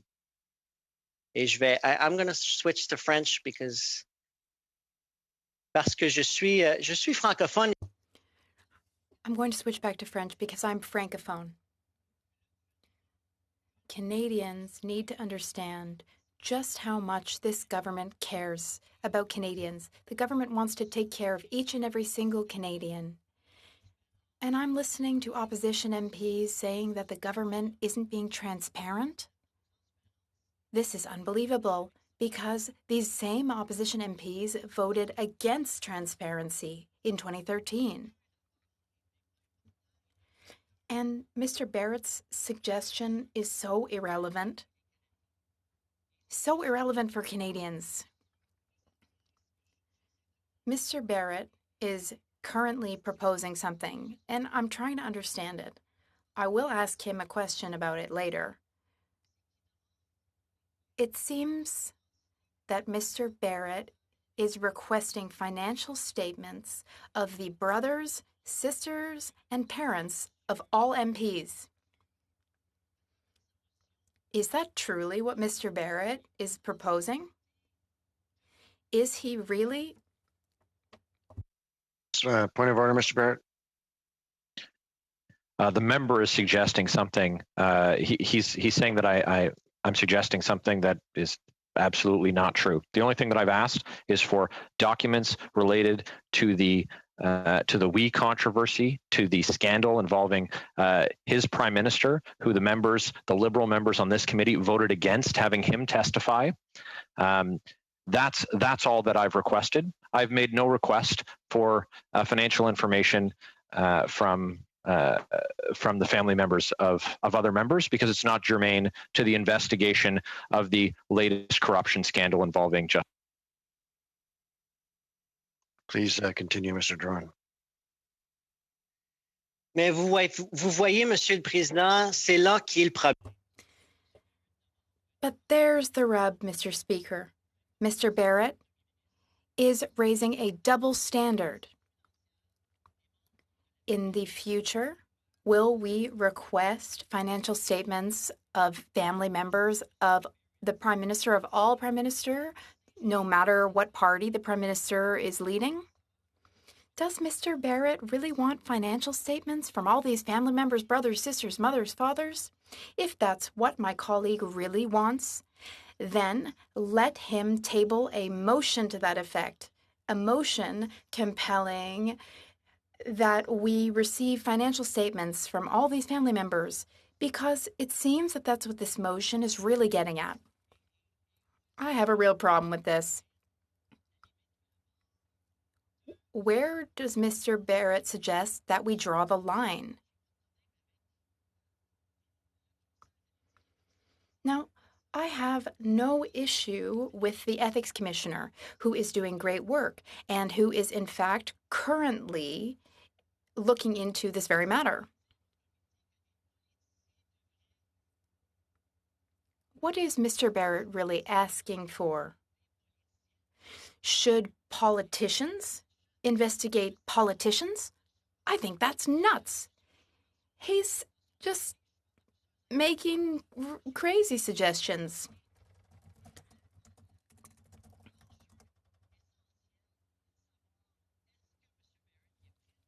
Here's the real question. Is Mr. Barrett ready to share with this committee the financial statements of his own parents? As a member of this committee, I don't really understand what Mr. Barrett is getting at here. The lobbying commissioner.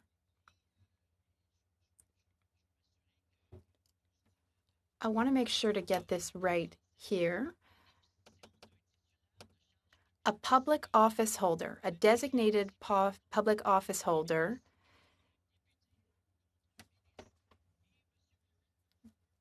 can be an MP, a prime minister, and Mr. Barrett can say whatever he likes, but he's wrong in this case.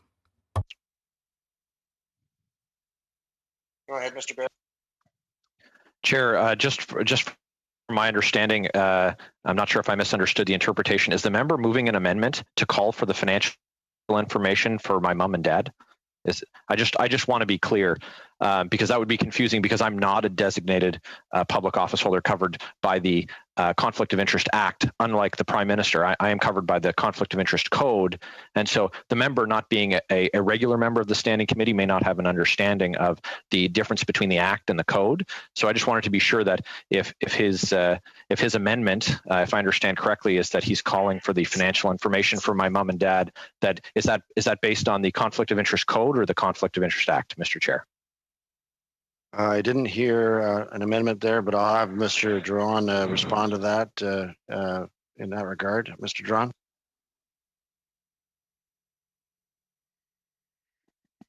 Monsieur Barrett vient de prouver mon point, c'est que Mr. Barrett has just proved my very point. The Conflict of Interest and Ethics Act does not cover siblings. And here, I love conservatives, but, they just call point of order when I try to tell the truth. Mr. Drouin, there's another point of order. Mr. Workington. Mr. Chair, if Mr. Drouin is suggesting that if our parents released their financial information, that he would vote in support of this motion, I think my parents would be happy to release their financial information to this committee. And if we could be sure that he would vote in support of this document scandal release of documentation. Thank you, Mr. Workington. That's not a point of order, but looking for consensus here.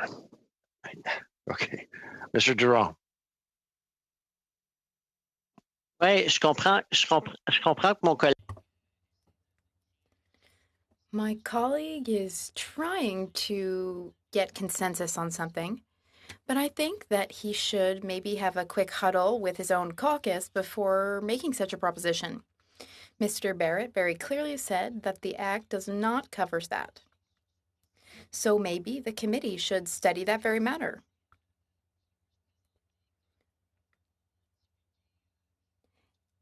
And if we need to release all of our parents' financial statements, well, who will volunteer? Now, I have nothing to hide. My brother, for example, he works in the construction industry. He doesn't have any government contracts. But I'm against Mr. Barrett's motion, which essentially calls for so many family members who are not covered by the Ethics Act to release information. Mr. Chair, this motion should have been ruled out of order rather than admissible. The Conflict of Interest and Ethics Act doesn't cover this. And it's not up to politicians to determine whether there's been corruption.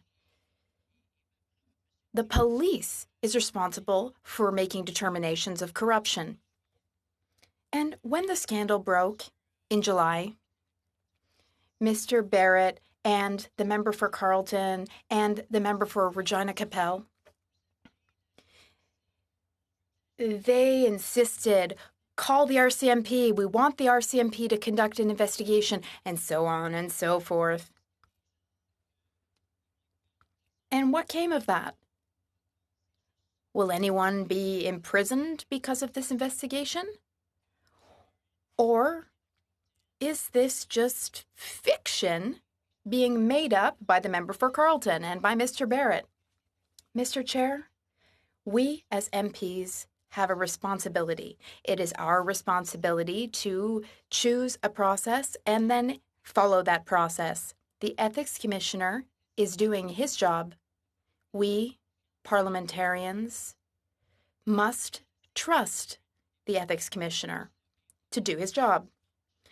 And I'm sure that the member for Carleton and Mr. Barrett are going to get in front of the media on Sunday and demand an anti-corruption scandal. They're going to shout it from the rooftops. They're going to love it. It's going to make them, feel like they're doing important work. But we Liberals are serious MPs doing serious work.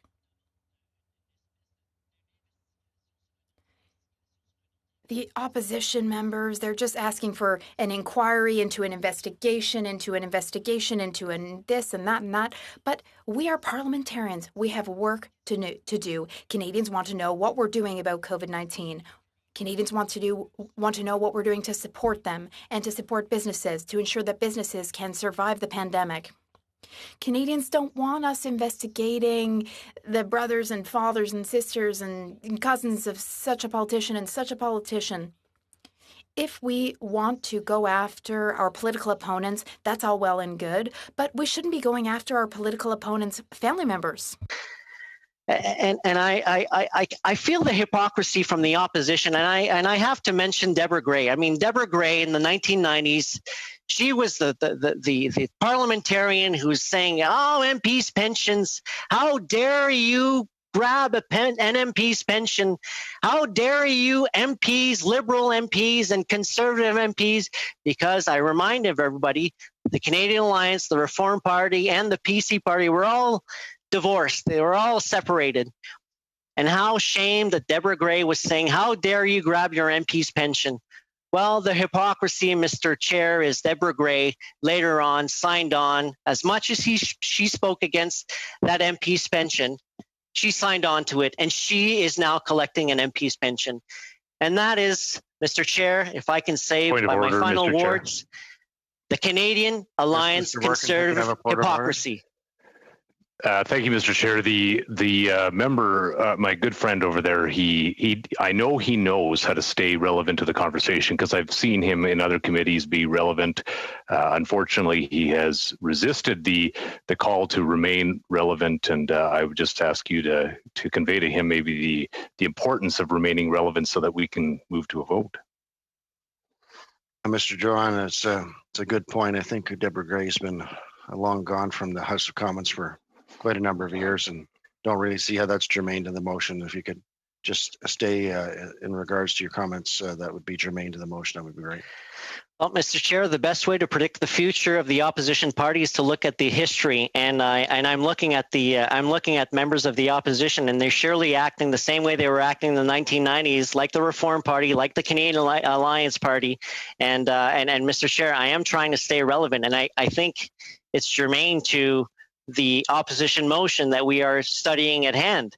And again, trying to go after family members. And the proof is in the pudding, Mr. Chair, is that all of the opposition members who are pertaining to wanting to have the financial information of family members who are not covered under the Conflict of Interest Act are not publishing, themselves are not publishing and are not being proactive on publishing their own family members who are not covered under the Ethics Act. Because we know, myself, we go through a process with the Ethics Commissioner. I have to divulge all the information of my wife. Point of order, Mr. Speaker. The member is citing that we're going after family members, and this isn't what's happening here. This is This is about a almost $1 billion contract that is awarded to an organization, and they're trying to get information of who got paid for speaking from that company to see the connection. This isn't a normal family matter. This is about getting to the bottom of this. And Mr. Speaker, to be fair, there is still $900 million that hasn't been awarded to students that are waiting, that we're expecting to get help that they need. And yes, I agree with Mr. Drouin. We want to get back to work. We want to be helping Canadians. And that's what we've been doing simultaneously through this whole process.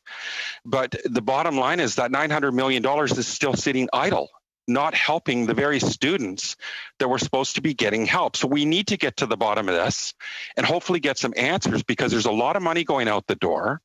And when this money's going out and it's not being properly vetted, and that's what we're doing here, is we're finding out how this money got awarded and what sort of conflict potentially was there, and just trying to get these simple answers about who got paid. This isn't targeting... Point of order, Chair. Point of order. Yes, Mr. Turnbull. I don't believe this is a point of order. I think the member is debating.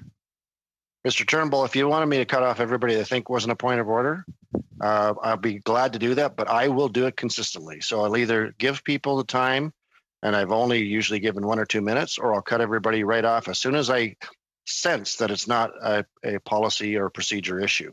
Sorry, Chair, I was just sensing that it was getting into debate. Thanks. No worries. It's just the way I operate. I give a little bit of space, as I have with Mr. Drouin as well, as far as being germane to the subject. So, Mr. Johns, are you just about up with your point of order? Yeah, I'm just saying again, Mr. Speaker, that he's citing that that this is a witch hunt after family members. This isn't going after family members and any family members. We're talking about $900 million, Mr. Chair, that has been doled out, and we're trying to find out what the links were with the organization and get to the bottom of this. And this is a reasonable ask with $900 million. And there's still students waiting for help, and they're calling our office. Students that went out and volunteered when the Prime Minister said on April 24th, get out and help, contribute to your country. I know kids, young people that went out and started volunteering down at the Salvation Army, delivering food and the bread of life in my community to people the most vulnerable. And then the Prime Minister said, we're going to help you out.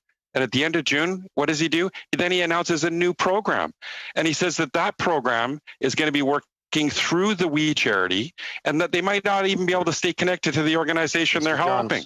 I mean, I wanted to the apathy here, Mr. Speaker. As I mentioned to Mr. Trimble, I like to give some space, but I think we need to conclude that point. I get your point. It's not a point of procedure. We'll have to let Mr. Drouin continue.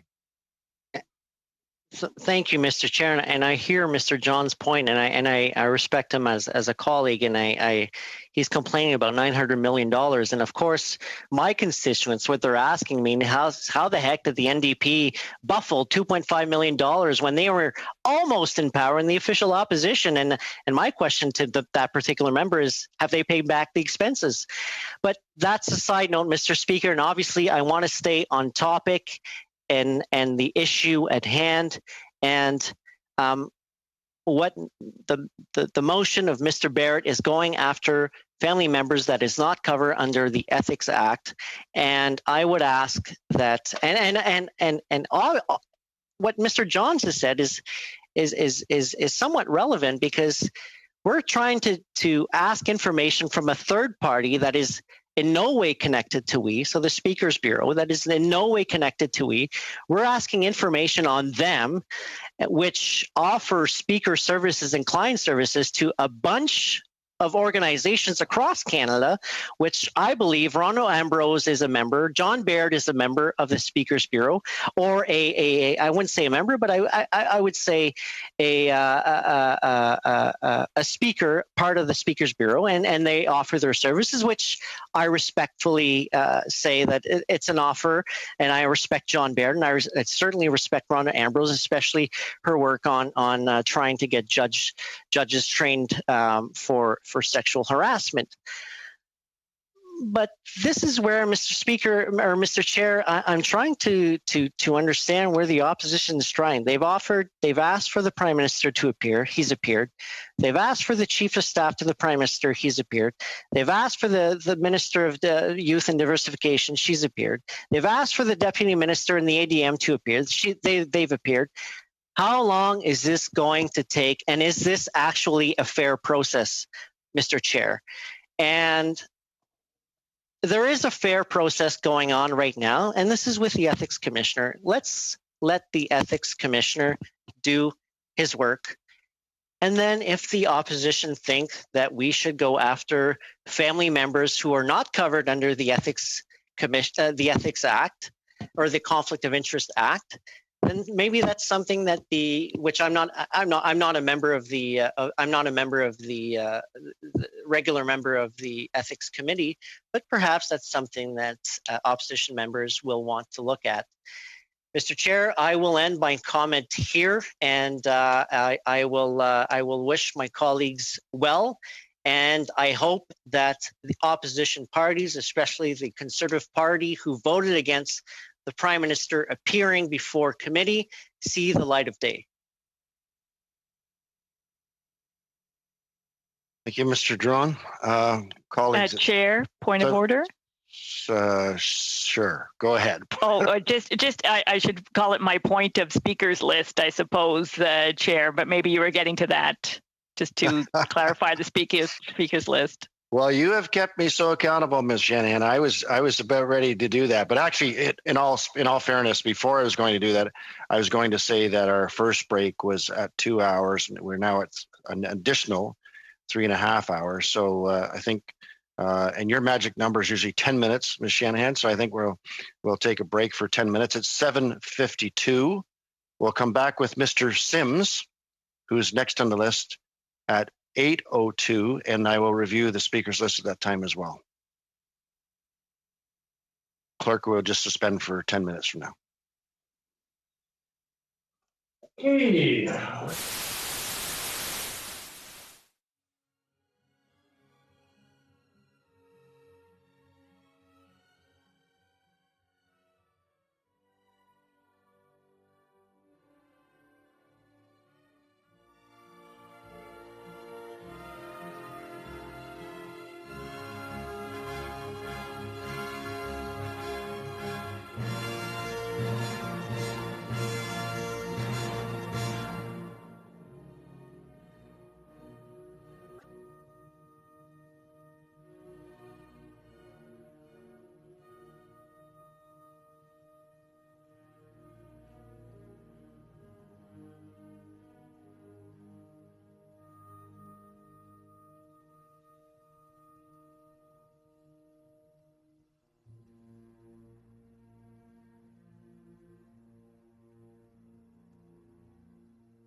the speakers list with you. It's Mr. Sims, Mr. Turnbull, Mr. Sorbera, Mr. Barrett, and then Madam Goudreau, and then Mr. Workington. So we'll go now to Mr. Sims. Chair, members of the committee, I am not a regular of this committee. I like to think of myself a little more than an accidental tourist, but more of an eager and interested tourist as what is germane to this debate. And I hope you'll find some of my comments somewhat interesting. I won't say exhilarating, because I start to sound like I'm reading from my own householder. But I would like to say I hope you find it somewhat interesting, and hopefully it's a little more exciting than simply just watching grass grow. But over the next little while, I want to bring forward some of my thoughts on this. I've been a member of parliament now for quite some time, I'll say. I don't even want to put a number to it. I've been here that long. So I think in my experience dealing with, I haven't dealt much with the ethics committee except when I was critic some years back. But I have been involved with procedure and House affairs, and I have written about it, some published, some not. And I've been very interested in the debate that has unfolded regarding certain bits of legislation. Now, when it comes to the ethics commissioner, I haven't dealt with the ethics commissioner a lot in the past little while, so I don't want to get into the weeds of where it is they are, nor privacy for that matter. But I do want to talk about some of the things that I feel about this motion that, whether it's in form or not, I understand there's been a ruling and it is in form and it can be presented. And I don't want to dispute that whatsoever. But I think what I would like to do is I would like to talk about the spirit of it and how, as a parliamentarian, and I mean this sincerely, how it falls short of aspects of what I consider to be a motion that demands a lot of a few people. There are people with lives, feelings that are non-political actors that are cited in this motion. Whether you feel they belong there or not is one issue, but it's serious. And I say that in the context of, if we are going to proceed with this motion, then we have to give it due consideration of what it is about to do to people involved in this text. So let's consider several things. Let's consider, first of all, the motion itself. An order to the committee to issue to Speaker's Spotlight for a copy of all records pertaining to speaking appearances. Now, this that's one thing. We have the ability, ostensibly under of course, the rights of our Constitution, so on and so forth, to demand certain things. A committee can do that, and I'll get to that in just a moment, because it is an all-encompassing power. So with that, you're demanding documents, first of all, in the first sense, dating back to 2008, which I believe one of my colleagues earlier said that the person that is being sought after as being the subject of this investigation, which would be the Prime Minister, not covered by the Act for 7 of 12 years. It goes back quite a distance, and I remember that. I was there then as well, when the Prime Minister was the Member of Parliament for Papineau at the time.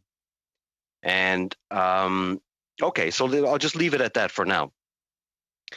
But we're also talking about his wife, his partner, his mother, and then it goes on to his brother, including, in respect of each speaking appearance, an indication of the fee that's provided. Now we're getting into the weeds of some real private stuff that we're talking about here. then you have to measure whether that is significant enough to provide the answers that the opposition is looking for. And trust me, I spent a long time in opposition. With the equal amount of vim and vigor, I went after information from the Conservatives when they were government that even I look back and even I'm ashamed of right now. It was, to say it was theater was being rather generous. So let's talk about those individuals for just a moment and what you're asking of them. As someone pointed out earlier, they are non-political actors, without a doubt. They didn't choose to be on a ballot. They didn't choose to be the brother of the prime minister. In the case of Alexandre Trudeau, the brother, obviously, then that's, he was in a situation where he was in that family. He's been exposed to the political life since birth. But I choose him as an example because, okay, by way of a funny story. Now, I hope this story draws some relevance of the conversation I'm talking about, but I'm sure my colleagues will pull me back into the path of right direction if I stray too far. And then, Chair, I'm sure you'll do much the same. So I had a friend of mine who was campaigning one day, and he was campaigning for a council seat on a municipal council.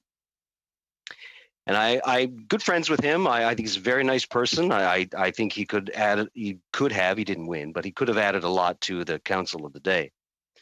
So we knocked on several doors, and one door in particular caught my interest because the person that came to the door said to my friend, "I'm not voting for you because I don't like what your brother has said to me." Now, for reasons of backstory, let's just talk about his brother.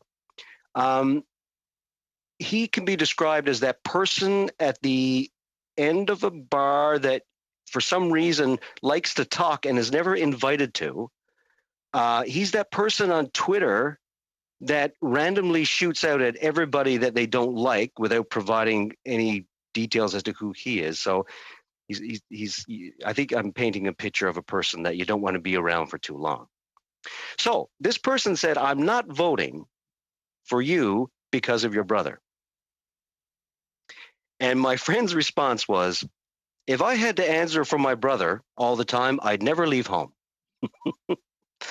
So the reason why I bring that up, and I'm not saying that there's any dissension amongst Alexandre and the current prime minister. I think they're both wonderful people. Obviously, I've met them both, and they have a good relationship as brothers. But my friend who was campaigning, he has a life that is different from his sibling, distinctly different from his sibling. Not only does he have a life that's distinctly different from his sibling, he has a character that is distinctly different.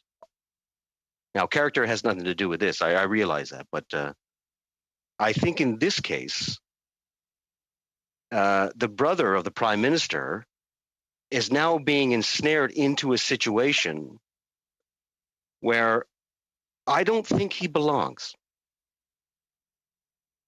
And I don't think for one moment that if we give it much thought, whether you're a conservative, NDP, Bloc, Green Party, Liberal, or whatever, how can we ask of this a person that was never really asked to be involved in the first place? If he is a political actor, and there are siblings who are, and they are involved in a particular party or involved in a particular government.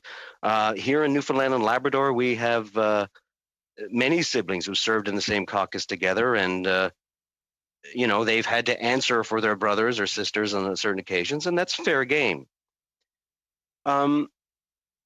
These people were making a living.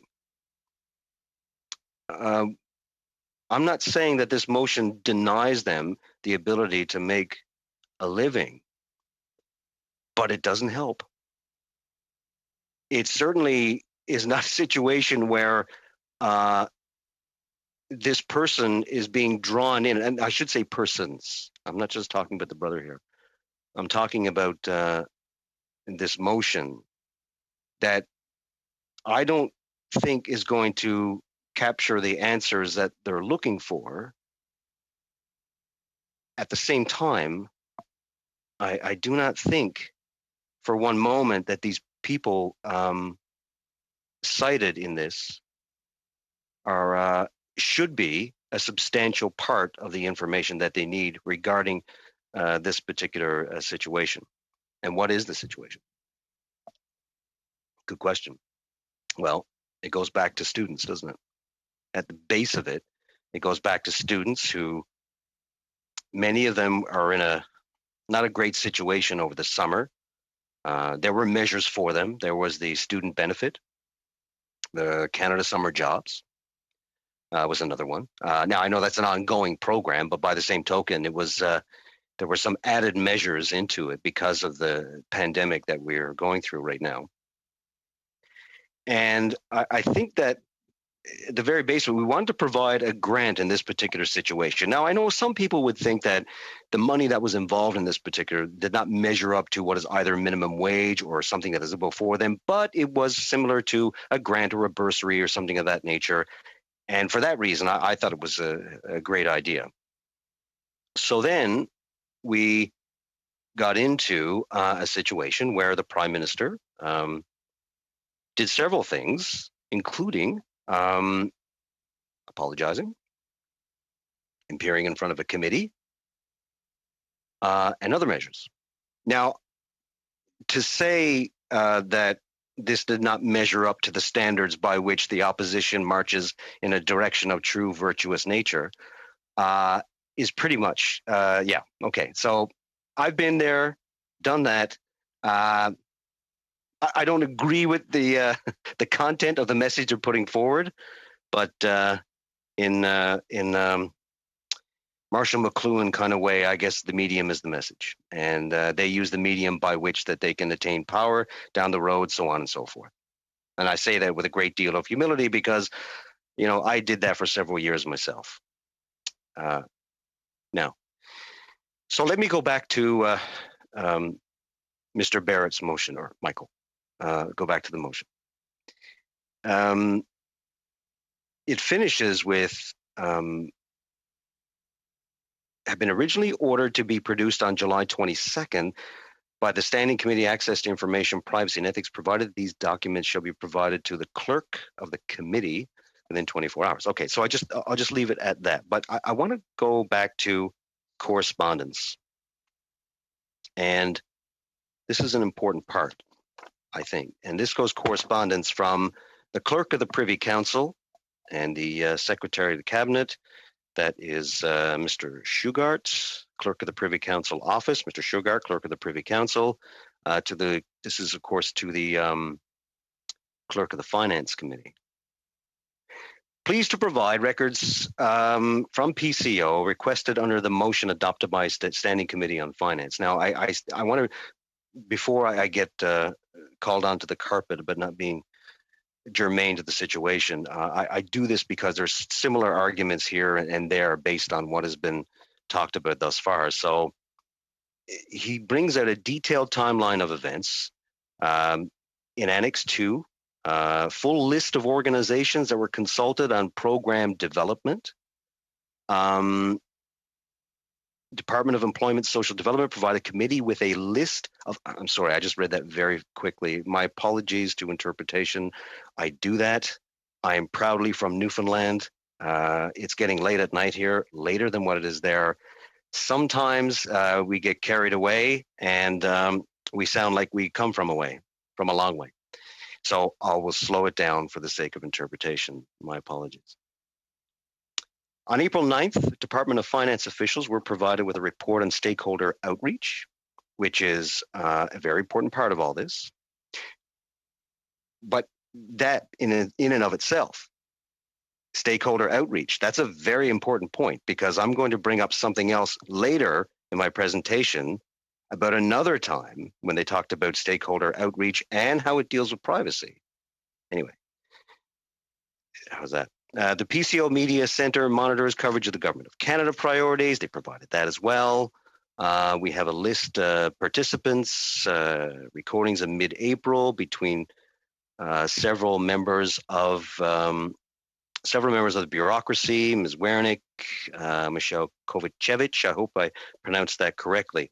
But in great detail, we're outlining the situation that took place that got us to the point where we talked about who was going to be a delivery mechanism of this particular program. Now, let's keep this in mind.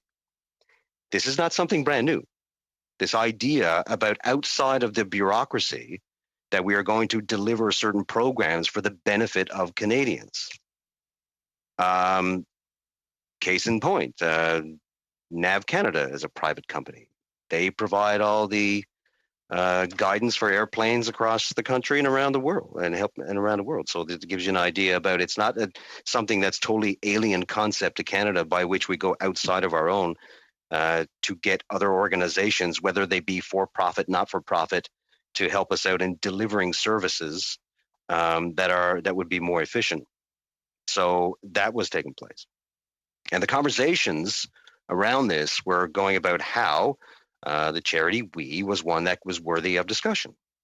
And of course, I say that because I think they were. And of course, other people would say that that's where things went off the rails.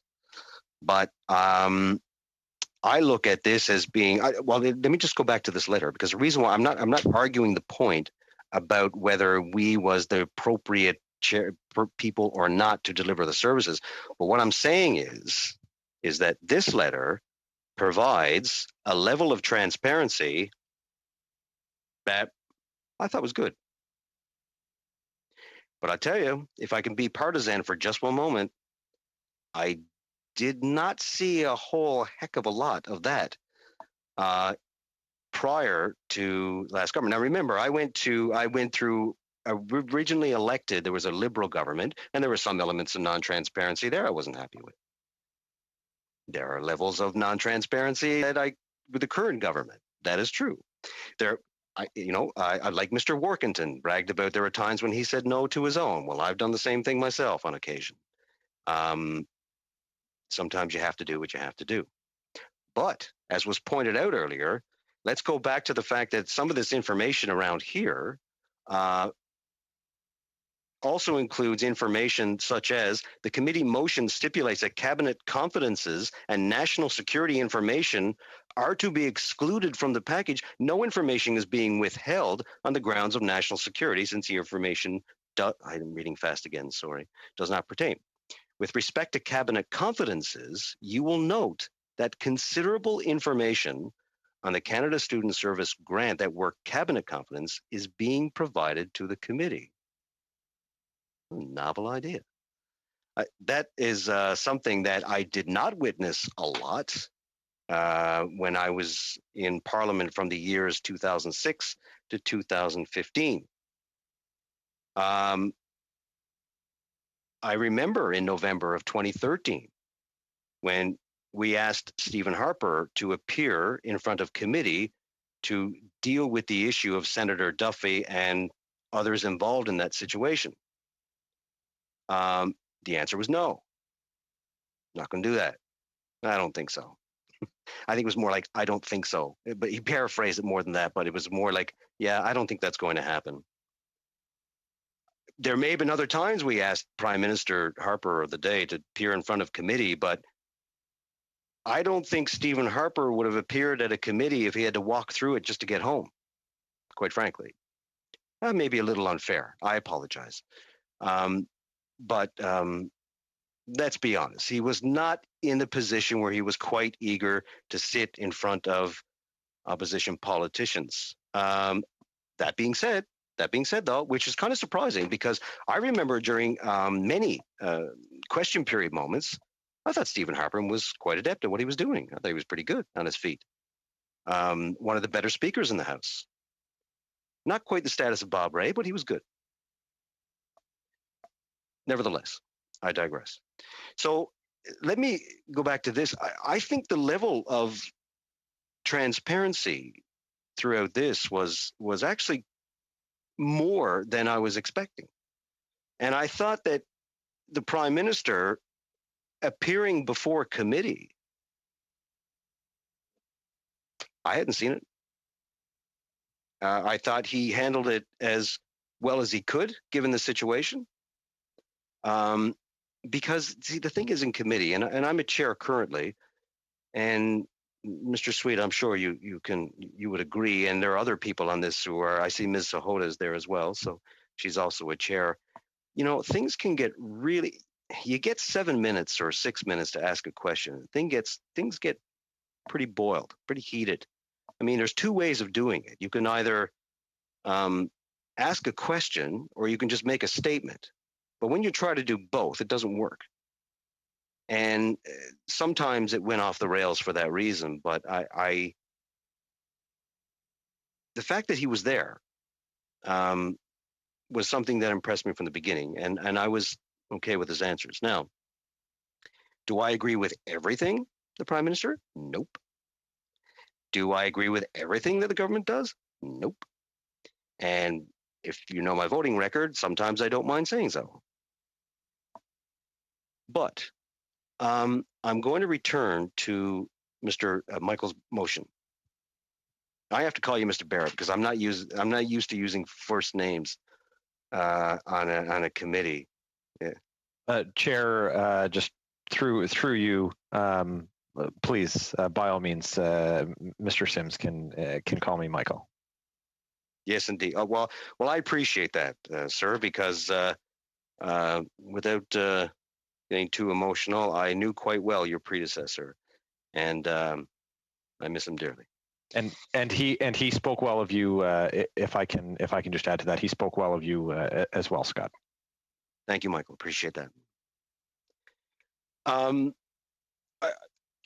want to talk about. Oh, I know what I want to talk about. Sorry, this is something that we talked about that was discussed. I found this earlier in the Public Accounts Committee, going back to 2009, and this was a report.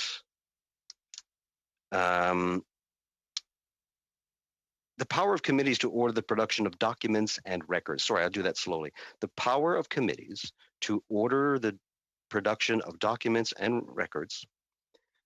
The public report of the Standing Committee on Public Accounts, December 2009. Very interesting. I mean, it's quite straightforward in the sense that, you know, the power of the committee is greater than many people would think when it comes to demanding of papers, so on and so forth. Now, power to actually get the evidence is not as strong as some may think, but certainly is a right to demand it, and in this particular case. So before you beginning to think that I'm making the case for the opposition, let me just march through this as slowly as I can, and I hope you'll stick around throughout this, and I'll try to do this more quickly than I seem to be leading on. I know it's late, certainly late where I am. Pursuant to his mandate, the Standing Committee Public Accounts periodically holds meetings where witnesses are questioned, subject matter, so on and so forth. Okay, here it is. On the 24th of March 2009, the committee heard witnesses from Public Works and Government Services Canada on the Auditor General's December 2008 report on contracting for professional services. Now, in the course of the meeting held on the audit report, officials from Public Works were asked questions relating to the Government Enterprise Network Services, or GENS. Okay, let me explain that very quickly.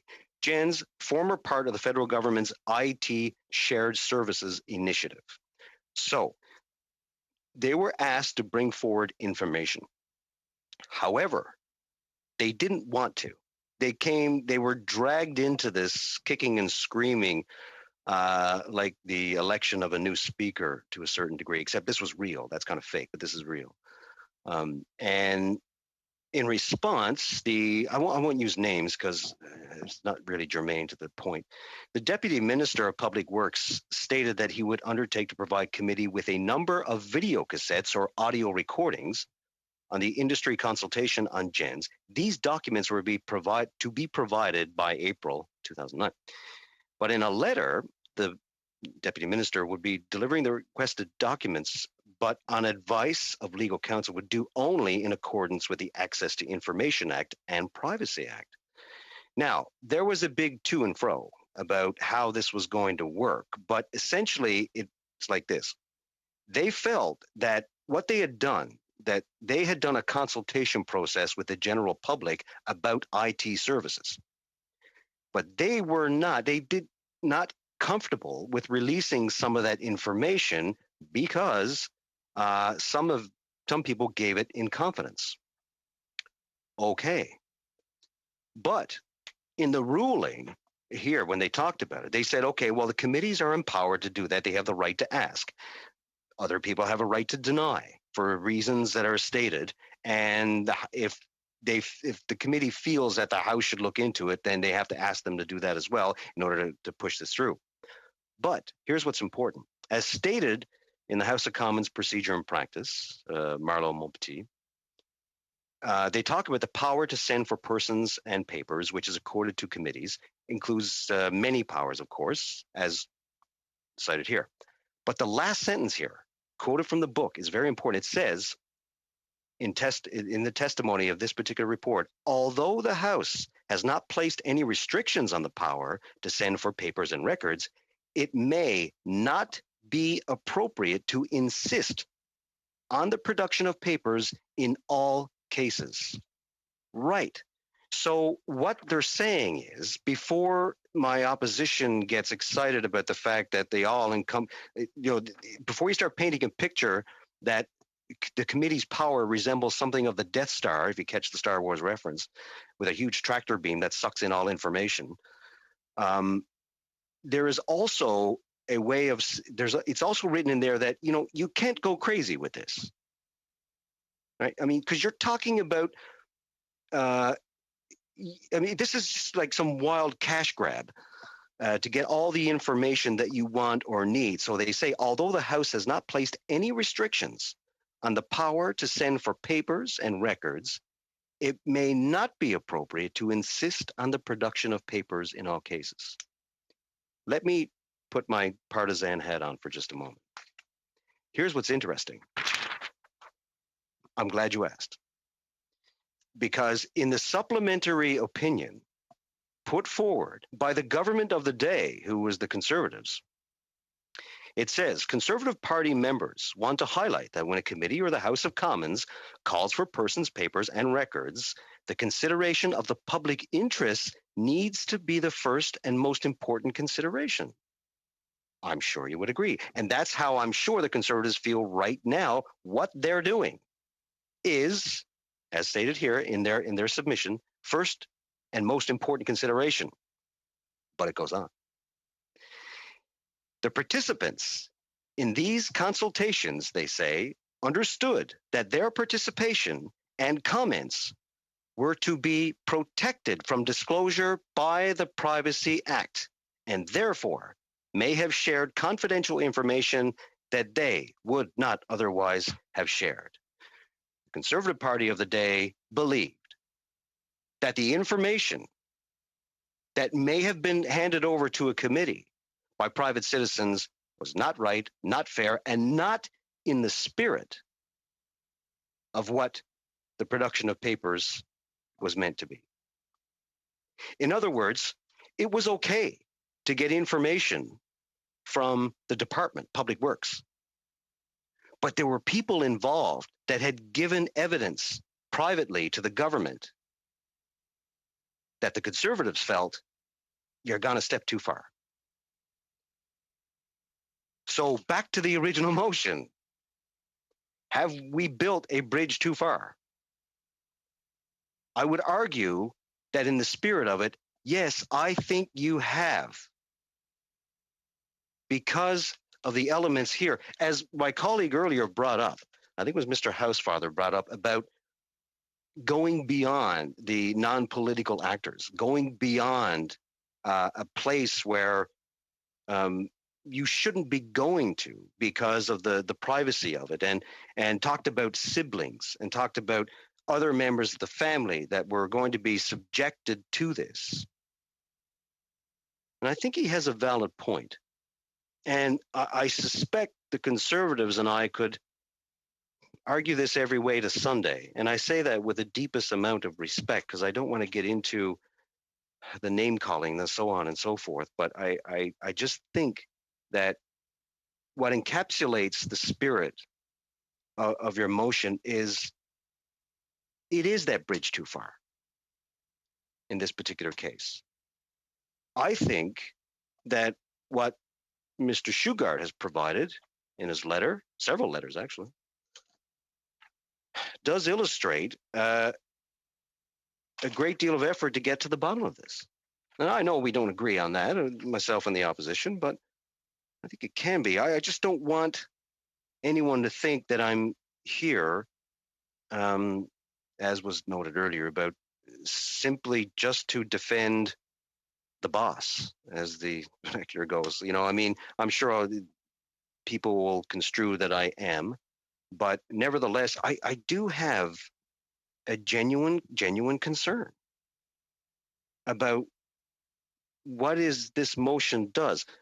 And for the record, I think Michael, if Michael spent more time, this is going to sound bad, but let me just explain. If he spent more time looking at the nuts and bolts of what the information is they're looking for, it could be done in a way that doesn't reach out and try to cash grab several elements of society in a way that when I first read it, it would just seem like something that went madly off in different directions. It was like a motion that was written and developed by a very large committee of people with differing kind of ways of how they want to establish a fight, as it were.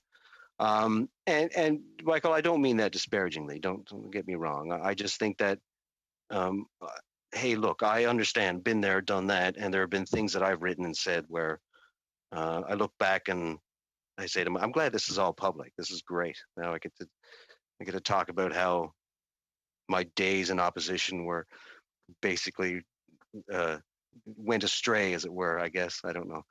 Nevertheless, it's late and we're still rampant. But I really, really wanted to put that out there because it just didn't sit that comfortably with me. And if you look at it, I'm not sure. That's where I look at, you know, the to and fro of Parliament, where you say one thing on that side of the house, you say this thing on this side of the house, and well, you could be in the third place, fourth place, whatever you are in the house, and say something entirely different. Yeah, but I think we have to be honest with ourselves about how we want to argue this from a genuine parliamentary manner and come to terms about how we want to get to a particular subject. I'm not, look, hey, listen, I get calls. Today was a particularly big day for people calling about their employment insurance, so on and so forth. And before I will come back to it, just allow me to build a small arch here back to the point I want to make about this particular motion. But yes, we have spent a tremendous amount of time going through a lot of programs that flew fast, furiously out the door because we needed to provide the money by which that people can get through this pandemic.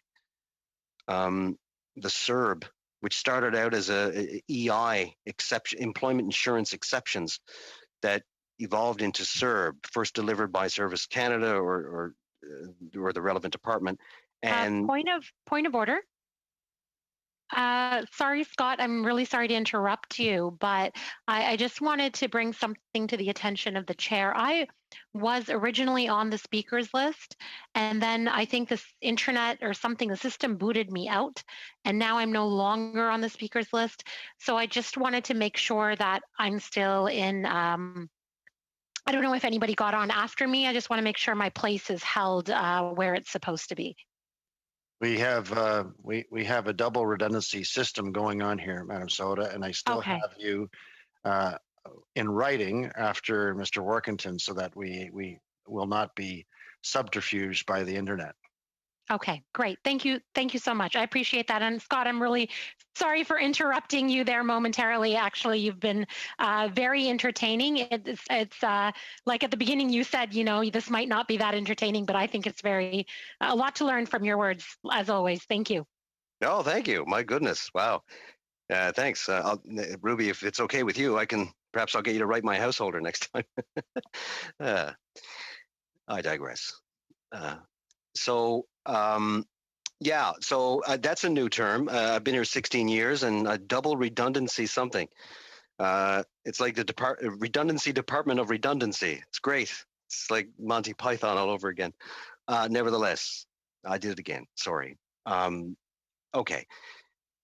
I just wanted to bring up some thing about no, I was talking about, yes, I'm sorry. I was talking about the myriad of programs that we're trying to engage people with and trying to make sure that they get over this. I mean, I talked about the CRA, the CERB, we talked about then we get with the student benefit with that, and you know, you're put in this situation, and hey, listen, this is not just a liberal thing. I saw the Conservatives go through this in 2008, around the time of the recession that hit. And I remember the term at the time was shovel ready, which is a phrase used in politics, but an entirely different context. Shovel ready, yes. So anyway, these projects were flying out the door. They wanted to get projects out there quickly to get people working in society. Now, there wasn't, and the shutdown to the extent that it was happening was not to the extent that we see now with the pandemic, but nevertheless, there were things that were moving fast and furiously to the point where sometimes mistakes were made, and then we backed up a bit and tried to work it out. Did we complain? Of course we complained. We're part of the official loyal opposition, so that's kind of what we did and what you do. So, and I don't mean that I'm not trying to belittle the arguments that you bring forward to this campaign, other than to just say that I don't necessarily agree with the motion, but I do it for, I think, is sincere reasons of being in Parliament and being a parliamentarian. But I know at the time, you know, there were things that were done that we needed to go back and we need to reassess. And the thing is, the key there is to reassess what you felt was done wrong so that it unfolds to reach your target audience. And I'm sorry if I'm using a marketing analogy for governance, because they're two separate things. But I think when it comes to target audience, delivering services to Canadians, the point is that you need to look at what was done and you need to assess to provide it better. And I thought, like, in my opinion, what was done when the Prime Minister appeared before committee, when the information was provided and certain cabinet confidences were not redacted, I thought there was a sincere measure on behalf of the government to deal with this situation, because at the end of the day, we want kids to get their grants, deservingly so. And I know this firsthand. I have a son who's in university. And we're not getting too much into detail, but you know, that probably was a program that would have benefited him. I say that, but it didn't work. So I would like everybody else, I would like to take a look at something that is unique as this program, that is a program that I think has all the sincere hallmarks of being a good thing for students, to allow them to not only just get money, because that's one part of it. What's most important about this is that it teaches volunteerism, or at least it illustrates the benefits of volunteerism. It illustrates how no matter what your age, they are young, but they can provide a huge benefit to society, massive one. But in many instances, they don't know how to engage. So, but this grant program helps them to do that, and that's what's so important about it. And I know Mr. Johns talked about it earlier, and he had some valid points about it, which I hope that we can rectify in the future. I just hope that it doesn't get caught up in a political spat that, well, a little late for that now, isn't it? nevertheless, I would love to say I'm going to wrap up, but you know, I just had some coffee while you were away on a break there, so I'm raring to go again. But I wanted to say to all the speakers beforehand, I listened very intently to what you were saying, because but what I see is something that was not delivered, and rather than lay blame on a whole myriad of people, including bureaucrats and people who are not on the ballot, I look for improvements. Now, am I naive? Absolutely. But as a wise person once said to me when I started in politics, back in 2000, rat-a-tat-tat, whenever that was, I remember at that time, he looked at me and he said, he said, you know, Mr. Sims, you're obviously a little naive when it comes to how Ottawa works. And I said, yes. And then he paused and he said, stay that way. It might help us. I never forgot that, because in the midst of all that is going on that is typically political, there lies a nub of truth that we can find common cause.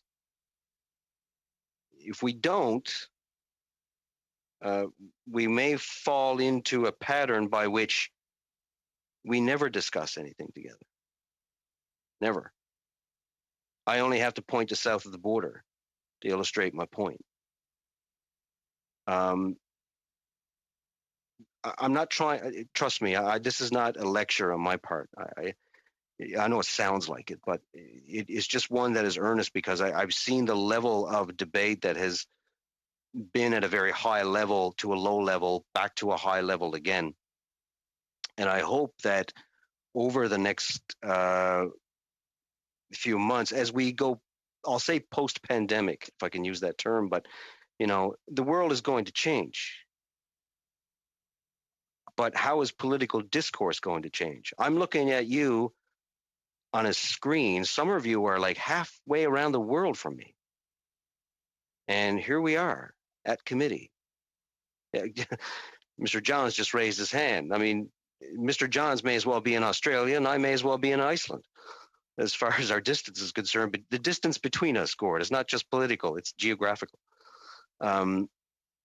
But I can honestly say that I hope that metaphorically we're a lot closer when this is all said and done, because we're now into this new world. And someone who's been here, I'm looking around, I don't know if anyone's been here longer than me. But it's going to put ourselves into a situation where we're going to have to be careful and measured. And I'm not trying to get off the rail. I want to go back to the motion again on that note, because I think we might be going off in several directions by which that are not focused. And we're seeking out sound bites, said me, who was in opposition for many years. And I think we have to come to grips with the fact that, you know, to get to the bottom of this is not just a government changing hands, but it's also about improving on this program. I mean, let's ask ourselves, is this a good program or no? That's fundamental to what we're arguing here. I mean, are any students watching us right now? Maybe some, not a lot.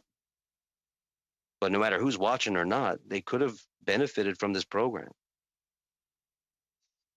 I can honestly say that when this...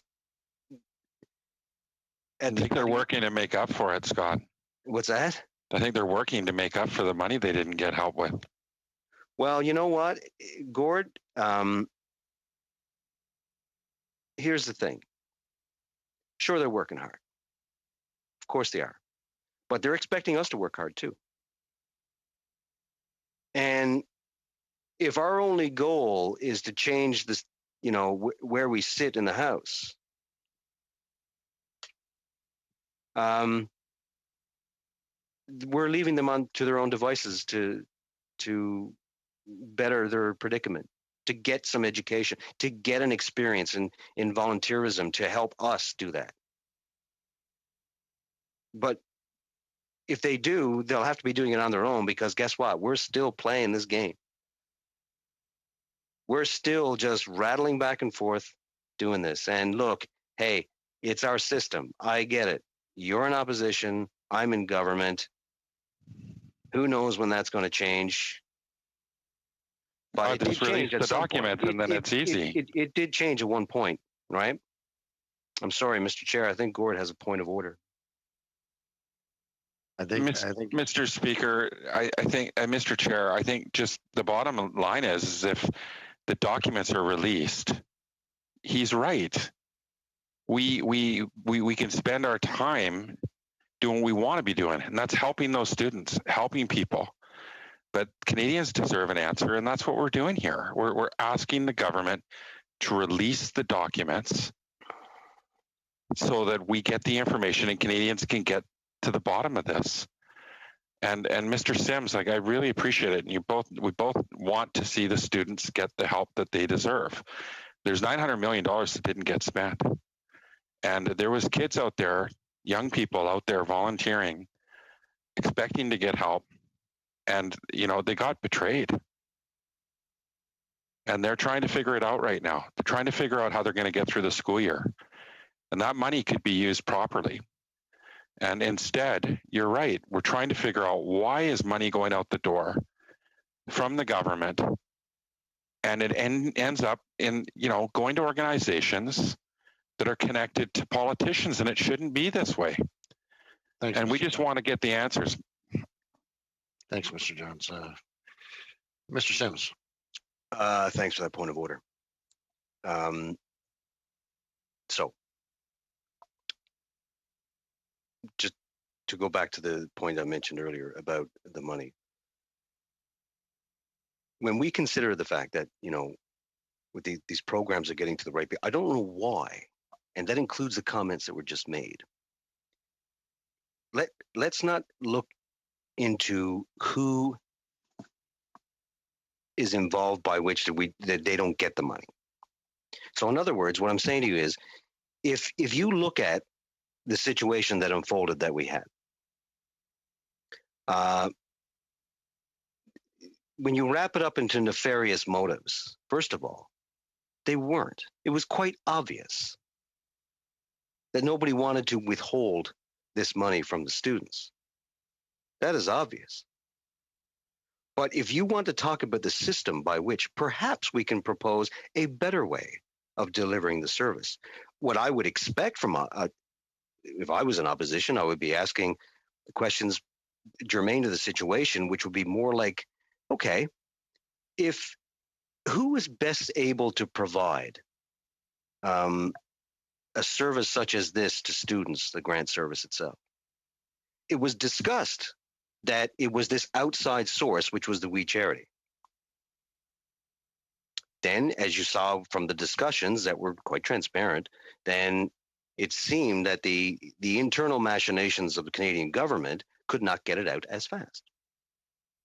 Now, maybe Mr. Johns could say that maybe they could do it better. Then that's a valid argument. That is a valid argument. But I didn't see that debate unfold. I saw a debate unfold that was more about dragging people into this that, like I said, in the spirit of this motion, I don't think they belong there. I really don't. And in many cases, if you want to look at how we can improve this for the future, there are ways of doing that. The discussion that we could have with in either this committee, finance committee, heck, you can even make a special committee if you wish. Sorry, I meant that somewhat sarcastically. You could do that to get what Mr. Johns wants. That is true.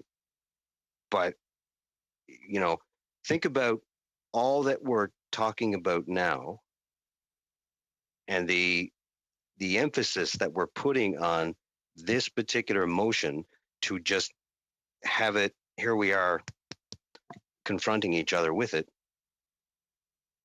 how we could get to the nub of the issue to do what is most important, which is to allow students to get the services, to get the experience that they so desire. I'm not perfect, Mr. Johns. But sometimes we can get close to perfection if we pretend that we're not perfect, if that makes any sense. Nevertheless, I want to thank the committee for putting up with my little visit that I popped in, and I thank you for having me. Although I feel like you didn't really have much of a choice. But nevertheless, thanks for entertaining me. Mr. Chair, thanks. And that's it for me. Signing up is now 10:30 in Newfoundland. So that's it for me. Thank you. Thank you, Mr. Sims. You are correct, I think, in your assessment that you were there the longest. You beat me by 18 months, by the way. Thank you. Now I have on the speakers list Mr. Turnbull. Thank you, Mr. Chair. It's really great to be here. It's my first time joining this committee and having an opportunity to speak. I want to thank Mr. Sims too for his remarks. I know it was more than entertaining. I found it insightful.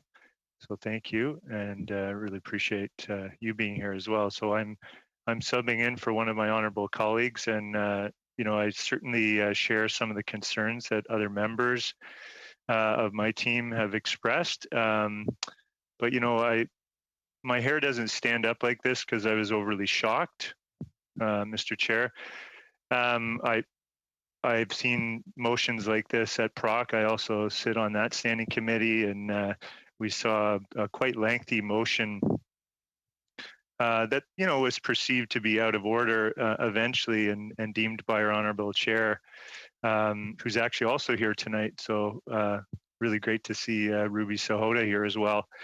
And she's done a wonderful job on the Procedure and House Affairs Committee as well.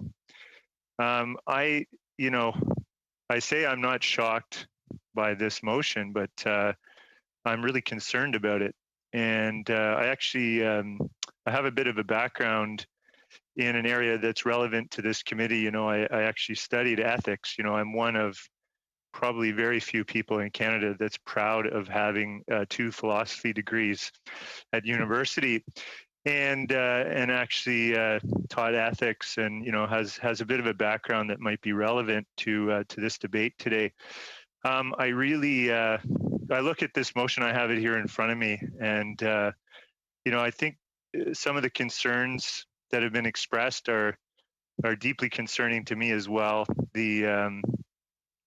Certainly the privacy issues, and really putting the Prime Minister's family in a situation where documents would be disclosed about their speaking engagements, which I don't see how this is relevant to the issue at hand. I know the opposition quite rightfully wants to dig in to this supposed scandal that they keep saying is a scandal.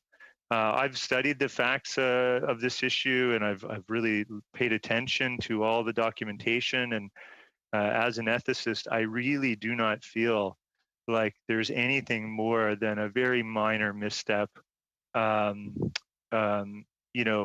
with regards to this issue. So, I really feel like this is a big overstep.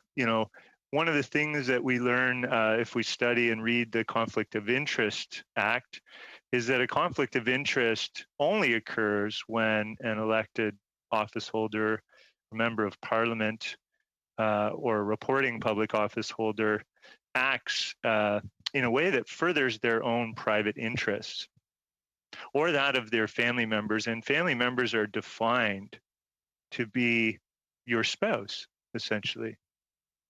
So in this case, you know, the only people that are really relevant here would be the Prime Minister and his wonderful wife, Sophie Gregoire Trudeau.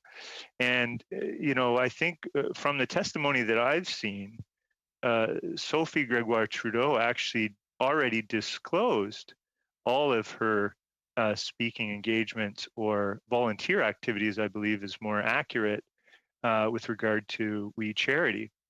And so I believe the ethics commissioner actually had approved those in advance well before any of the Canada Student Service Grant, you know, really was even entertained as it was never even an idea, hadn't even been formulated yet.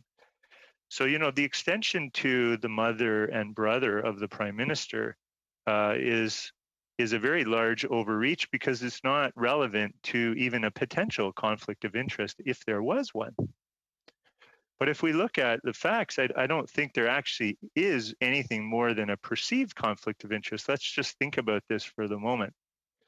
If there was a conflict of interest, and as I said, you actually have to further your own private interest, how did the Prime Minister, if he were to sway decision-making towards We Charity on this, we've heard repeatedly, time and time again, that the public service made a recommendation to go with We Charity because of their due diligence.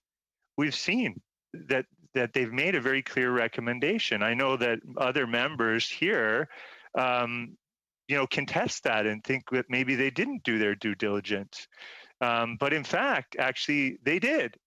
And you know, I did a lot of work in the charitable sector for many years, and I've seen the fact that, you know, We Charity, for its faults, you know, that it has some, as all organizations do, you know, certainly was well positioned to implement this type of program. And so I can see how the public service, doing its due diligence, landed on a recommendation to go with We Charity. And given the context of a pandemic, how can we really fault, you know, this decision and say that this binary decision in the Prime Minister's testimony that he gave, he clearly indicated that this was a binary decision. You know, it's either move forward with the Canada Student Service grants with We Charity or not. Well, how can you have a conflict of interest when you're making a go or no-go decision? There was no other options to sway the Prime Minister's decision-making. And to say Point that... d'ordre, Monsieur le Président.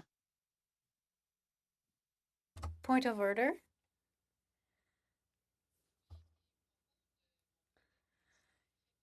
My colleagues' comments are very relevant. But I think we should speak about the motion only. We spent a lot of hours to speak about We Charity. So only the motion. Thank you, Madam Goodrow. And relevance is always key. Go ahead, Mr. Turnbull. Thank you, Mr. Chair, and I appreciate that comment from my honorable colleague. I am making, I believe, a relevant argument, which is really why is this particular motion coming forward at this time, and what is it predicated upon? What is the theory? You know, I actually believe this is an attempt to, you know, and I think my colleague, Mr. Sabera, said this before, this is a fishing expedition. I believe that, you know, what I've seen is that the opposition party, rightfully so, asked questions and, you know, got testimony and had witnesses come forth. They didn't like what they were hearing. And so now they're digging for other information that would somehow, you know, essentially smear the Prime Minister and his family. Like, I get, again, that it's relevant to talk about the Prime Minister. Did the Prime Minister make this decision or sway decision-making for his own private interests? His wife was volunteering. His wife was volunteering and got expenses paid. How does that constitute a conflict of interest?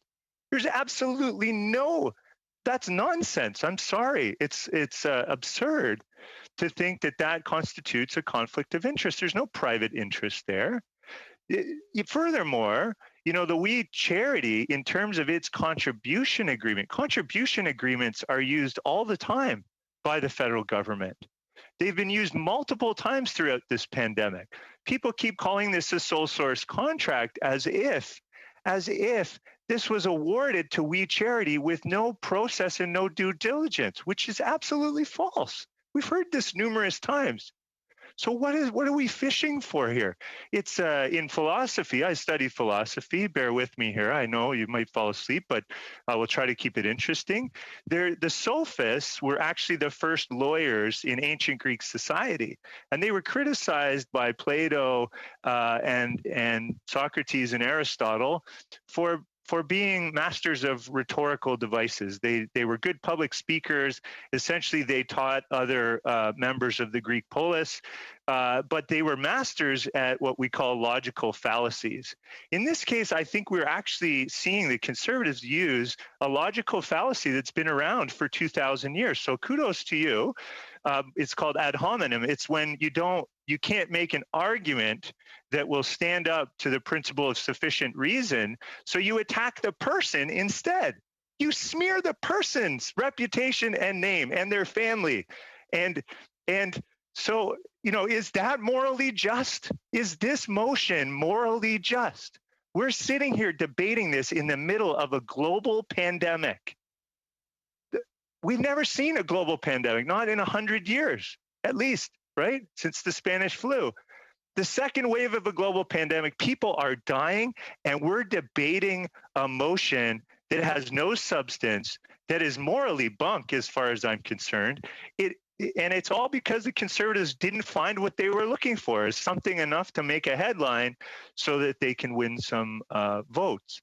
So I just feel that this is, I feel so strongly and passionately about this, Mr. Chair, because I just don't understand how we can continue to debate this when Canadians want us to be doing meaningful work. And for a government, like, look, there's other ethical theories we can talk about if we want to talk about ethics. Like, let's talk about leadership and ethical leadership. What I've seen in this pandemic, and I say this totally heartfelt, with honest, true to myself, I've seen true ethical leadership in this particular pandemic by our Prime Minister and our cabinet. I've been overwhelmed by the fact, and proud to be Canadian, that our government has stepped up time and time again. We're not perfect. We don't ever claim to be. We always claim to say there's more work to be done. We designed programs within 2 or 3 weeks and launched them to support Canadians, and we refined them. And the opposition party and the members within the Liberal caucus were a part of that process. And we value that. That's the kind of dialectical process that democracy is founded on. But that's contrary to the sophistry that we're experiencing today. And that, I'm sorry, my friends, but that has a negative connotation. I don't mean to disregard the arguments that may be in opposition to this, but I really feel that this is an attempt to smear the Prime Minister's name and his family. And I don't think it's justified. And if I did, I wouldn't be here today. I would not be here. So I would like to actually talk about some of the other contribution agreements as well. So just think about the $100 million that was given to food security organizations. Okay, did anybody ask for a study on that? Maybe the Conservatives could look into that as well. So what about the money that went to the Red Cross and the United Way Centraide and the Community Foundations of Canada that was distributed to nonprofits and charities across the country? Is that a conflict of interest too? Is every contribution agreement now under scrutiny because the government has decided to strategically partner with the charitable sector to deliver a program and service that Canadians need and rely on? They're better positioned to do so in many cases. In most cases, I would say. most of the charitable civil society organizations that I've worked with would say that they are better positioned than government. They would like sometimes government to work with them, enable them, and then get out of the way. So, I just think that it's just misleading. We're misleading Canadians with this type of production of documents. There's no scandal here. It's a reach.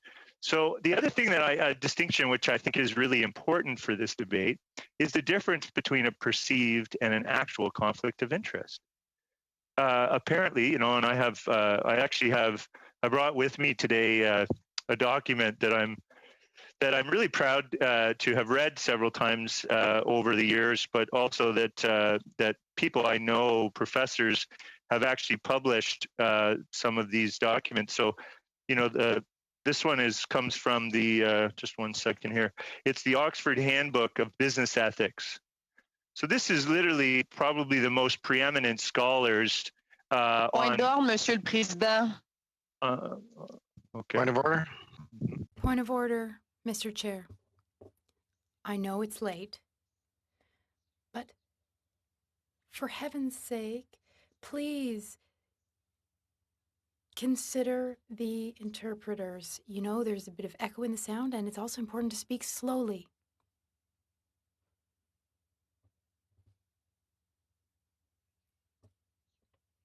We all have to remember that interpretation is doing a stellar job. Mr. Turnbull, go ahead and just be careful in regards to your cadence of your voice. Thanks. I'll be mindful of that. Thank you.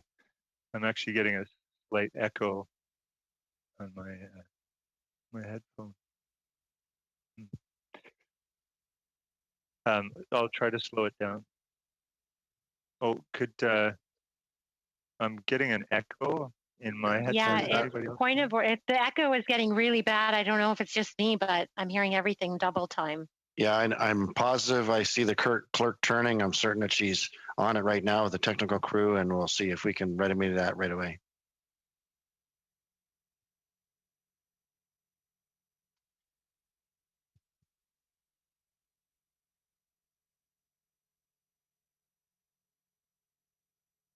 Should I? Oh, I think it might be. Yeah, I think it might be resolved. You sound good now, Mr. Turnbull. Go ahead, and if there's a problem, I'll just ask you to pause. Thank you, Mr. Chair. I appreciate that.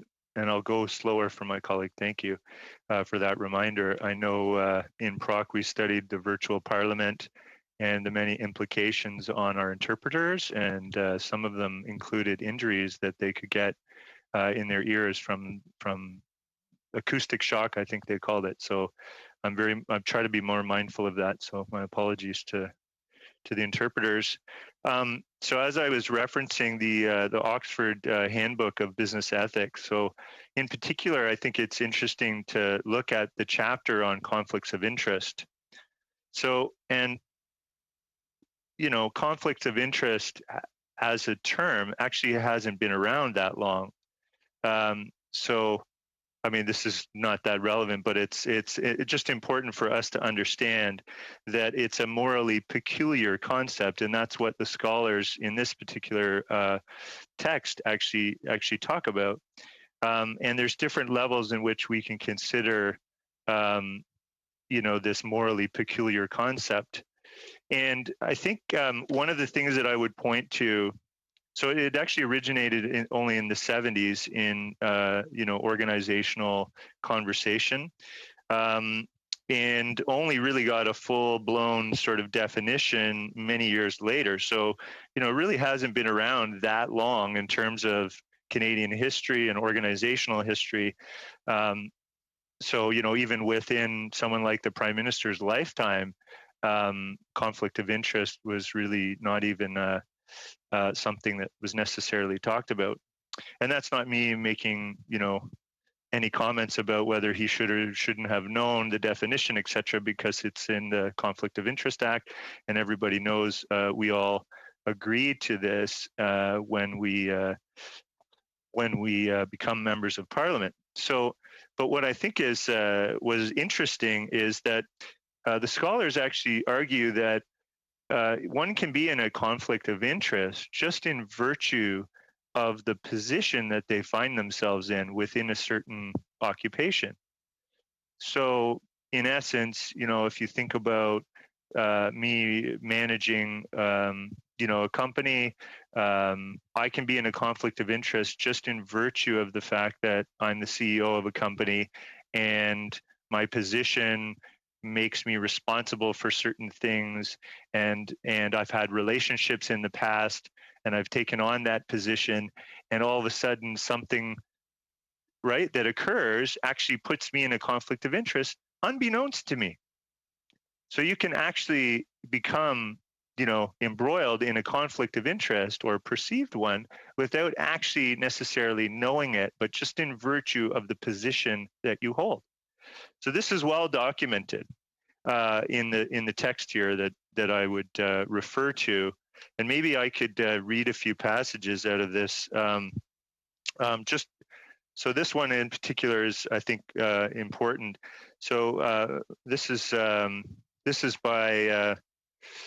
Actually, I think it's someone who might have even appeared as a witness at some point. So Wayne Norman and Chris MacDonald wrote this chapter in the Oxford Handbook. And they actually say most careful definitions of conflict of interest place a primacy on picking out a particular kind of situation. A person has a conflict of interest because of the kind of situation she or he finds herself in, not simply because of the actual state of her own desires, interests, motives, and so on. So this is interesting because it means that conflict of interest is actually situational. It's not that you're a bad person because you find yourself in a conflict of interest.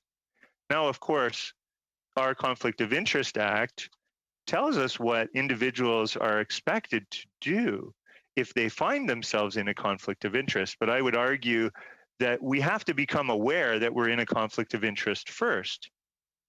So if we're in that situation unbeknownst to us, if our mother or brother had done some speaking engagements and somehow we didn't know about that, then we could find ourselves in a conflict of interest unbeknownst to ourselves, and not necessarily have the awareness of the information that we would need in order to actually identify that we're in a conflict of interest.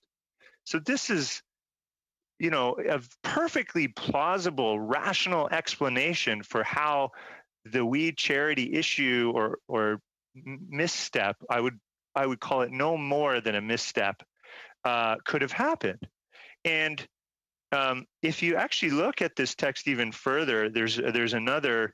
Well, let me just go back for 1 second. So I know you're all finding this riveting, but I really do. I'm kind of nerding out here, but showing my true colors. But this is really relevant for this motion and understanding what conflict of interest actually is, right? So let me just see here. So at the end of the day, an employee or professional may be expected to exercise moral restraint to prevent her own interest from clouding her judgment. But before then, he or she generally will be expected to take concrete steps to escape the conflict, disclose it, have it managed, or as a last resort, recuse themselves. So these are normally expectations that go along with certain positions where conflict of interest may actually arise more frequently. And I would say, so managers and leaders within organizations are generally expected to exercise judgment. I would argue, though, that they actually have to have a support system around them in order to actually identify when they may be in a conflict of interest unbeknownst to them. So this is the importance of culture. And within ethical theory, organizational culture has become the most prominent topic of conversation for people that, realize that you can't have ethical leadership without having an ethical culture and cultivating a kind of ethical culture within your organization.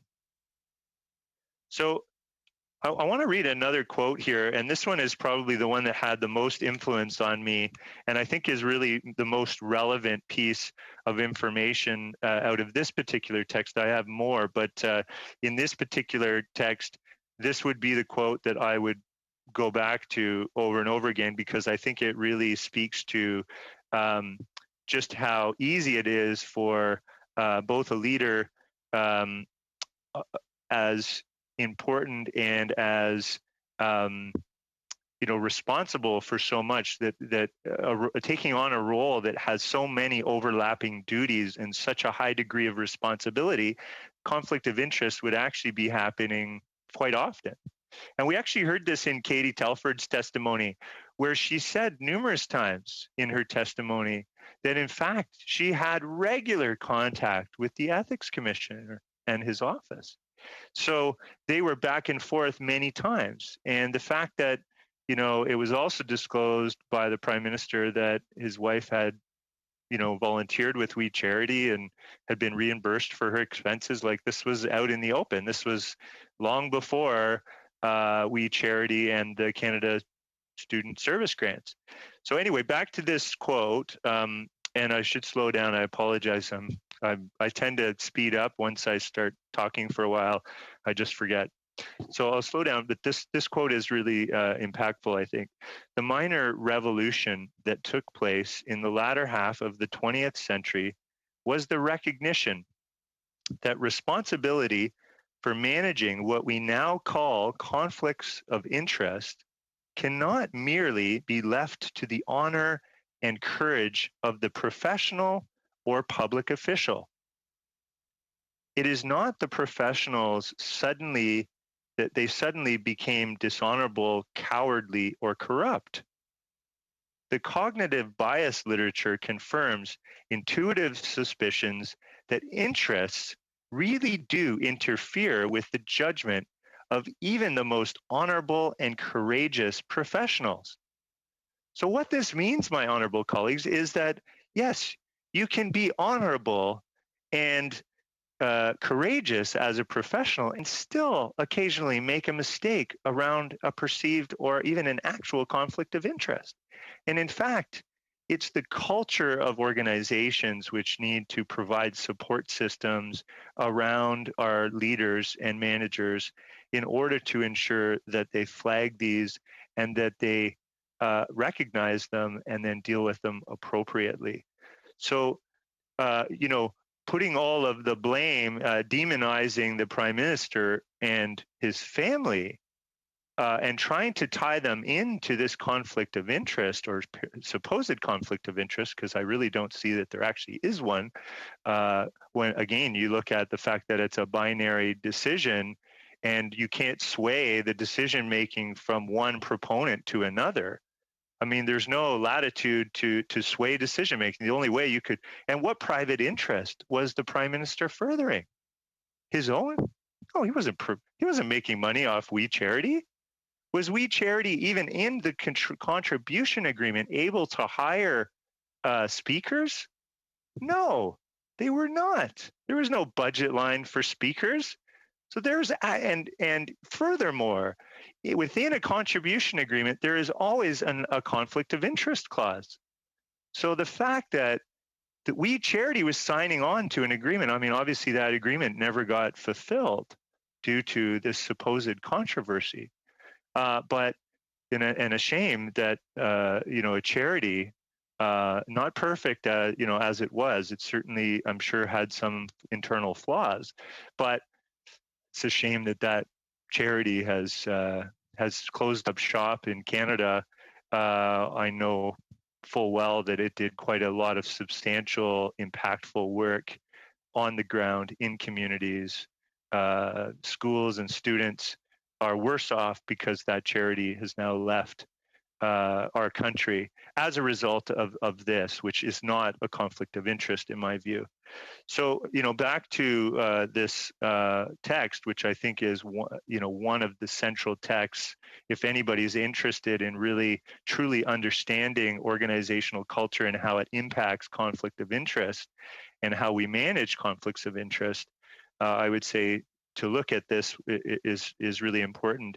I think if we were studying how can we improve the culture within the public service and even within the offices of ministers and the elected officials in cabinet, and to flag these things earlier and deal with them more effectively, that would be something that I think I would be interested in working on, supporting, etc. But that's not what we're here to talk about today. We're here to talk about a motion that, for all intents and purposes, just seems like a fishing expedition with no logical. Like I operate on the principle of sufficient reason, which is what philosophy taught me from very early days. I learned in first year philosophy class, which is the fundamental principle of debate.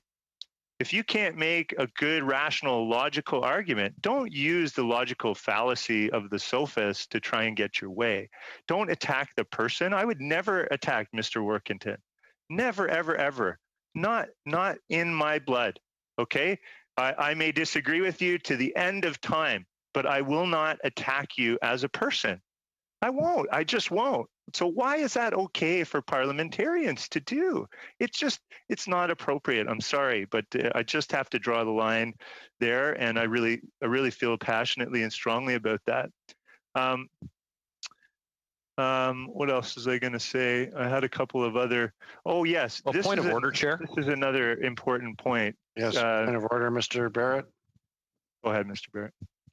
Well, just Chair, just to the member opposite's point about attacking or getting into it personally with another individual. Mr. Drouin was talking about whether my parents were alive or dead and whether we should be ordering their financial documents. And now his colleague is saying that it's inappropriate to engage in commentary about individuals when the motion at hand, which is what we should be discussing, not receiving a lecture, is about the Prime Minister of Canada and members of his family who received $500,000 in payments from an organization that was asked to administer a $500 million contribution agreement. So it just seems like there's a bit of a disconnect, and so I just wonder about the relevance of even that point about which almost seemed like an olive branch to my colleague Mr. Workington, but is absolutely contrary to what Mr. Drouin was saying, and so I just wonder if we can get back to the matter at hand, and that is the documents. Thank you, Mr. Barrett. Please continue, Mr. Turnbull. Thank you, Mr. Sweet. Do appreciate it. And Mr. Barrett, I extend that olive branch to you as well. I just I don't believe that what you just said was true. I can't speak for Mr. Drouin, but I don't think he was attacking you as a person. He wasn't smearing your name. He may have been disagreeing with something you said, but I didn't hear him do that. So, and I won't speak for my colleague, but maybe he'll address that later in his remarks. But I would also say something you just said, I also would take issue with, which was that the Prime Minister and his family were paid $500,000. I don't know of any evidence that suggests that that's true. Let's take a look at the documents. And if it were to be true, but point of order, Mr. Chair. Point of order. Yes, point of order, Mr. John. The interruptions by Mr. Barrett. I understand that he's trying to bring up some points, but at some point, I would wish you to intervene because Mr. Barrett has been bringing up some point of orders that are not actually point of orders. So if we are to keep decorum in this committee, I would ask that you intervene, that when Mr. Barrett is speaking without even saying point of order, I would ask that you intervene to keep some type of decorum in this committee so we can keep on ensuring a proper decorum in Frank, this committee. you interrupted me the same way. Okay, colleagues, please address your comments through the chair, and thank you very much for your intervention, Mr. Drouin. Go ahead, Mr. Turnbull. Thank you, Mr. Chair. I do appreciate it, and I won't further that little side debate, but I do think that cognitive biases come into play here, and I've spoken to scholars for many years. I again studied this, and within organizational cultures and just individuals and leaders can be subject to cognitive biases. This is a human thing. It's not like all of us experience these all the time when we have to make decisions. And I have another really great book here that I've read multiple times. I actually know the woman that wrote it, and she's world renowned. Her name is Mary Gentile.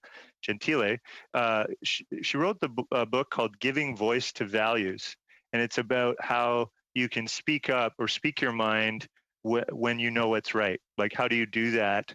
And very interesting, because her theory of ethics is about that ethics is really something to be practiced. It's not to say that you'll never make mistakes. That ethics is a practice of decision making, and there's constant improvement and learning and evolution to us becoming ethical leaders. It's not a we are or we aren't type of thing. It's not a light switch, type of thing. So this means that we have to understand that ethical leaders, even the most courageous and honorable ethical leaders, like our prime minister, is going to make the occasional misstep. And I would just argue that within a global pandemic, when we are rolling out programs working around the clock for Canadians, and I mean that, like, my eyes are red every day because I lose sleep over my dedication to Canadians. And I'm not saying that other people here don't do the same. I think we all do that. But I don't think that you have to be perfect all of the time. I think there's some degree of understanding and compassion that I bring to this work, that when our honorable members occasionally misstep, I don't then say they're horrible people, they're cruel, they're corrupt. These headlines and these claims are just sensationalizing something that is absolutely untrue. And I know it to be untrue based on my experience of the leadership within our party. So I really feel that I have to speak out about this, because not only is, ethics about knowing consequences and performing our duties, but it's also about our moral character and cultivating that. That's what Aristotle said. He put forward the virtue ethics and talking about our moral character. And we're constantly developing a moral character and expressing moral courage. And these are, it's like a muscle that we're constantly practicing. We can't expect ourselves to be perfect all of the time. And it's not as clear cut as you did right or you did wrong in many cases. There's a complexity to ethics that goes way beyond a simple, you made a mistake, you're out type kind of thinking.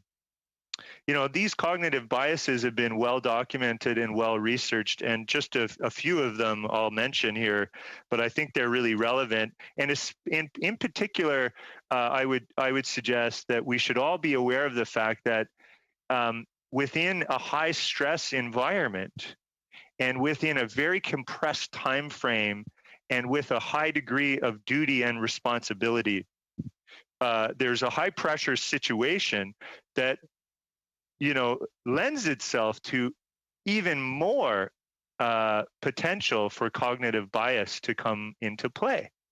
So suffice it to say that we're more prone as human beings to make decisions or make mistakes within our decision-making process within that high stress environment. And again, I'm not making excuses. I'm just giving you the latest thinking in ethics. This is not me saying this. These are experts. I'm quoting from the Oxford Dictionary, the Oxford Handbook on, this world-renowned author, Mary Gentile. Like, this is not stuff that's really contestable in a sense. Like, these are leading thinkers in the world on ethics. So some of these cognitive biases are obedience to authority, social proof, which is similar to groupthink, false consensus effect, over optimism. How about that one? I think we definitely are guilty of that. I'm certainly guilty of that. As an ethicist, I consider myself a person of high integrity, but I'm definitely subject to over optimism. I definitely am. I can't deny it. The self-serving bias. there's a bias that says we tend as human beings to just underestimate the amount that our personal interest has an impact on our decisions. Well, how do we, as leaders, counteract that? I would say it's about the support system within our organizational cultures that we cultivate that can help support us to identify those cognitive biases and make better decisions. So in some cases, we need an opposing voice within the process, or the courage from public servants to say something that may be contrary to what they think their minister wants to hear.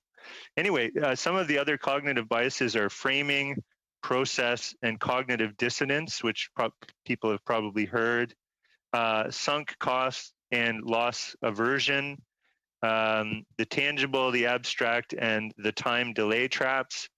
So these are all, and I could go at length into these maybe, maybe I will later on, because I think they actually are really relevant for the given situation. But essentially, we can't blame individuals for actually falling prey to cognitive biases because it's a human phenomenon. Within research, it shows that all of us experience those. So how can we, if we're not, so we should be saying, it's just hypocritical for us to always point the finger at our leaders and allow them to be smeared in the media when we ourselves are subject to the same criticisms. That includes the Conservatives, the Bloc, the NDP, and all of the Liberal members and all of the independent members. We're all ethical leaders striving to be more ethical. And I couldn't feel more passionate about that statement and claim. And I believe it to be true within our caucus. I've seen it firsthand. Let's talk about the character of our Prime Minister. Let's talk about how within this process, conflict of interest again, you have to put your own private interests ahead of your duties. So in this particular situation, did the Prime Minister put his private interests ahead of the interests of youth? Absolutely not. He put youth first. The consequences of this supposed controversy have put youth more at risk as not having the supports that they need than the decision that the government made to move forward with We Charity. So I would argue that the Prime Minister and Cabinet still put their duty to Canadians and to youth ahead of any private interest. So again, they're still not guilty. No matter which way I look at it, they're not guilty of a conflict of interest, not an actual one, maybe a perceived one, maybe a created one. And this goes on and on and on. And I know that this is really, this is my first term in politics. I'm celebrating my one year anniversary here. I don't see anyone congratulating me, but thank you. I appreciate it. I'm learning so much. Congrats. I really am learning a lot. Thank you. One of the things I'm learning is just how to deal with the emotional side of this for me. That smearing people's good names is somehow okay, and we're supposed to give in to this. Well, I really feel strongly that we have to battle back and fight back against this. I just don't think I can stand for the precedent-setting nature of emotion like this that digs into the life of Margaret and Alexander Trudeau in a way that I think is just completely unjustified. I see no way that that's justified. They're not even covered as relatives or family members in the Conflict of Interest Act. So how can they be a part of this motion? This is the Ethics Committee. We need to be ethical. This is not ethical. I digress. I think I'll leave it there for the moment, Mr. Chair, and pass it on to one of the other honorable colleagues. And I do appreciate everyone's time and humoring me. And I know I get quite passionate, so I hope I didn't offend anybody. Thank you very much, Mr. Turnbull. Just for a reminder, even though Ms. Shanahan isn't here to keep me accountable, I will still do it anyway. The speakers list is as follows. Mr. Sorbera, Mr. Barrett, and then Madam Goodrow. So now we'll move on to Mr. Sorbera. Thank you, Mr. Chair, and may I commend everybody's remarks this evening and congratulate them for a lot of insightful information. But to you, Mr. Chair, may I say thank you for the great job you are doing as chair of this committee. We are on multiple hours of speaking to the motion brought forth by MP Barrett. And, there's a lot of differing views. We all get very passionate about our views and the information we wish to provide to not only the committee, but to our residents and Canadians watching at home. And it's great. You've done a fantastic job. So thank you, Chair, for that and for the guidance you're providing all members of the committee. To committee member and my colleague and friend, committee member Turnbull, Ryan, great job. It's only your first year anniversary. But that's awesome, and I wish you much continuing success. MP Walkerton, you got to stop attacking me on Twitter, my friend. You're going at me pretty hard there. I thought we were like friends and stuff, but I'll still consider you a friend. But I've had a few people point out that you've tend to attack me once in a while. But that's I guess that's politics, right? But we're here for the good of all Canadians. And let's try to keep it on that point. We may not agree on everything, and I don't agree with MP Barrett's motion for many reasons. One thing I did, Chair, do in my time actually return. Thank you for acknowledging the passing of a good friend of mine from graduate school. His father passed away over the weekend, and I was able to get to the viewing this evening. And express my condolences to my friend Maura, who I've known for 20 some odd years from my days at U of T and in graduate school and all that kind of stuff, and another time in another year. But it was nice to see Maura tonight, but not under those circumstances. So thank you for acknowledging that. When I read the motion brought forth by MP Barrett in terms of the speaking experiences, and I look at everything that's gone on over the last several months in terms of the committee work that was done, in terms of everything that was released in the media that's widely held and widely available for all of us. I think there's a number of things I sort of want to correct, and maybe this is a little bit debate or not debate. But a number of MPs have thrown around numbers in the last hours. That this is a $1 billion number, and frankly, before the pandemic even started, and even during when our government was putting together a whole hash of programs to support Canadians from coast to coast to coast, the Canada Emergency Response Benefit, the Canada Emergency Business Account, which we've now expanded, Canada Emergency Wage Subsidy, which we've extended. And when we were looking at the plan to put in place for students specifically, and we introduced the Canada Student Benefit, which I commented was that benefited over 700,000 children, 700,000 youth, not children, youth.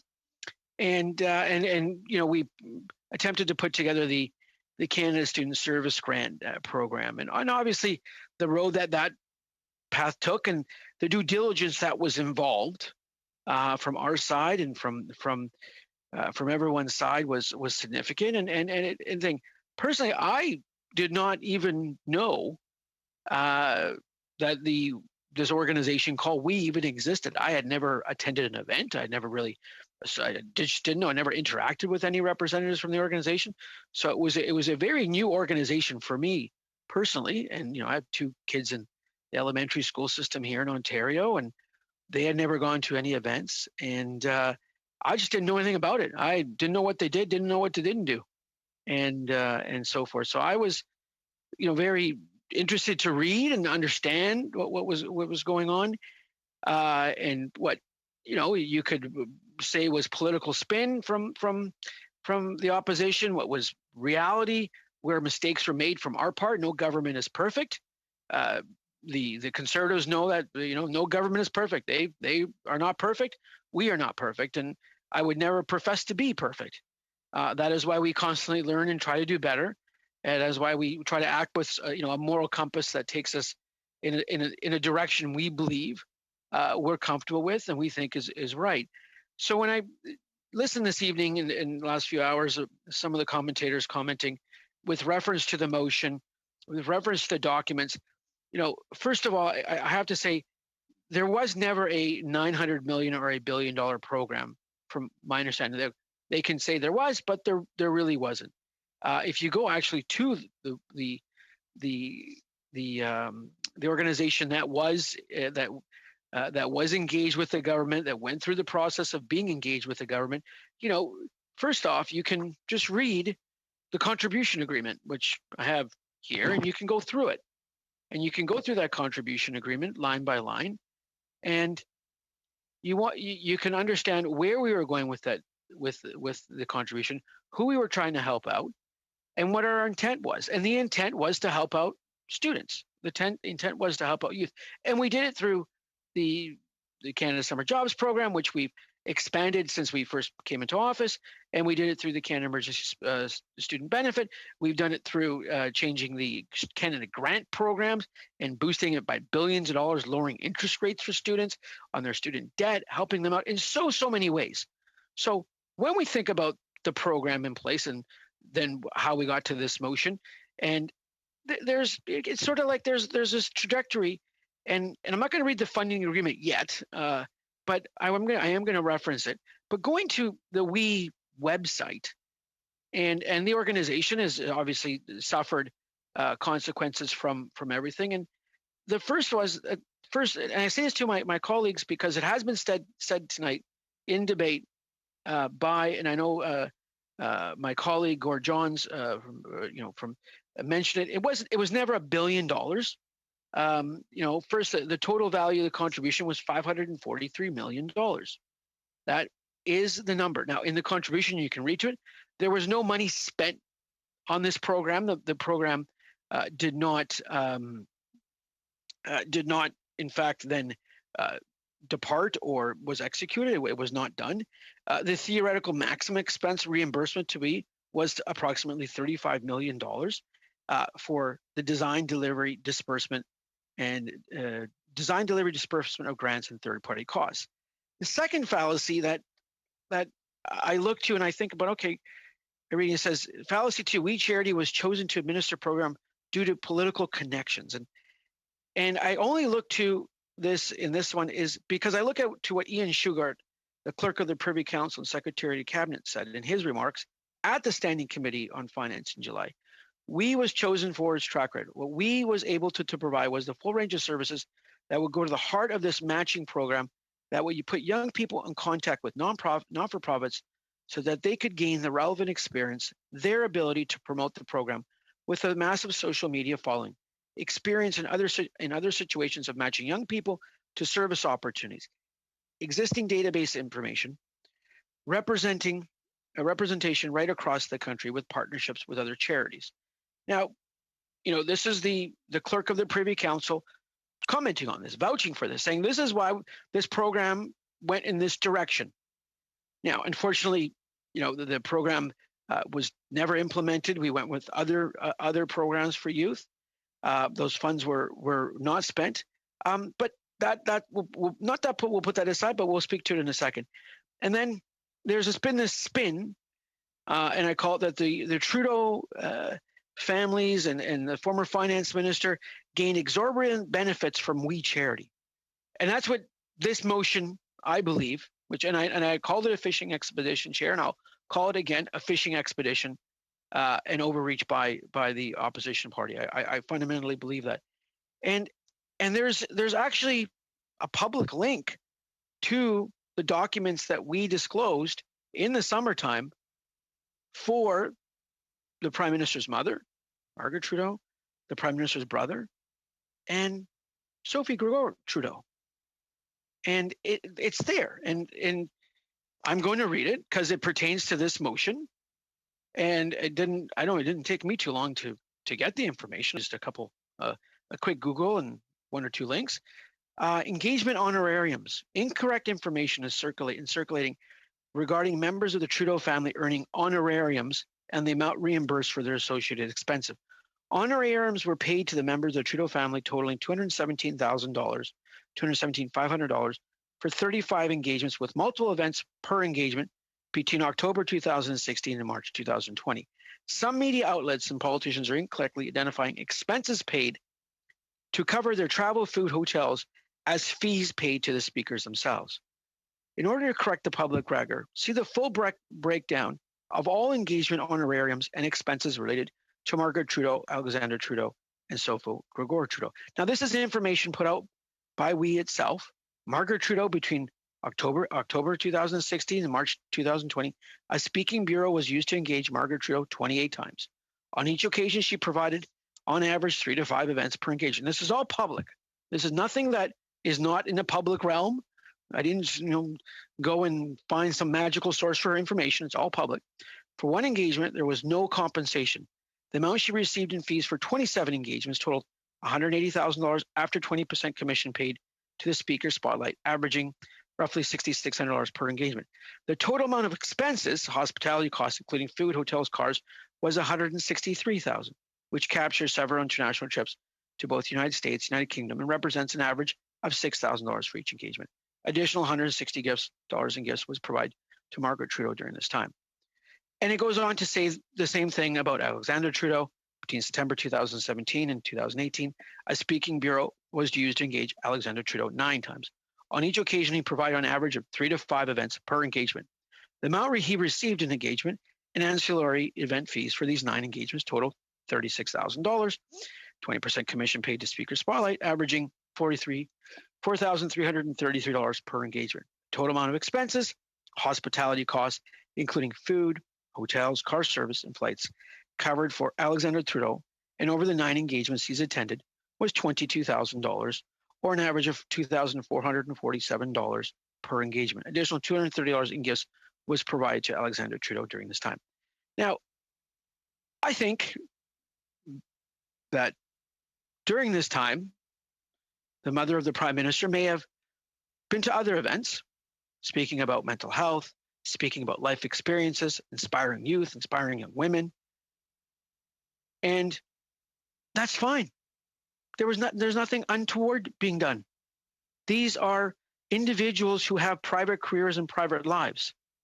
And here we are with Mr. Barrett's motion to go on this fishing expedition because he doesn't like, or let me rephrase that, or because the official opposition doesn't like the information that's out there because they think there's more. There's more sauce out there, if I can use that analogy. And I say to myself, wow, and again, I said this, and I think I was quoted about, going after someone's mother and brother and who are non-elected representatives who've done nothing wrong, who've actually been exemplary citizens in my humble eyes. And I just say that's completely wrong. And then on the last comment, on their website for the Prime Minister's wife, Sophie Trudeau attended a total of 8 We Day events. She received a one-time speaking fee of $1,500 in 2012. The total amount of expenses, hospitality costs, including car service and flights covered for Sophie Trudeau over the 8 events she attended was $23,000, or about $3,000 per event. Additional $240 in gifts was provided to Sophie Trudeau during this time. And I read this the other day, and I read the information on the site, and I looked at it because we're here because of the motion and what it relates to and who it relates to. And again, this concerns me considerably, to the extent that this is nothing more than going after the Prime Minister's mother and brother and wife. That's all it is. No more nor less. The documents have been disclosed. The tough questions were asked over the summertime. The information was provided. Chair, in the way I view this is complete overreach that from the opposition. It's unfortunate that the program, yes, did not go forward, and the Mr. Sims, MP Sims, who's no longer on the call, who I've had the pleasure of working with on the Canada-Europe Committee because he chairs that, and I've traveled with him. Scott is an exemplary MP for many reasons, not because he's just very well spoken and quite eloquent, and we would all like to rise to that level of eloquence, absolutely. But at the same time, he likes to call it the way he is, and he was right. He's like, you know what? We've done a good job in a lot of programs that we put in place. Definitely. We've helped Canadians from coast to coast with input from opposition parties in cooperation with other levels of government. And we got it right. I would say we got it fundamentally on all the programs, we got it right. And even assisting our youth. And I know MP Green, who was on earlier, MP Angus spoke about that. And we, there were put in place programs that assisted youth across this country, from Canada Summer Jobs, Canada Emergency Student Benefit, and in addition to the number of measures we've taken over a number of years in various budgets from the first time we formed government, majority government, in 2015 until now. And we need to look at that. Now, I look at their testimonies, and when MP John said, "Well, it's $1 billion," no, it wasn't $1 billion program, not at all. Was it supposed to help 100,000 young people? Yes, it was. And did we put in place other programs to replace that? Yes, to a certain extent, absolutely. Was it unfortunate the program didn't go ahead? Yeah, absolutely. At the same time, we are helping Canadians, and we continue to help Canadians. On the chair, so I do encourage my Conservative members to go to the WE website and find the information I found. And you'll get the numbers that you need. You'll see the expenses disclosed, and you'll see the information I found. And I think with that, you should be quite satisfied, and understand the fact that you really are, and Canadians will understand the fact that you are overreaching. You are looking at this from unfortunately, a very, I would call it, and I like to use this term, a very small prism. That there is a bigger picture. The bigger picture is that we are in the middle of a second wave of a pandemic. Now, I do think it's important that certain segments of the funding agreement between Her Majesty the Queen and Right of Canada, as represented by Minister of State of Diversity and Inclusion, and the We Charity Foundation, because I think it's important to look at intent. The intent of the program, and why that relates to the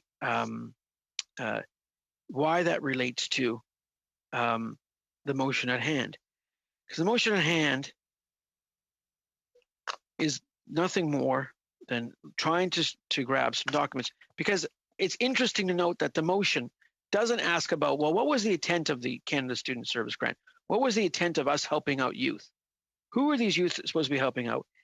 And when I look at the intent of provide biweekly reports to ESDC and all students registered in service opportunities, and all students who register for the CSSG, with the following indicators: estimated volunteer hours, number of students per birth year, number of students who identify as first language English or French, male or female or other, number of students who identify as LGBTQ2+, number of students who identify as a visible minority or racialized, number of students who identify as having a disability, number of students who identify as Indigenous, and whether they identify as registered on reserve, off reserve, non-status, Métis or Inuit, number of students who are newcomers to Canada, number of students by their highest level of education completed, elementary, secondary, post-secondary.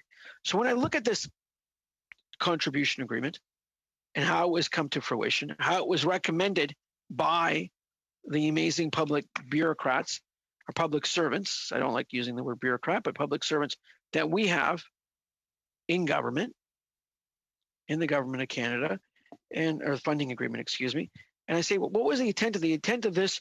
Was to help students. Now we've gotten to the point where this motion is not talking about anything in the realm of helping Canadians. It's talking about wanting to know what, and I will read this again, pertaining to speaking appearances arranged since October 14th, 2008, for the 4 individuals, including respect of each appearance as indicated of the fee provided and experiences that were reimbursed, and the name of the company, organization, person, or entity booking, which had originally produced to be produced on July 22nd, 2020. And it amazes me that with all the information out there, that we're still trying to draw from a rock anything left, because there is nothing left. The information is out there. And to my esteemed and learned colleague, I think that's the word, Mr. Turnbull, for whatever reason, I went and looked at what ethics meant and kind of where it derived and everything to that extent. And I think I kind of just put that up beside, and I said, well, ethics to me is just making sure you try to do the right thing. And I think as parliamentarians, we always try to do the right thing. And I think as someone who's in cabinet or someone who's the prime minister always tries to do the right thing. Yes, politics is politics. We all understand that. But fundamentally, during this pandemic, we are all in this together. A number of programs were put in place. And I know, Chair, I apologize if I repeat it, put in place to help Canadians. Yes. Now, this motion, does this aid this process? Does it assist this process in helping Canadians out? Absolutely not.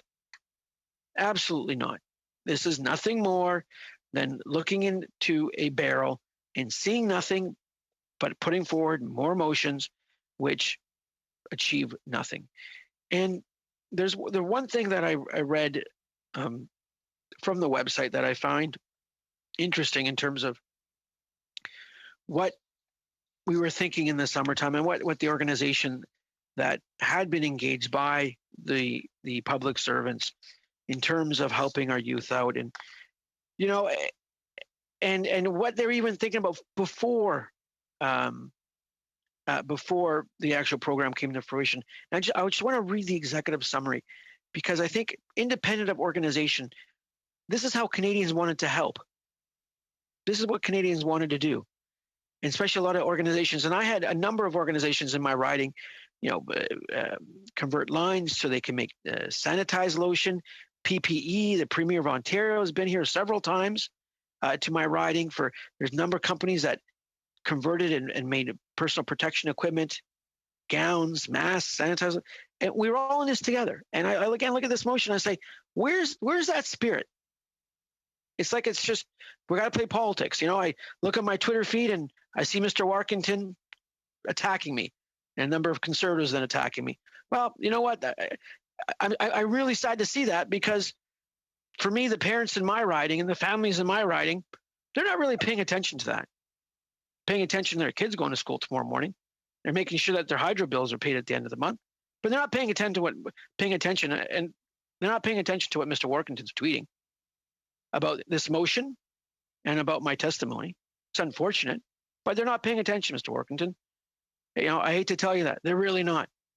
And I look at this motion and I'm just like, really, you just go to the WE website and it's all disclosed there. You have your information. Now, if you want to see each individual receipt, each time a piece of food was eaten, or each hotel, if that's where you want to go, I don't know. Each person that was involved, are we going to go down that path?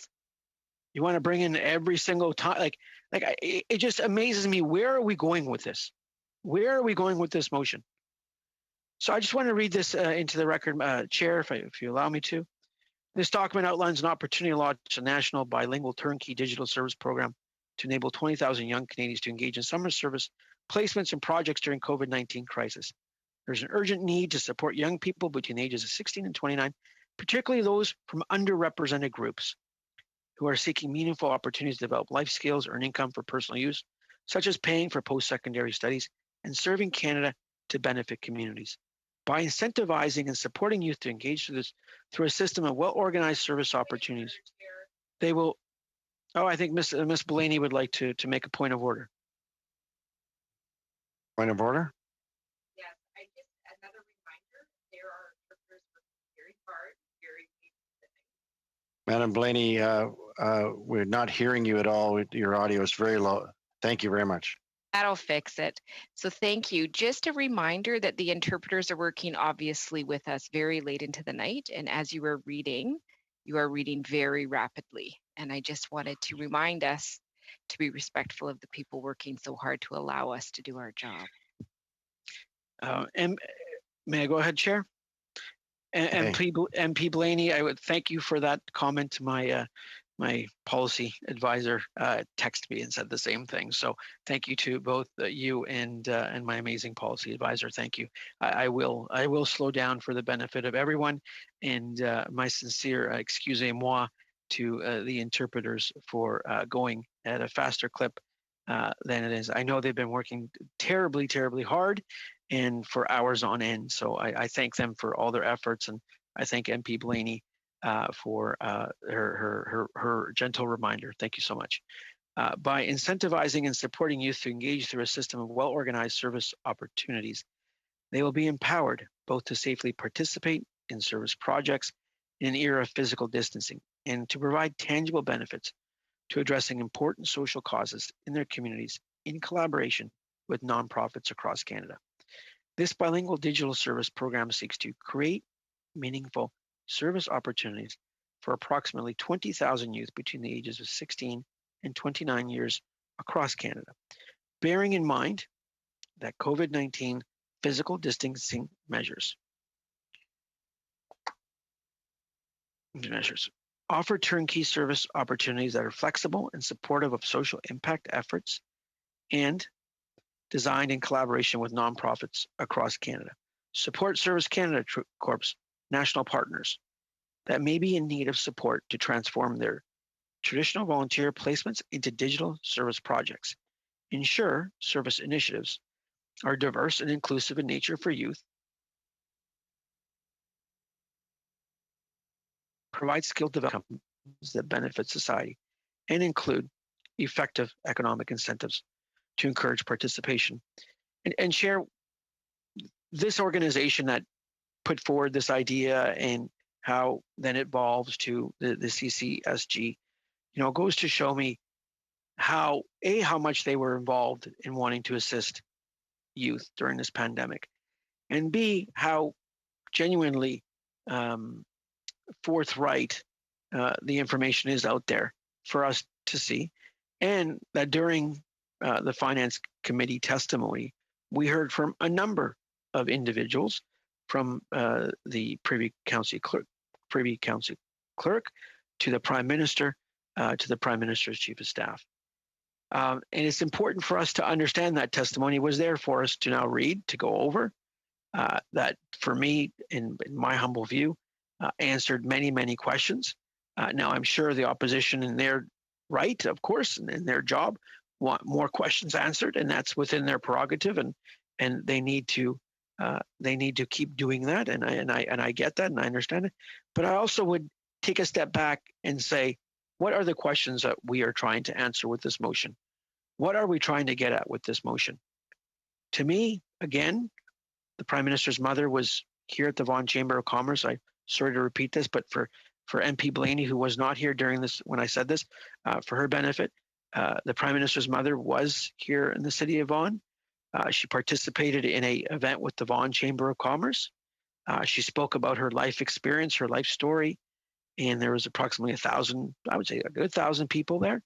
And majority, I'd say 800, probably 150 were women in the audience. There, a pin drop you could hear, and I would just be very saddened to know that this motion encaptures an event like that by an individual, non-political event, invited by a non-political organization, attended by, frankly, a majority of the people that are non-political, that run businesses, that are women entrepreneurs, that take risk every day, mothers, the whole gamut, spanning all different occupations and careers and experiences and communities. And here is the Prime Minister's mother coming to speak at that event. And this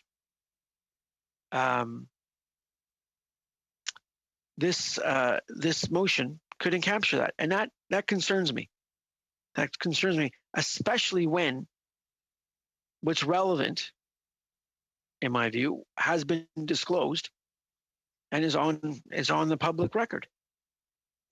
And I think that is something that we all really need to dwell in. Now, the ethics of the motion being on ethics committee, I'm not a philosopher. I'm not in, that's just not my stick. I think I actually switched to philosophy class for an economics class, and I went into the economics instead, and that's my field, both at the undergrad and graduate level. And I love numbers, and that's why when I read this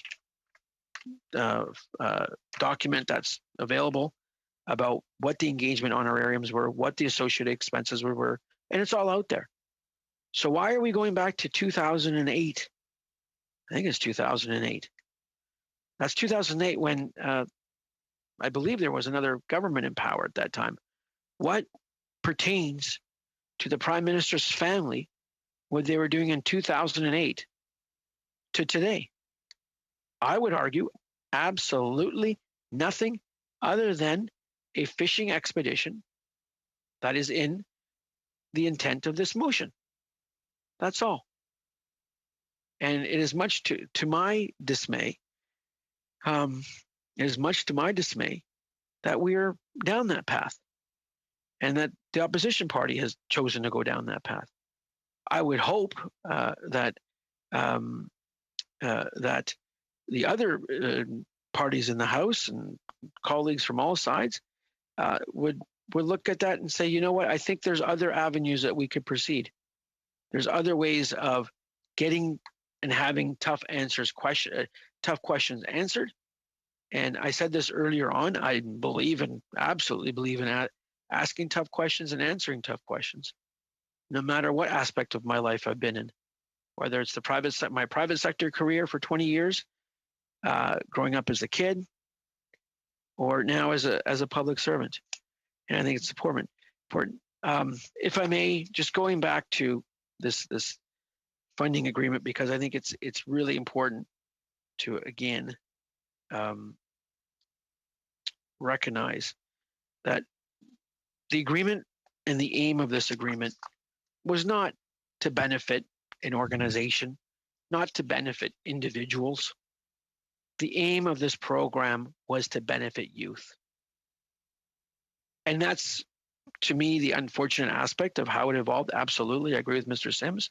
But the principles of all the programs we entered into was to make sure our seniors were taken care of as they faced higher costs, make sure and ensure that people that lost their jobs due to COVID-19 and were impacted were taken care of through the program, make sure we retained an attachment between employers and employees, which we did through the queues. And I argued vehemently that the original program of 10% needed to be 75%. I sent several emails, and I was very happy to see when it went to 75%, that small business owners in all our ridings were assisted through the CEBA, and that, yes, students could be assisted through various channels, Canada Summer Jobs, which I know the opposition pointed out and we acted on as well. The Canada Emergency Student Benefit. We all know those programs are put in place. But again, going to this motion here that's been brought forth, what does this achieve? And that's the one question I would love the opposition to answer. What does this motion achieve? The information is out there. Questions were asked over the summertime. What does this achieve other than, in my view, going after someone's mother and their brother and the Prime Minister's wife? And that, to me, and as I was quoted, is fundamentally wrong. Fundamentally wrong. People may have otherwise. And I know it's within the opposition's right and purview to ask for such a motion. I get it. To me, it's overreach. And I think as a committee, we have many, many other things to study. And if a committee or some sort of agreement is reached between all the House leaders, or if anything is done to study programs, to look at them, you know what? Great, let's do that. Let's learn what we can learn from the pandemic. Let's learn how to make Canada a better place. let's learn. Hopefully not for next time, because this pandemic is taking its toll on a lot of folks, and we know that from I don't want to say this from but from people on that are homeless and needing help, to people that have drug addictions and stuff and the like, and you read the stories, we know the numbers and the resources that we need to dedicate to those areas, which we are. But this motion, again, does not help any Canadian out there, does not help anyone. It's pure political partisanship to the nth degree. And I really wish I wasn't speaking on this thing at 10:16 at night. I wish I was home with my wife and my kids, who should be sleeping by now because they need to go to school tomorrow. But so for me, again, Chair, and then I'll stop here in a second. For me, this is again a non-starter. I am going to yield the floor now. I will go over, allow someone to speak. I do want to say it's nice to see everybody for now the 8th hour of this wonderful procedure. To MP Barrett, love to hear some of your comments, and I will greatly appreciate your work and your work ethic, and I respect you very much as an MP and as a friend, much like many of your colleagues, and so forth. And I understand we all have a job to do. My job tonight is to say, this is what my feeling is on a personal basis. I just don't agree fundamentally with this motion, and it's not even its intent, but on the values of going after someone's, again, I say this, their mother and their family. And frankly, to me, it's wrong. And that's where I look at it, especially when they're non-political office holders and so forth. Thank you. Thank you, Mr. Sorbera. For just to remind the committee, Mr. Barrett's up next, and then Madam Goudreau, Mr. Workington, Ms. Zahoda, Mr. Dong, Mr. Fergus, Madam Blaney, and Mr. Duran. Chair, thank you very much. We heard about different types of cognitive biases from a member, but nothing about the evidence of selective perception in the arguments made by some of the members from the government side. And we heard from another member about 7 years ago, Conservative members voting against the Prime Minister being called to testify, but nothing about the Liberal members of this committee voting against the Prime Minister testifying this summer at this committee. And once that motion passed, the Prime Minister not respecting the committee's call for him to testify. And we're now 8 hours into this filibuster, and I'll remind members from the government side of the House that just because you get your say doesn't mean that you'll get your way.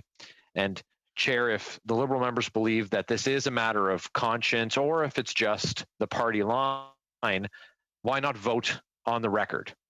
So Chair, if you'll please poll the committee if there's a consensus to move to a vote, and if so, we can have everyone on record with their view. We'll have. I'd ask, if so, I'd ask for a recorded division.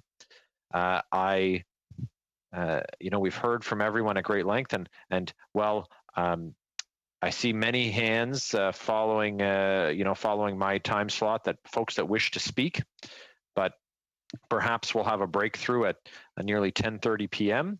And if not, then we'll settle in and continue to hear from other members. So with that request to you, Chair, I'll yield my time. Thank you. Thank you, Mr. Barrett. I can tell you with the several shaking heads that I see on the screen that there's no consensus in regards to moving to a vote. But I will poll the members individually at this time, because we have been going for 8 hours. So I will just check and see for those members that are here. If they would like to, you can just go ahead and tap your button and speak. Is there any consensus to go ahead? No. Yes. No. No vote. Okay, I've already heard several no's, so there's no Oui, consensus. je vote. Monsieur le Président, point d'ordre. Point of order, Mr. Chair. Mr. Chair, we're in a logjam. And I'm sure there will be no consensus tonight. You will have to make a decision sooner or later. There will have to be a vote sooner or later, or we should adjourn sooner or later. It's an either or. So it will be up to you, Mr. Chair, to make a decision to go to a vote, because right now the current members of the committee will never unanimously consent to a vote tonight. Unfortunately for you, Mr. Chair, you're stuck between a rock and a hard place. But it's 10:25 and we'll have to make a decision, because I've been 14, almost 15 years an MP, and I've seen committees last 4 to 5 days, and it seems to me that this could go on the same way and go on for days. So maybe all the Liberal MPs will do a little internship at our committee before the end of next week, but we'll have to sleep at some point in time and go to sleep. So we'll have to make a decision. Do we go to sleep or do we go to bed or not? So thank you for that.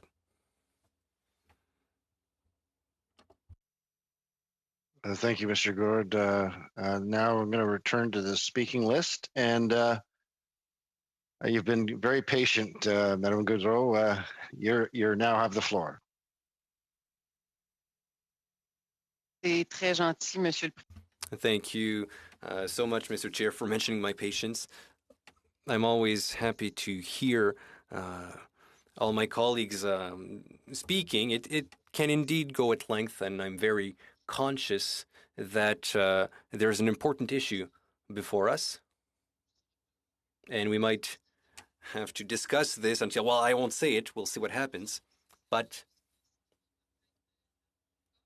in my case, well, you know, often people are put in the same category. And I hear a lot of things about who is seeking power. If there is anyone here amongst us in this committee who is absolutely not looking to get power, it's me. I'm not looking to be granted any powers. So I have colleagues expressing themselves on the topics of partisanship and power grabbing and so on. Well, based on who I am and the party that I represent, consider me excluded from this quest for power. So what I've said is truthful. What I've said is sincere. And it is very relevant for an ethics committee. And I see that there's no way out of this logjam. Of course, my conscience says something else, but I have to leave for many reasons. I had said that I would be with you for the whole night, but I do have a family. There are people who need me on the field, on the front lines tomorrow morning, and my duty is to them. But, however, before I leave, I'd like to leave you on this note. We've talked about ethics, we've talked philosophy, but you know,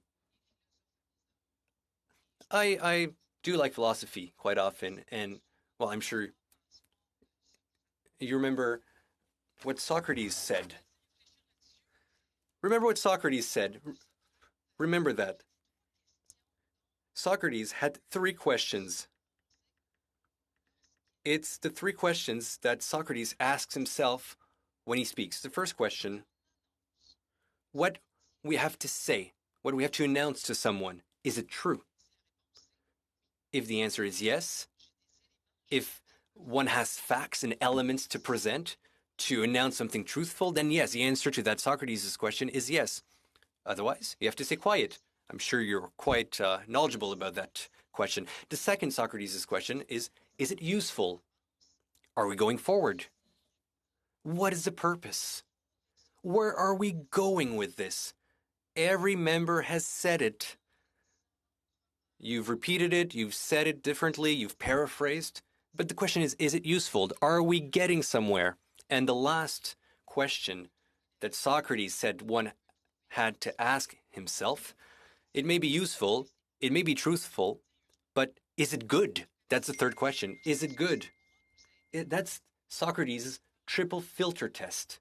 And I think that that filter test, as parliamentarians, allows us to find what are the most honorable gestures we can do. And we're all members of parliament, opposition government, and I hear people say that, I mean, people can make a mistake. Of course, people can make amends. Yes.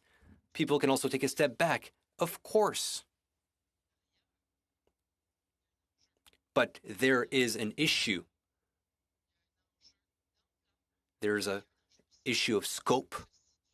But also the question is, where are we situated within that issue? So my conscience tells me that when we're talking about a coast-to-coast government, this is a big federation we're talking about. A big federation in which we need to hold the line. And when we say that sometimes we need to change course, well, in my life, and I hope you do the same, I learn from my mistakes.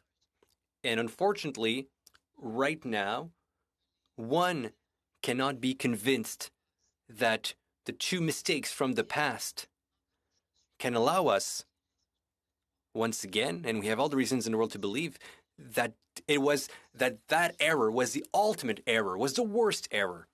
So as parliamentarians, it is legitimate to go in depth to some degree, of course. I feel very comfortable respecting the limits of what is reasonable. However, if we compare the obligations, the duties that we have regarding some small requests, we were talking about vulnerable people earlier on. As a businesswoman, as an entrepreneur, if we have provisions to respect, you know as well as I do, we're not immune from that ourselves. And why would somebody find themselves in a government and, well, at that time they have to deal with issues that deal with image, but also public funds, our public monies. How can it be that vulnerable people for whom a single dollar can make a world of difference? We're talking about United Way earlier on and companies, and I know what these people are going through. I understand that, but here we are, and we're saying to ourselves, we won't go in depth. Earlier on, people have said, are we wasting our time? But time, is it wasted? It depends on what we do with our time. What has happened so far is certainly constructive, and it is valuable for sure. So if that was the case, then it was worth it, true. But otherwise, if that is not the case, I'm saddened to tell you that I need to leave because I was convinced that together, and I see people coming back or people that I'm seeing in this committee for the first time, people who have been with us for the last few hours, because for some people, they didn't have a chance to stop and rest this summer. We did our work, but we haven't completed our work.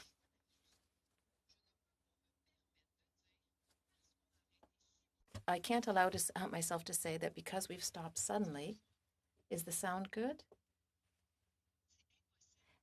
It's impossible for me to accept that when we suddenly stop, as if there's been a blackout, that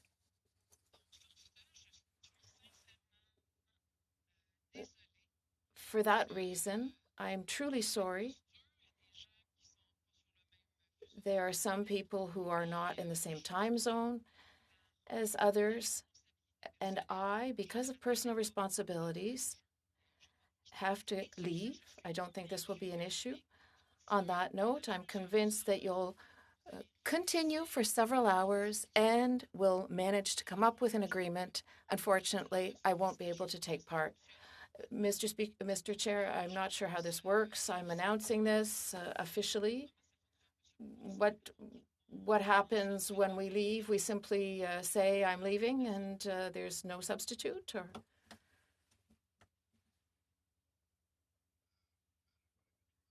Your prerogative. If you depart from the committee, then you can do so. It means that your voice will be absent.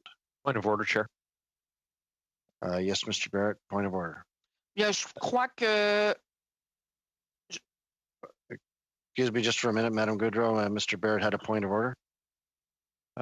Just, Mr. Chair, not to interrupt from Madame Gaudreau, who waited a very long time to speak, but just while that those logistics are discussed, I just wondered if the chair might entertain a quick hygiene break of 10 minutes, a quick suspension of the meeting. Well, it is 10:30, so let's suspend for 10 minutes and we will return at 10:42.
Madam Clerk, would you do the honors of looking after that vote, please? Could you just have a look at your?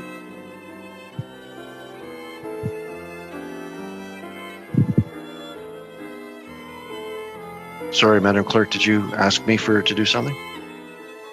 Yeah, 1 second.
Okay, all those in favor, please say yay. All those opposed, please say nay when I call your name. Mr. Dong, Yes, to adjourn the meeting. Mr. Fergus, Oui.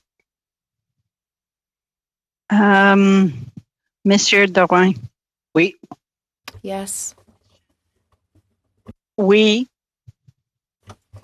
Mr. Sorbera. Oui. Mr. Barrett. I vote nay. Monsieur Gould. No. Mr. Workington.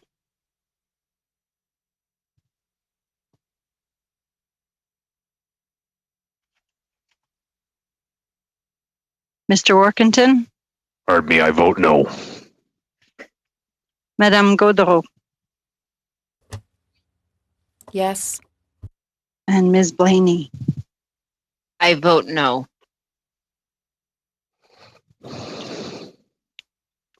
Results are 6 yeas, 3, 4 nays. Okay, colleagues, the motion is passed and this committee will now be adjourned.